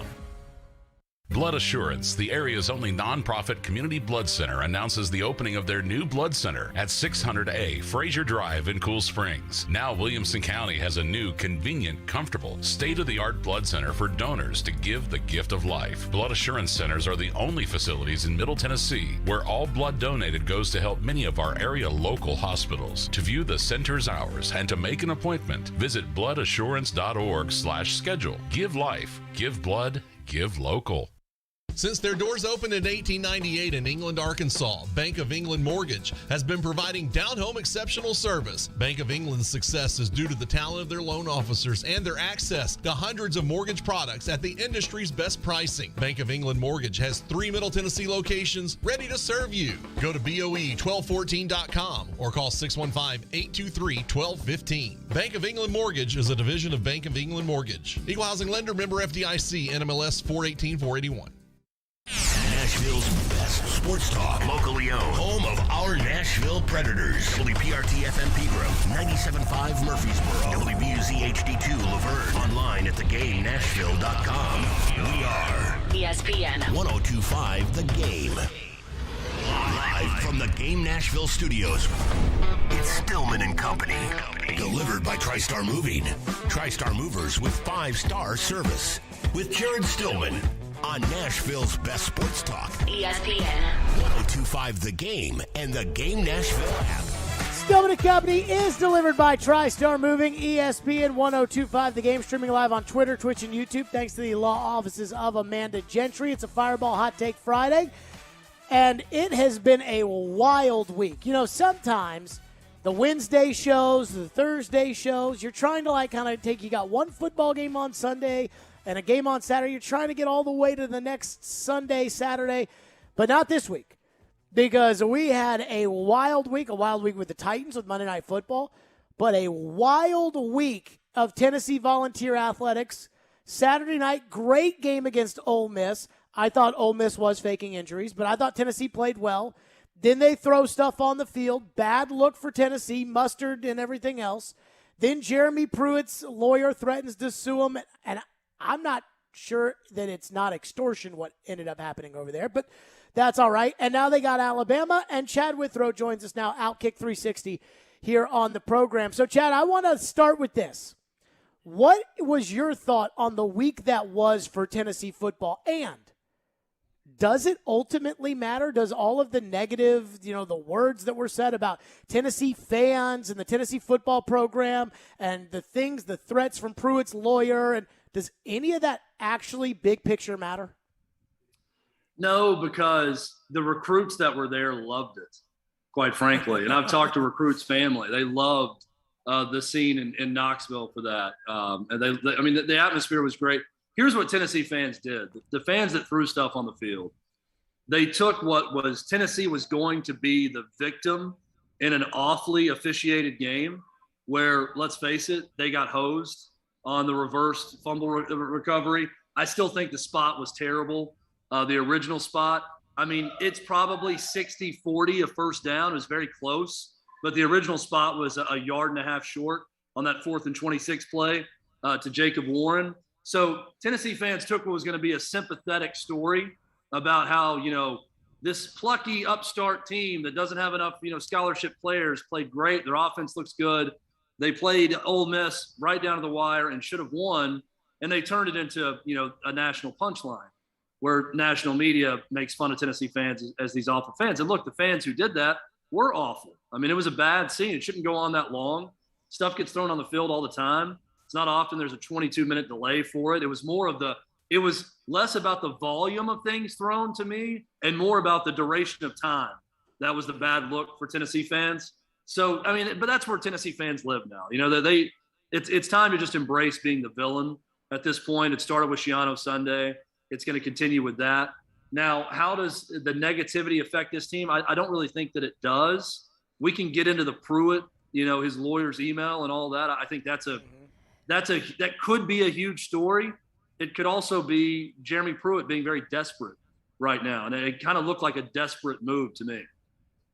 No, I hear you. I think going back to the Saturday and the throwing the stuff on the field, like I've decided that in both political parties in our country, there are the crazies, and then there's like the average people that just vote a certain way because they feel a certain way about taxes or they feel a certain way about Social Security or whatever.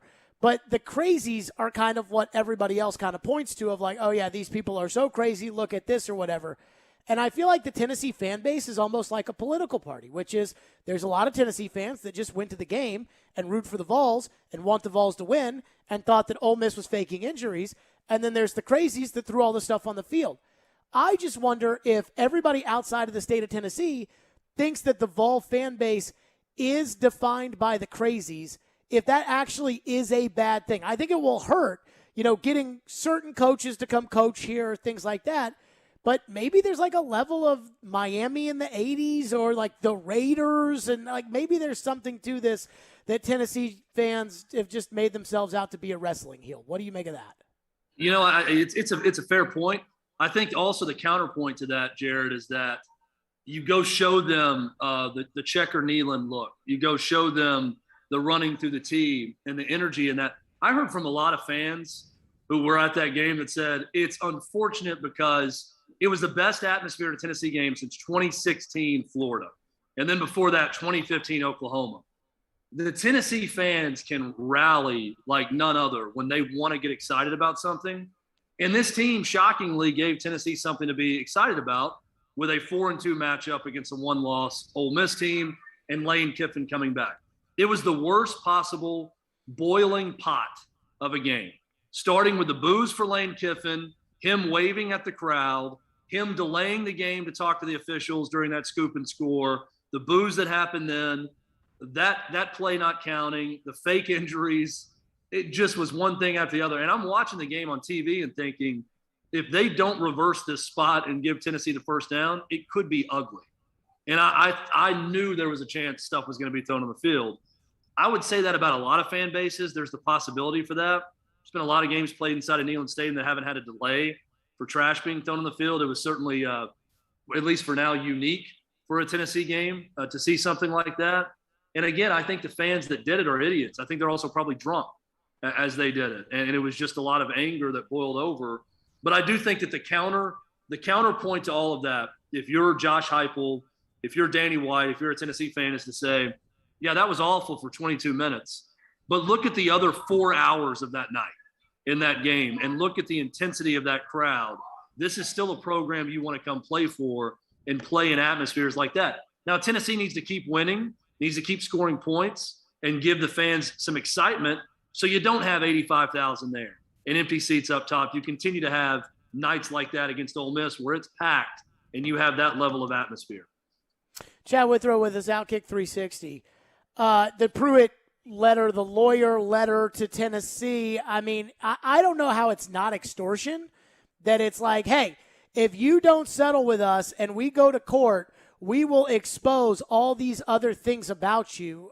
That, to me, feels like extortion. I'm not a lawyer. He is. So I'm not sure what I make of that. But I personally want to see the cards. Like, this is a game of poker, and Tennessee says you don't have anything, and Pruitt's lawyer says we got the goods. And personally, I just want to see what the cards are. I want it to go to court. I want hands-on Bibles. I want emails, just because, like, that's juicy gossip. What do you make of the situation with Jeremy Pruitt's lawyer basically saying, hey, if you don't settle with us, which I think they will settle, if you don't settle with us, we're going to expose you and expose your program? See, I don't think Tennessee's going to settle. I don't think they believe that he has anything of value. And here's why I believe that. Tennessee invited the NCAA in to cooperate with them. They've spent over $1 million in attorneys to uncover as much as possible. And what they uncovered was, sure, I'm sure there's boosters paying people and things that go back 10 years to Butch Jones and all of that. But do we really think that the NCAA and all their mess is going to go back and legislate something that happened 10 years ago or 20 years ago with Philip Fulmer when they have everything else going on against them? And they're going to do that with a program that spent $1 million in attorney's fees and allowed them in on every interview along the process? One thing that his lawyer did not say in that letter was that Jeremy Pruitt is innocent. They have now given up on the for-cause firing. They are not claiming that he didn't do a lot of things wrong while he was at Tennessee. So this is Jeremy Pruitt torching his college football career. He's not going to coach in college again. No one's going to hire a guy who's willing to go full beast on an entire university. They're not going to do it. He knows it. He's about to get a 10-year show cause. He's going to be an analyst in the NFL, or he's going to go coach high school ball in Alabama. Those are his options. He wants to get paid in the process. So he's owed a lot. He wants to make a little bit of that lot. And I don't think Tennessee's going to do it. I think Tennessee's going to say, come at us. I was shocked to see Rick Barnes, quite frankly. Typically, a Philip Fulmer and Rick Barnes would just no comment that. But Rick Barnes coming that strong on that and saying, come on in, investigate us. We have nothing to hide. I owe it to my players to say, it's ridiculous that he would even say that. So please investigate the basketball program. Jared, what we know about college basketball, that's a shocking statement for any coach to make, quite frankly. Sure. And I think Rick Barnes is probably as clean as they come in college basketball, but it's not a clean sport. So there's something probably that has happened if someone wanted to investigate. It's just an odd story. It's an odd, desperate move by Jeremy Pruitt. And when everyone – people got on to Tennessee fans because immediately, you can't hire a Bammer. You can't go hire an Alabama guy to be this. You're hiring this Alabama guy to come coach the program. Well, I look back now and think, this is what happens when it goes south with the Alabama guy. Because Ed Orgeron loves LSU, clearly, because he's going to shake the AD's hand and walk away and not say anything bad. Jeremy Pruitt hates Tennessee. He probably hates Philip Fulmer. He hates the administration. He hates their fans. So he's trying to get his pound of flesh. We'll see what he has. We'll see if they release anything. But I really don't think that Tennessee is going to pay anything. I think they're completely dug in on this. So I have no opinion of what they have or don't have or what Tennessee did or didn't do. To me, this feels like all the just like public posturing. And I do think ultimately if Pruitt has nothing but has the threat of something, I mean, they took some pretty direct shots, right? Like, we want the info from Bobby Mays.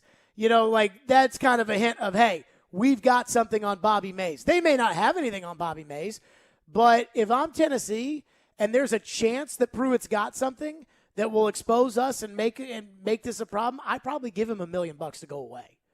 I probably just decide to settle, and if Pruitt's got really nothing, then he'll take whatever you offer to settle and go away. I just think this is tough guy talk, and it's tough guy talk on both sides. So that's why I hope they don't set it to your point, because then hands go on Bibles and emails come out, and we get to see it, and that's what I'm rooting for. Well, that would be the spectacle. I'll also, and I think it was Andy Staples at The Athletic who wrote this. he made an interesting point that I had not heard about, if you're Tennessee, don't pay him. Call his bluff. Maybe it's not a bluff. Maybe he's got something. They release it. And then essentially you just run out the clock on the NCAA. Like, what if he's got something on a booster currently, or Bobby Mays in Tennessee basketball, or whatever the case may be? If he does that, the NCAA does not have the power or authority right now to launch another investigation. Tennessee is coming to an end on the Jeremy Pruitt football investigation. So is the NCAA really going to now relaunch an investigation based on the allegations made by a coach that they're about to hammer with a 5 to 10 year show cause? If they're going to do that, you may just be able to work this thing out where the NCAA doesn't matter and Tennessee faces no penalties moving forward. Jeremy Pruitt will face penalties, but if you keep waiting, the NCAA loses power by the day, by the month. So, the thought was, well, maybe they'll just self-impose a bowl ban this year because they probably weren't going to go to a bowl game anyways. Well, now it looks like if they beat South Alabama and Vandy, they're going to a bowl. So they're not going to do that. So the longer you wait now, the more it diminishes the NCAA's power and authority over you. And is that the play in the end, just to kind of, wait the clock out, even if there is another investigation? I don't know. I'm anxious to see. It was weird, the October 29th deadline. That's, next week. I thought that was an odd time frame to get paid. So we'll see where it goes. But again, I'll be shocked if Tennessee pays anything. I'd understand why they would to avoid a lawsuit, but I think they're pretty well dug in at this point, and giving him anything, even if it's $1 million, is an admission of some guilt, right? If you did that. I mean, I think that's what they're saying. Chad Withrow with us, Outkick 360. If you want a pair of tickets to see Vanderbilt take on Missouri at Vanderbilt Stadium, head over and subscribe to the 1025 The Game YouTube page, and you'll enter for your chance to see Vanderbilt football. Once you subscribe, email us at promotions@cromwellmedia.com with your YouTube handle. One winner will be chosen on Monday. And again, remember, that's Caroline's job to get people to subscribe to YouTube. So we may have to fire Caroline if we don't get, enough YouTube subscriptions. So I mean, it's up to you. I like my job, but now I defer to the people. Oh, yeah, to the people. Coming up next with Chad. Pressure's on, Caroline. I know, right? I'm sweating. Coming up next with Chad, his thoughts on the Titans against the Chiefs. But what I really want is I want to know if I'm being too tough on the Titans. We'll get to that next. Stillman and Company, Fireball Hot Take Friday. It's ESPN 1025 The Game. Tannehill trying to run for it, reaches across, touchdown. Can the Titans collect another statement win on home field, or will Patrick Mahomes and the Chiefs flex their muscles against a battered Titans defense? Let's see how we all did with our assignment over the weekend. Tune in all day Monday for full reaction to Titans Chiefs. You cannot grab the jersey. We are Nashville's best sports talk. ESPN 1025 The Game and the Game Nashville app. We're back and better than ever. A new web interface for the start of the basketball season and more props, odds, and lines than ever before. BetOnline.net remains your #1 spot for all the basketball and football betting content this season. From basketball, football, baseball postseason, NHL, boxing, and right up to the upcoming UFC events. So don't wait to check out all the latest news, odds, and information for the 2021 season. BetOnline.net is the fastest and easiest way to find all the info on your favorite sports. BetOnline.net, where the game starts. Are you a father that is passionate about your fundamental constitutional right to parent your own child or children? Has your parenting time or your income been affected by COVID? This is Amanda J. Gentry, and I am a fierce defender of your constitutional rights. The courts in Tennessee are under an obligation to maximize equal parenting time. We do not live in an every other weekend world anymore. At the law offices of Amanda J. Gentry, fathers are extremely important, much like my own father was. Go to AmandaJGentry.com or call or text 615-604-6263. That's AmandaJGentry.com. Golfers, it's time to tee it up at Edwin Watts Golf Shops for the Callaway Apex Trade-In event running now through October 31st. Bring in any of your old clubs and receive a 50% trade-in bonus towards new Apex 21 irons. The Apex, Apex Pro, and Apex DCB are designed with artificial intelligence for faster ball speeds. Swing by and get custom fit today. Edwin Watts Golf Shops, home of the 90-day satisfaction guarantee. There are jewelry stores, and then there's Genesis Diamonds, the cutting-edge industry leader, the pioneer. It's no secret that jewelry stores across America watch what Genesis is doing. Genesis was the first to offer a free lifetime warranty, the first to offer a 110% diamond upgrade guarantee, the first to offer aggressive long-term zero-interest financing. And Genesis is always on the cutting edge in design and fashion. The styles other jewelers say are new and exciting were new and exciting for us 4 years ago. Genesis has the fashion-forward brands other stores aren't even allowed to carry. It's no wonder you see jewelers from other cities coming to Genesis to see what we're all about, and even buy their wives' jewelry from us.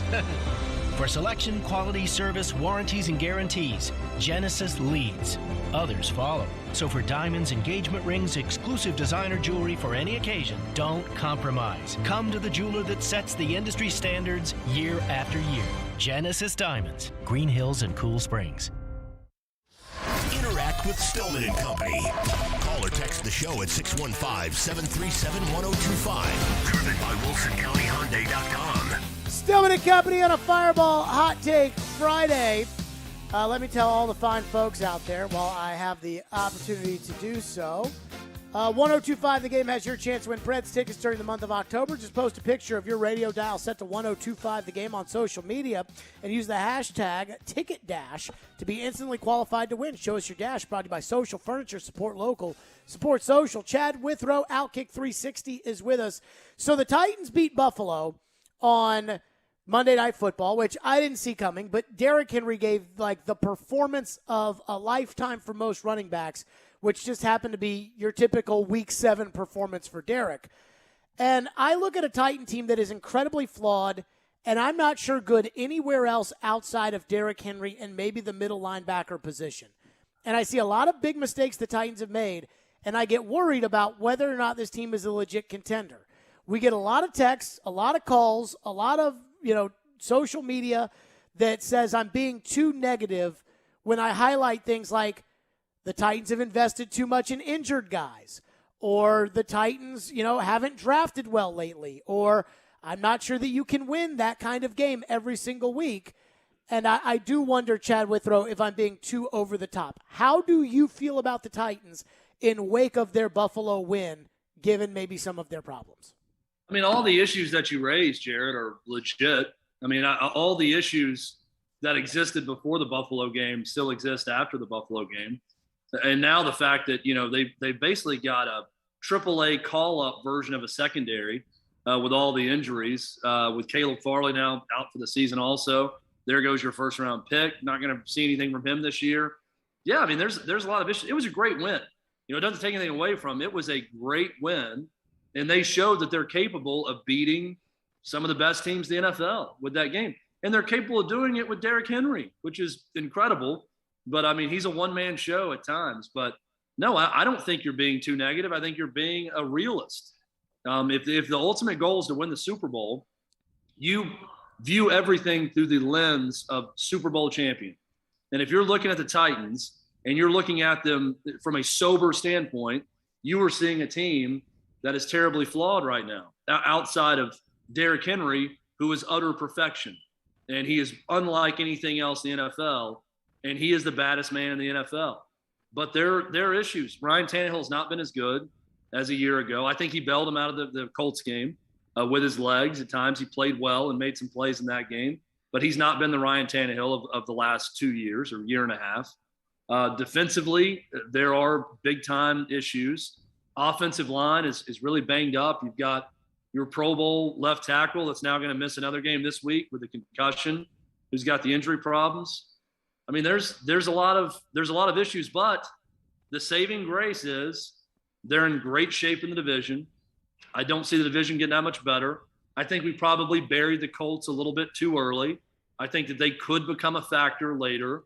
We're going to see a lot about their game with San Francisco, by the way, on that.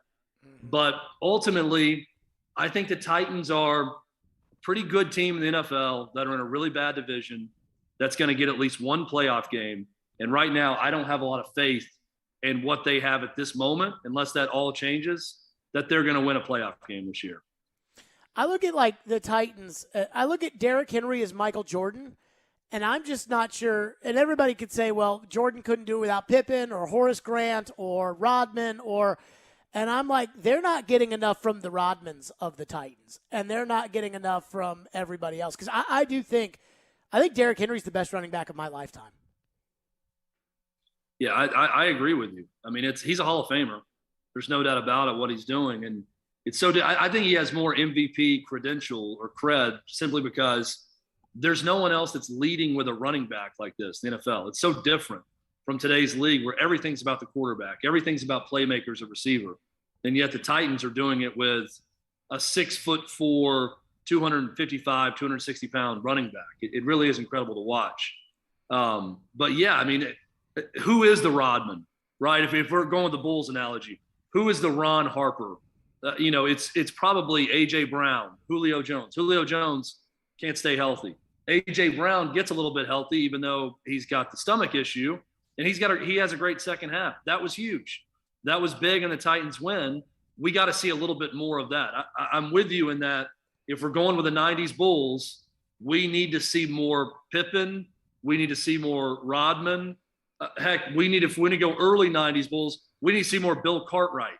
There has to be other people stepping up also because, Nick Westbrook-Akina, who has played well at times, I don't think you want Nick Westbrook-Akina to be the story after a game of how well he's playing. I would prefer a guy like Josh Reynolds step up and do something if that's possible.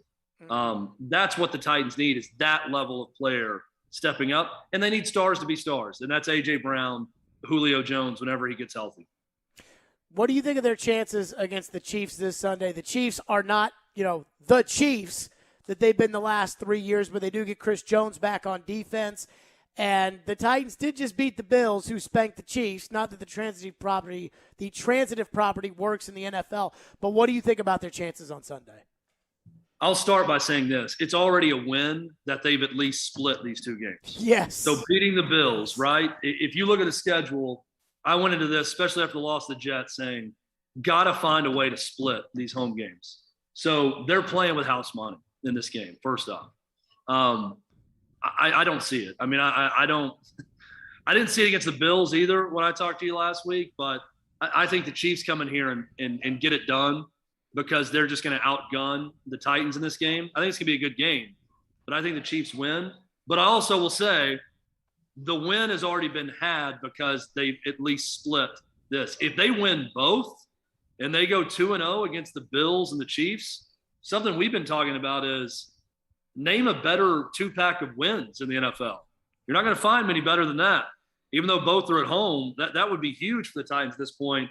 And you could really start to flex some, elite credentials that it's not just one win on Monday Night Football with a charged up atmosphere over the Bills. You got back-to-back wins over the two teams that played in the AFC Championship game a year ago. And that's something to hang your hat on. But I don't see the Titans getting it done this weekend. I'm with you. I think it's total house money this week. I will say this, though. The one thing I didn't think was going to happen on Monday night was I thought the Titans were going to have to throw the ball and have success throwing the ball in order to get Derrick Henry going. Because I figured the Bills were going to say, okay, that guy's not beating us. Anything else, fine. And then the Titans are going to have to use the pass to set up the run, and then Derrick could beat him in the fourth quarter. He beat him right off the jump. And then I keep wondering, with all the problems they have, and they keep winning because of him, what can he not do? And I do wonder in this game, if Derrick goes out there and has the kind of games he's been having, is there enough around him for him to give you his typical 150 and 2 or 3 touchdowns? Is there enough around him for you to be able to win this game knowing that Mahomes is not going to turn the football over like he has this year and is playing against essentially, as you said, a minor league secondary? I mean, for that to happen, there's going to have to be something happens in this game that we have not seen yet this season. I'll give you an example. Anthony Ferkser has 2 touchdowns. Where has he been? He was supposed to be this reliable, basically a big wide receiver as a tight end. We haven't seen it. Something like that, something unprecedented in 2021 would need to take place if that is going to happen. Because you're right, there's going to have to be something on top of Derrick Henry in this game offensively for the Titans to win. So it does something like Anthony Ferkser being a big factor in this game, especially in the red zone. Does that come into play? It's going to take something like that for the Titans to win what should be a shootout between these two teams because the Chiefs defense is terrible. It's not like the Titans aren't going to have opportunities in this game against the Chiefs defense. So they should score points. It's can they score enough to match Patrick Mahomes and the Chiefs offense? They're going to need someone to step up in order to do that. Last question for you, Chad Withrow, Outkick 360. If the Titans win Sunday, are they a legit Super Bowl contender? Yes. Yeah, and for the reason I said, name a better two-pack of wins. I mean, you can go down the list, and I mean, look, you only play 17 of them. You know, this isn't playing a baseball game in May and saying, well, we just swept the Dodgers so we can win the World Series, right? This is 1 of 17, and in this case, 2 of 17. So if the Titans can go back-to-back and beat Buffalo and Kansas City, these are the type of back-to-back wins you would have to get in the playoffs. So if it's possible now, it could be possible in January. So, yeah, I think if they win, you circle the Titans as one of those teams that could win a Super Bowl. And, boy, imagine saying that after that Jets loss of where we are now that we're saying that. But I throw that out there to say everything you said is true. The team is still very flawed, and for all the reasons that we all know. Mm-hmm. Chad Withrow, Outkick 360. Be sure to check him out there. Chad, appreciate you. We'll talk next week. All right. Thanks, guys. Yep. Chad Withrow joining us on the program. What do you think about what he said about how he still thinks the Titans are flawed, too? I feel like we got too many crybabies in the text line. Well, the Titans are absolutely flawed. I mean, they have their fair share of injuries, and that's not really something, and that's not the only thing that this Titans team is dealing with. I mean, they had plenty of flaws before the injuries, before Julio's out for this game, before Taylor Lewan was out for this game. And I mean, it's the Kansas City Chiefs, even though they have had their woes so far this year, even though so far this season they have not looked traditionally how the Kansas City Chiefs have looked in the past. I mean, it's still Patrick Mahomes, and it's still Tyreek Hill, and it's still Kelsey, and it is still Tyrann Mathieu. So, I mean, yes, I think that you have every right to be concerned about this team. But to be fair, I don't think that saying that Derrick Henry catching passes is a bad thing. I'm not saying it's a bad thing, but having him as your third best pass catcher is not a good thing. That is not a good thing. But there are at least bodies to catch balls. That's like if you have there a are pitcher, not bodies to be corners. If you have a pitcher that can catch, you got a pitcher that can hit, and it's like, hey, you know, we got a pitcher that can hit a couple of home runs, but he's third on your team in home runs. That's not good. And that's where the Titans are with their injuries of pass catching. Wide receiver, corner, other than Fulton, they just got guys who stink that are coming in for guys who stink.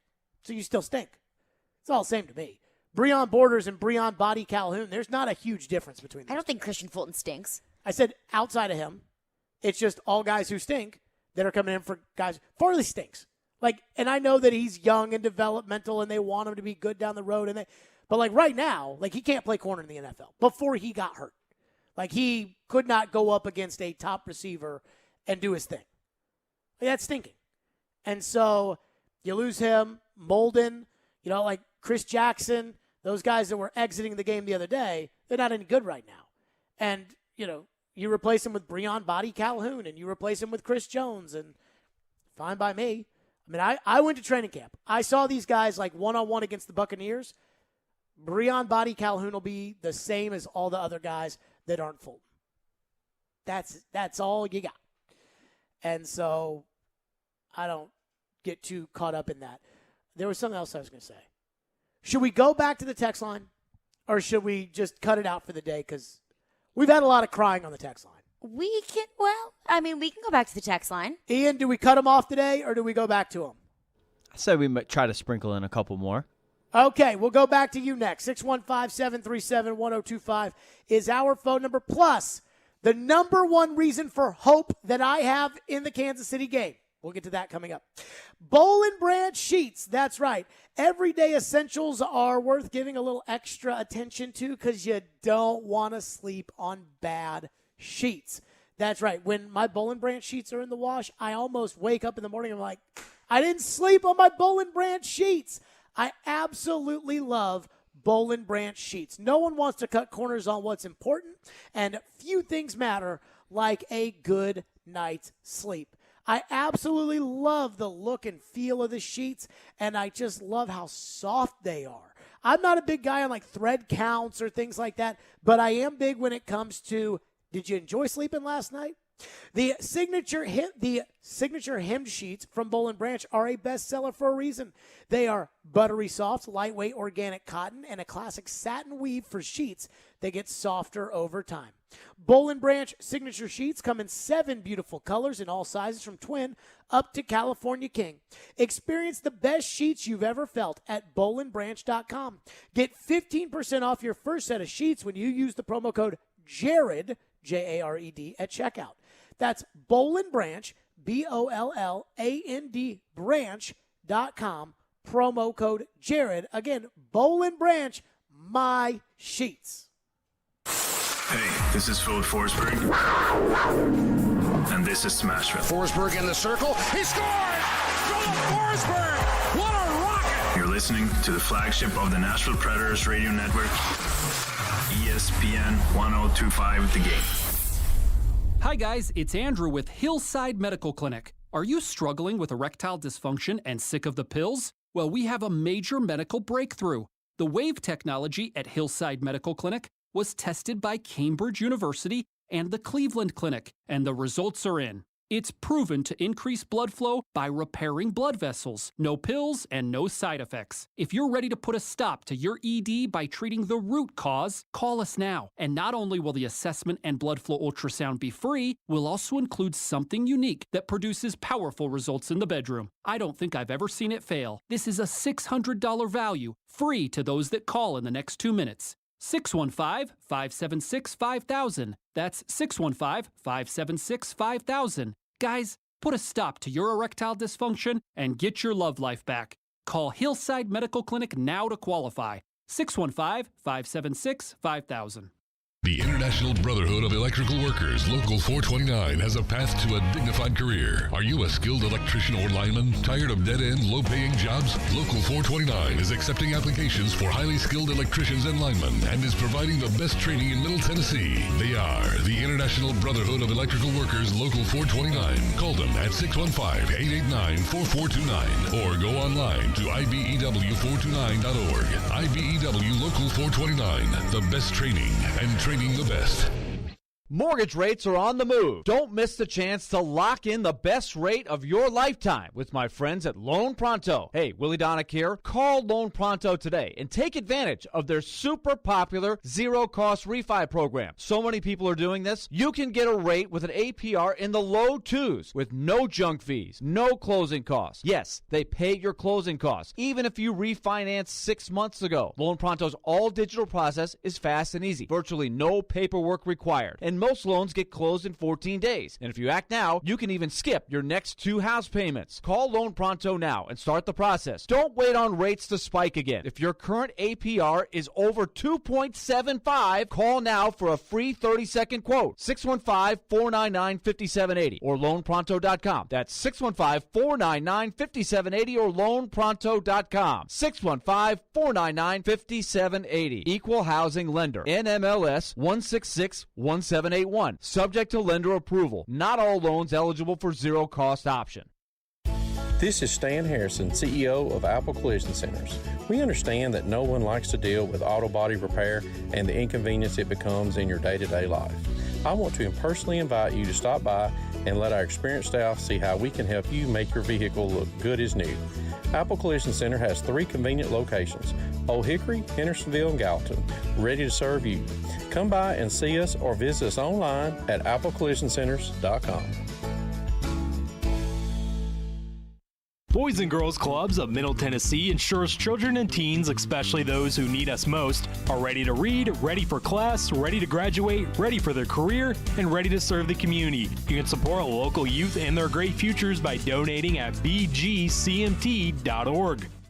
Saturday afternoon. A 20-yard strike, and it's 14-6 the Doors. The Vanderbilt Commodores are back on their home turf for an SEC game against Mississippi State. Pre-game at 1:30. Kickoff at 3. On ESPN. On 93.3 Classic Hits and the Classic Hits app. What's up, Nashville? This is Stephen A. Smith. You're listening to Nashville's best sports talk. ESPN 1025 The Game. Stillman and Company. So excited on this Fireball Hot Take Friday. Six-pack picks coming up. I have still not officially decided who I'm going to pick in the Titans-Chiefs game yet. So that'll be in the next segment. I did promise your phone, 615-737-1025, phone line driven by WilsonCountyHyundai.com. Be good, because if we're getting too many crybaby texts, then I'm going to have to shut off the text line until Monday. It's really not very crybaby. That's good. One texter texts in and says the season is almost halfway over, and besides Autry, we have gotten very little out of our most expensive free agent signings, a bit like last year, and so far almost nothing out of our top draft picks, again, a bit like last year. So I'm going to let the audience in on something. Mm-hmm. This is a show that has normally not done, has usually not had any sacred cows on it before. Uh-huh. I am torn on how I feel about John Robinson. Okay. Being a sacred Do you care to elaborate? Well, so a lot of times when a radio host has a friend or a buddy or something that they like, that they're friends with a coach or a general manager or something, they don't want to, they'll just cover for the guy. Like, oh, no, it's not his fault that Caleb Farley was hurt and got more hurt and is now hurt and not available. And there's more examples in this market of that than you, the listener, are probably aware of. But it really bothers me when people do that because, that's not your job. Just like it's not John Robinson's job to appease me, it's not my job to cover for him.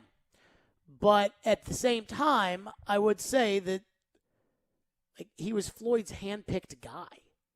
And I have a hard time, I don't have a hard time criticizing Robinson.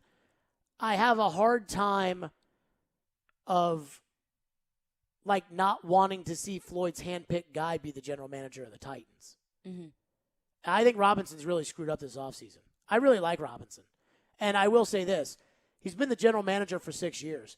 And for the 6 years that he's been here, it looks like they're going to have 6 winning seasons. And those don't come along when you're the Titans very often. So I have a hard time throwing him under the bus. But there are a lot of concerns as far as the free agency is concerned. So I'm trying to figure out if John Robinson those are fair concerns. Should be a sacred cow on the show or not.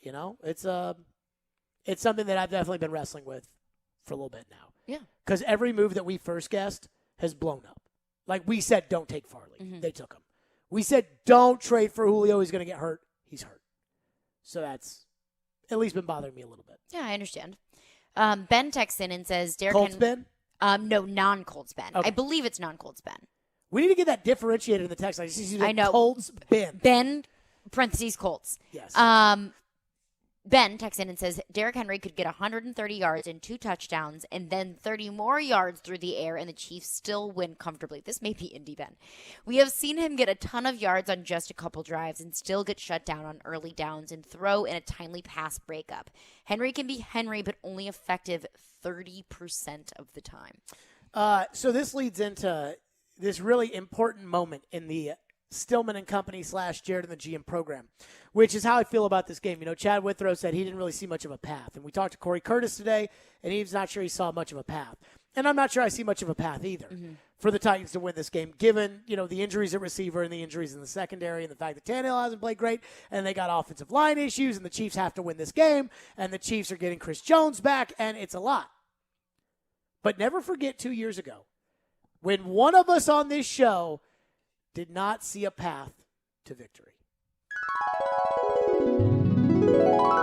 Floyd, the more I think about this game, the more I'm almost willing to concede it. The more I think about this game, now that I know for sure that Patrick Mahomes is going to play, the more I literally think to myself, how in the world are the Titans going to win this game?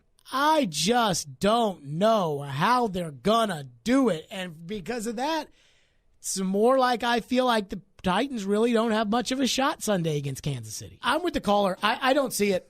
I don't see a chance. I do not give the Titans. Go ahead and put this down, Ian.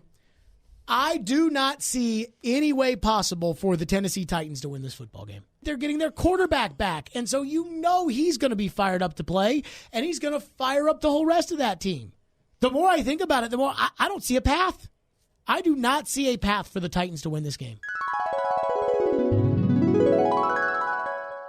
And the old man loved that one. In fact, that's the only audio that he has ever specifically asked Ian to cut, was when the Titans won that game against the Kansas City Chiefs.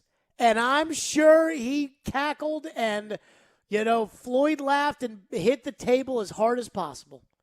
So that's why, I'm not sure I see a path, but I think they can win on Sunday because I said in the past that I couldn't see them winning, and they found a way to win.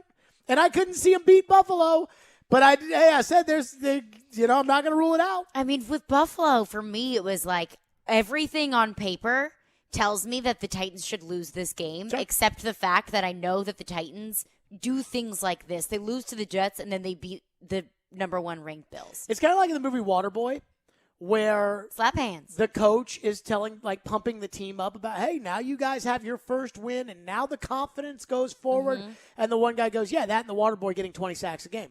And I'm with you. That and Derrick Henry being Derrick Henry. I mean, the fact that he is Michael Jordan right now and is the league's most valuable player is the one thing that's keeping you afloat. 6-pack picks presented by Pella Windows and Doors is next.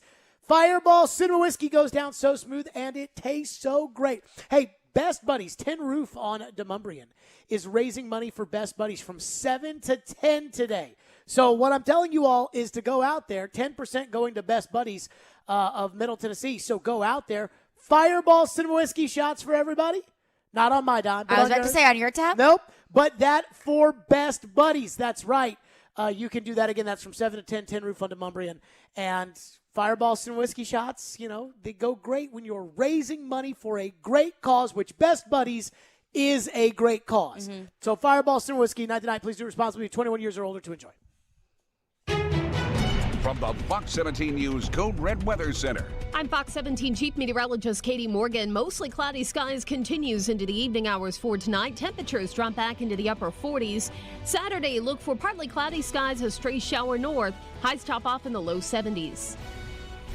This weather report brought to you by Hiller Plumbing, Heating, Cooling, and Electrical. Call the Happy Face Truck today. Edwin Watts Golf Shops, home of the 90-day 100% satisfaction guarantee, serving golfers since 1968. Hey, Darren McFarland here. The NBA is back, and at DraftKings Sportsbook, the authorized sports betting partner of the NBA, the key to victory is a strong starting 5. New customers can bet just $5 on any NBA team to win their game, and if they do so, you win $200 in free bets. So why not make your roster Washington, Washington, Washington, Washington, oh yeah, and Washington. DraftKings Sportsbook customers can also get skin in the game with the same game parlays. Combine multiple bets from the same game for a bigger payout. The more legs you add, the more money you can win. Download the DraftKings Sportsbook app. Right now, use that code 1025GAME. Bet just $5 on any NBA team to win their game and win $200 in free bets. Once again, use that code 1025GAME. This week at DraftKings Sportsbook, you must be 21 years of age or older. Tennessee only. Restrictions do apply. See DraftKings.com/sportsbook for details. If you or someone you know has a gambling problem and wants help, call or text the Tennessee Red Line, 1-800-889-9789. Hey, it's Jared for TriStar Moving. If you're looking to move, you need to give my friends at TriStar Moving a call. At TriStar Moving, you'll get 5-star service throughout the entire process. Everything will be taken care of, from covering your floors, banisters, railings, front door thresholds, furniture, TVs, and more. They took great care of my move and made it as stress-free as possible. If you're looking to move, give TriStar Moving a call, 615-640-1219, or visit them at nashvillemoving.org/radio and get 5% off your entire move. TriStar Moving, my official movers. Got chronic joint pain? Not having success with steroids, but trying to avoid surgery? Well, thankfully, there's a better way. And now it's available here from the medical professionals at QC Kinetics. Hey, Willie Donick here. I'm talking about new therapies. Advanced, all-natural, regenerative treatments that can not only just give you relief, but can also restore and repair damaged tissue, so you can have lasting relief. If you've got joint pain due to arthritis, knee pain, hip pain, shoulder pain, don't just think the old ways of dealing with pain are the only ways. You need to learn more about these new biologic therapy solutions. Call now for a free consultation. QC Kinetics, 615-249-4024. These remarkable new treatments increase mobility, decrease pain, and help restore tissue. They actually encourage your body to heal itself. Call now and learn more about these restorative, regenerative, and revolutionary alternatives. Don't wait. Call today. QC Kinetics. 615-249-4024. That's 615-249-4024. Darren McFarland. That should get you in the mood for a game tonight. Willie Donick. I think between 5.5 and 6 is probably in the ballpark. Chase McCabe. Typically, I like to take the most difficult task and do it first. Darren, Donick, and Chase have you covered weekdays from 10 to 2. Presented by Curacion CBD on Nashville's best sports talk. ESPN 102.5 The Game and the Game Nashville app. This is Stillman and Company. Delivered by TriStar Moving. Six-pack picks. It's how we win every week. End every week during the football season. We make our 6 picks on the NFL games, and then we get right down to business. Six-pack picks presented by Pella Windows and Doors. Ian, how did we do last week? Jared went 3-3 last week. Okay. Caroline can't be king every week. Yep, Caroline, we got some work to do. 1-5 last week. I was riding so high for a while. The season records are now Jared is at 20-15-1, and Caroline is at 14-21-1. Woof. So got some work to do. Yeah, thanks, Jared. Thanks for the heads up. Thank you for that. Just a little bit. Let's do it. We've discussed a couple of times this week. The slate is not great in general. So we will start noon on Fox. Washington going to Green Bay to take on the Packers. Over-under on this game is 48. Green Bay -8. I will start. I will take the Packers. I think the Washington football team is atrocious. I watched them play the Chiefs last week. I didn't even think the Chiefs played very well. So I'm going to take the Green Bay Packers -8. Rodgers gets it done. It is a blowout. Green Bay. I mean, this one feels pretty obvious. I'm going to take Green Bay -8 as well. I mean, the Washington football team, bad team. Green Bay Packers, good team, good quarterback. Give me the Packers. Okay, switching over to CBS. This is actually a good game. Noon, CBS, Bengals at the Ravens. Interesting divisional matchup here. Over-under 46. Baltimore -6.5. I'm going to take Bengals +6.5. I think this is a very interesting matchup, and I do think that the Bengals have a lot to prove here. I think that they beat the Ravens. They show themselves that they are a legitimate contender in this division. I don't necessarily think that the Bengals get the win here, but I do think they keep it closer than a touchdown. I think the Ravens will pull away from this game, so I'll take the Ravens here. But I do think it will be a fun game, and I do think it will be close, and then I think the Ravens pull away. So I think the Ravens probably win by 10. But it's definitely a much closer game. It's a big prove-it game for Cincinnati. Yeah. You know, to show if they're really a contender for really anything in the AFC. Okay, back to Fox for our first afternoon game here. A little AFC implications, playoff race maybe. Eagles at the Raiders, going to Vegas, 3:05 on Fox. Over-under 48.5. Raiders, really, though, only -3. I'll take the Raiders. I think that the cross-country trips a lot on the Eagles. I think Jalen Hurts has kind of shown who he is, which is a backup. You know, and I think the Raiders, they had a rough week last week. They're at home.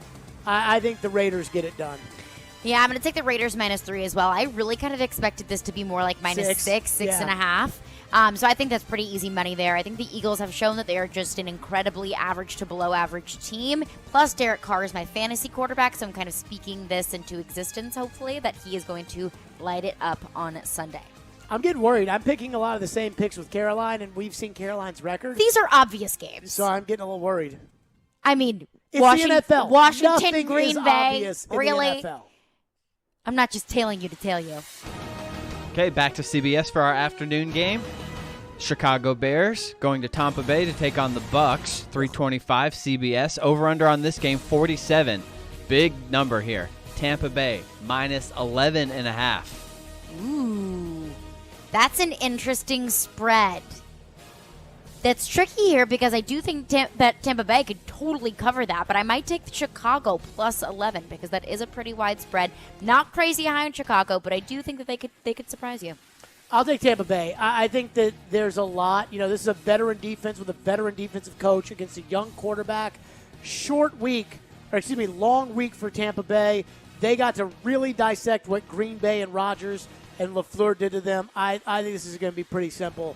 I think Fields is in over his head against this defense. I think Brady will have his way, and I think Brady will play pissed off because last year was the one where Brady forgot how many downs there were in the game.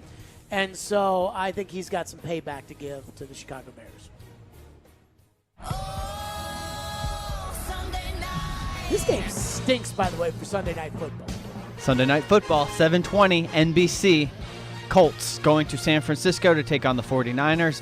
Pretty low over-under, only 43. San Francisco, -4.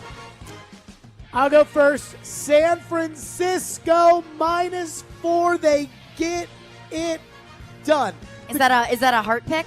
No, the Colts are a mess. No, I know they're a mess. They are a mess, and teams usually don't do well traveling out west. And so Indianapolis, a dome team, travels out west. It's going to be cold in San Francisco. Indianapolis, their only shot is to run the ball with Jonathan Taylor. The problem is the strength of the 49ers is their run defense. I think the 49ers, Jimmy G comes back. I think the 49ers win. The 4 scares me because I could see them winning by a field goal, but I'll take San Francisco. I'm also going to take San Francisco. I would have been a little bit nervous about it if it was Trey Lance getting the nod, but Jimmy G is ruled in. Trey Lance is ruled out. The Colts are just kind of a mess of a team. I don't believe in Carson Wentz. I don't believe in that offense as well. I'm going to take San Francisco -4, especially being in San Francisco. That's a tough road trip to make. Okay, that brings us to the final game. Chiefs at the Titans, noon, CBS. This might be the highest over-under I have seen so far this year. 57.5. Kansas City -4.5. Neither team can play defense. Yeah, exactly. I'm going to take Kansas City -4.5. This entire season, I think I've told myself, don't let anything distract you from what you really know. And with the Titans having so many injuries and with the Bills game really being the Titans' only standout, really good quality game that they've played, and that came down to, goal line stand, I think Kansas City gets it done. Patrick Mahomes over Ryan Tannehill. I mean, the Kansas City defense isn't great, but also the Titans' defense is depleted. I think Kansas City wins it by a touchdown. I'll take Kansas City here for 2 reasons. One, they get Chris Jones back, and I think the run defense will be better than 27th with him in there. And secondly, I think the Titans, they don't need this game as much as the Chiefs do. And I think that will show on Sunday. I think the Chiefs will go out there and play like they're the Chiefs. So I will take Kansas City. I'll go Kansas City 38, Tennessee 28. 38-28. Chiefs get it done. That's it for us. Pre-game show, 9:30 Sunday from Rock Bottom downtown. Meanwhile, Moneyline is next. We'll see you 2 o'clock Monday.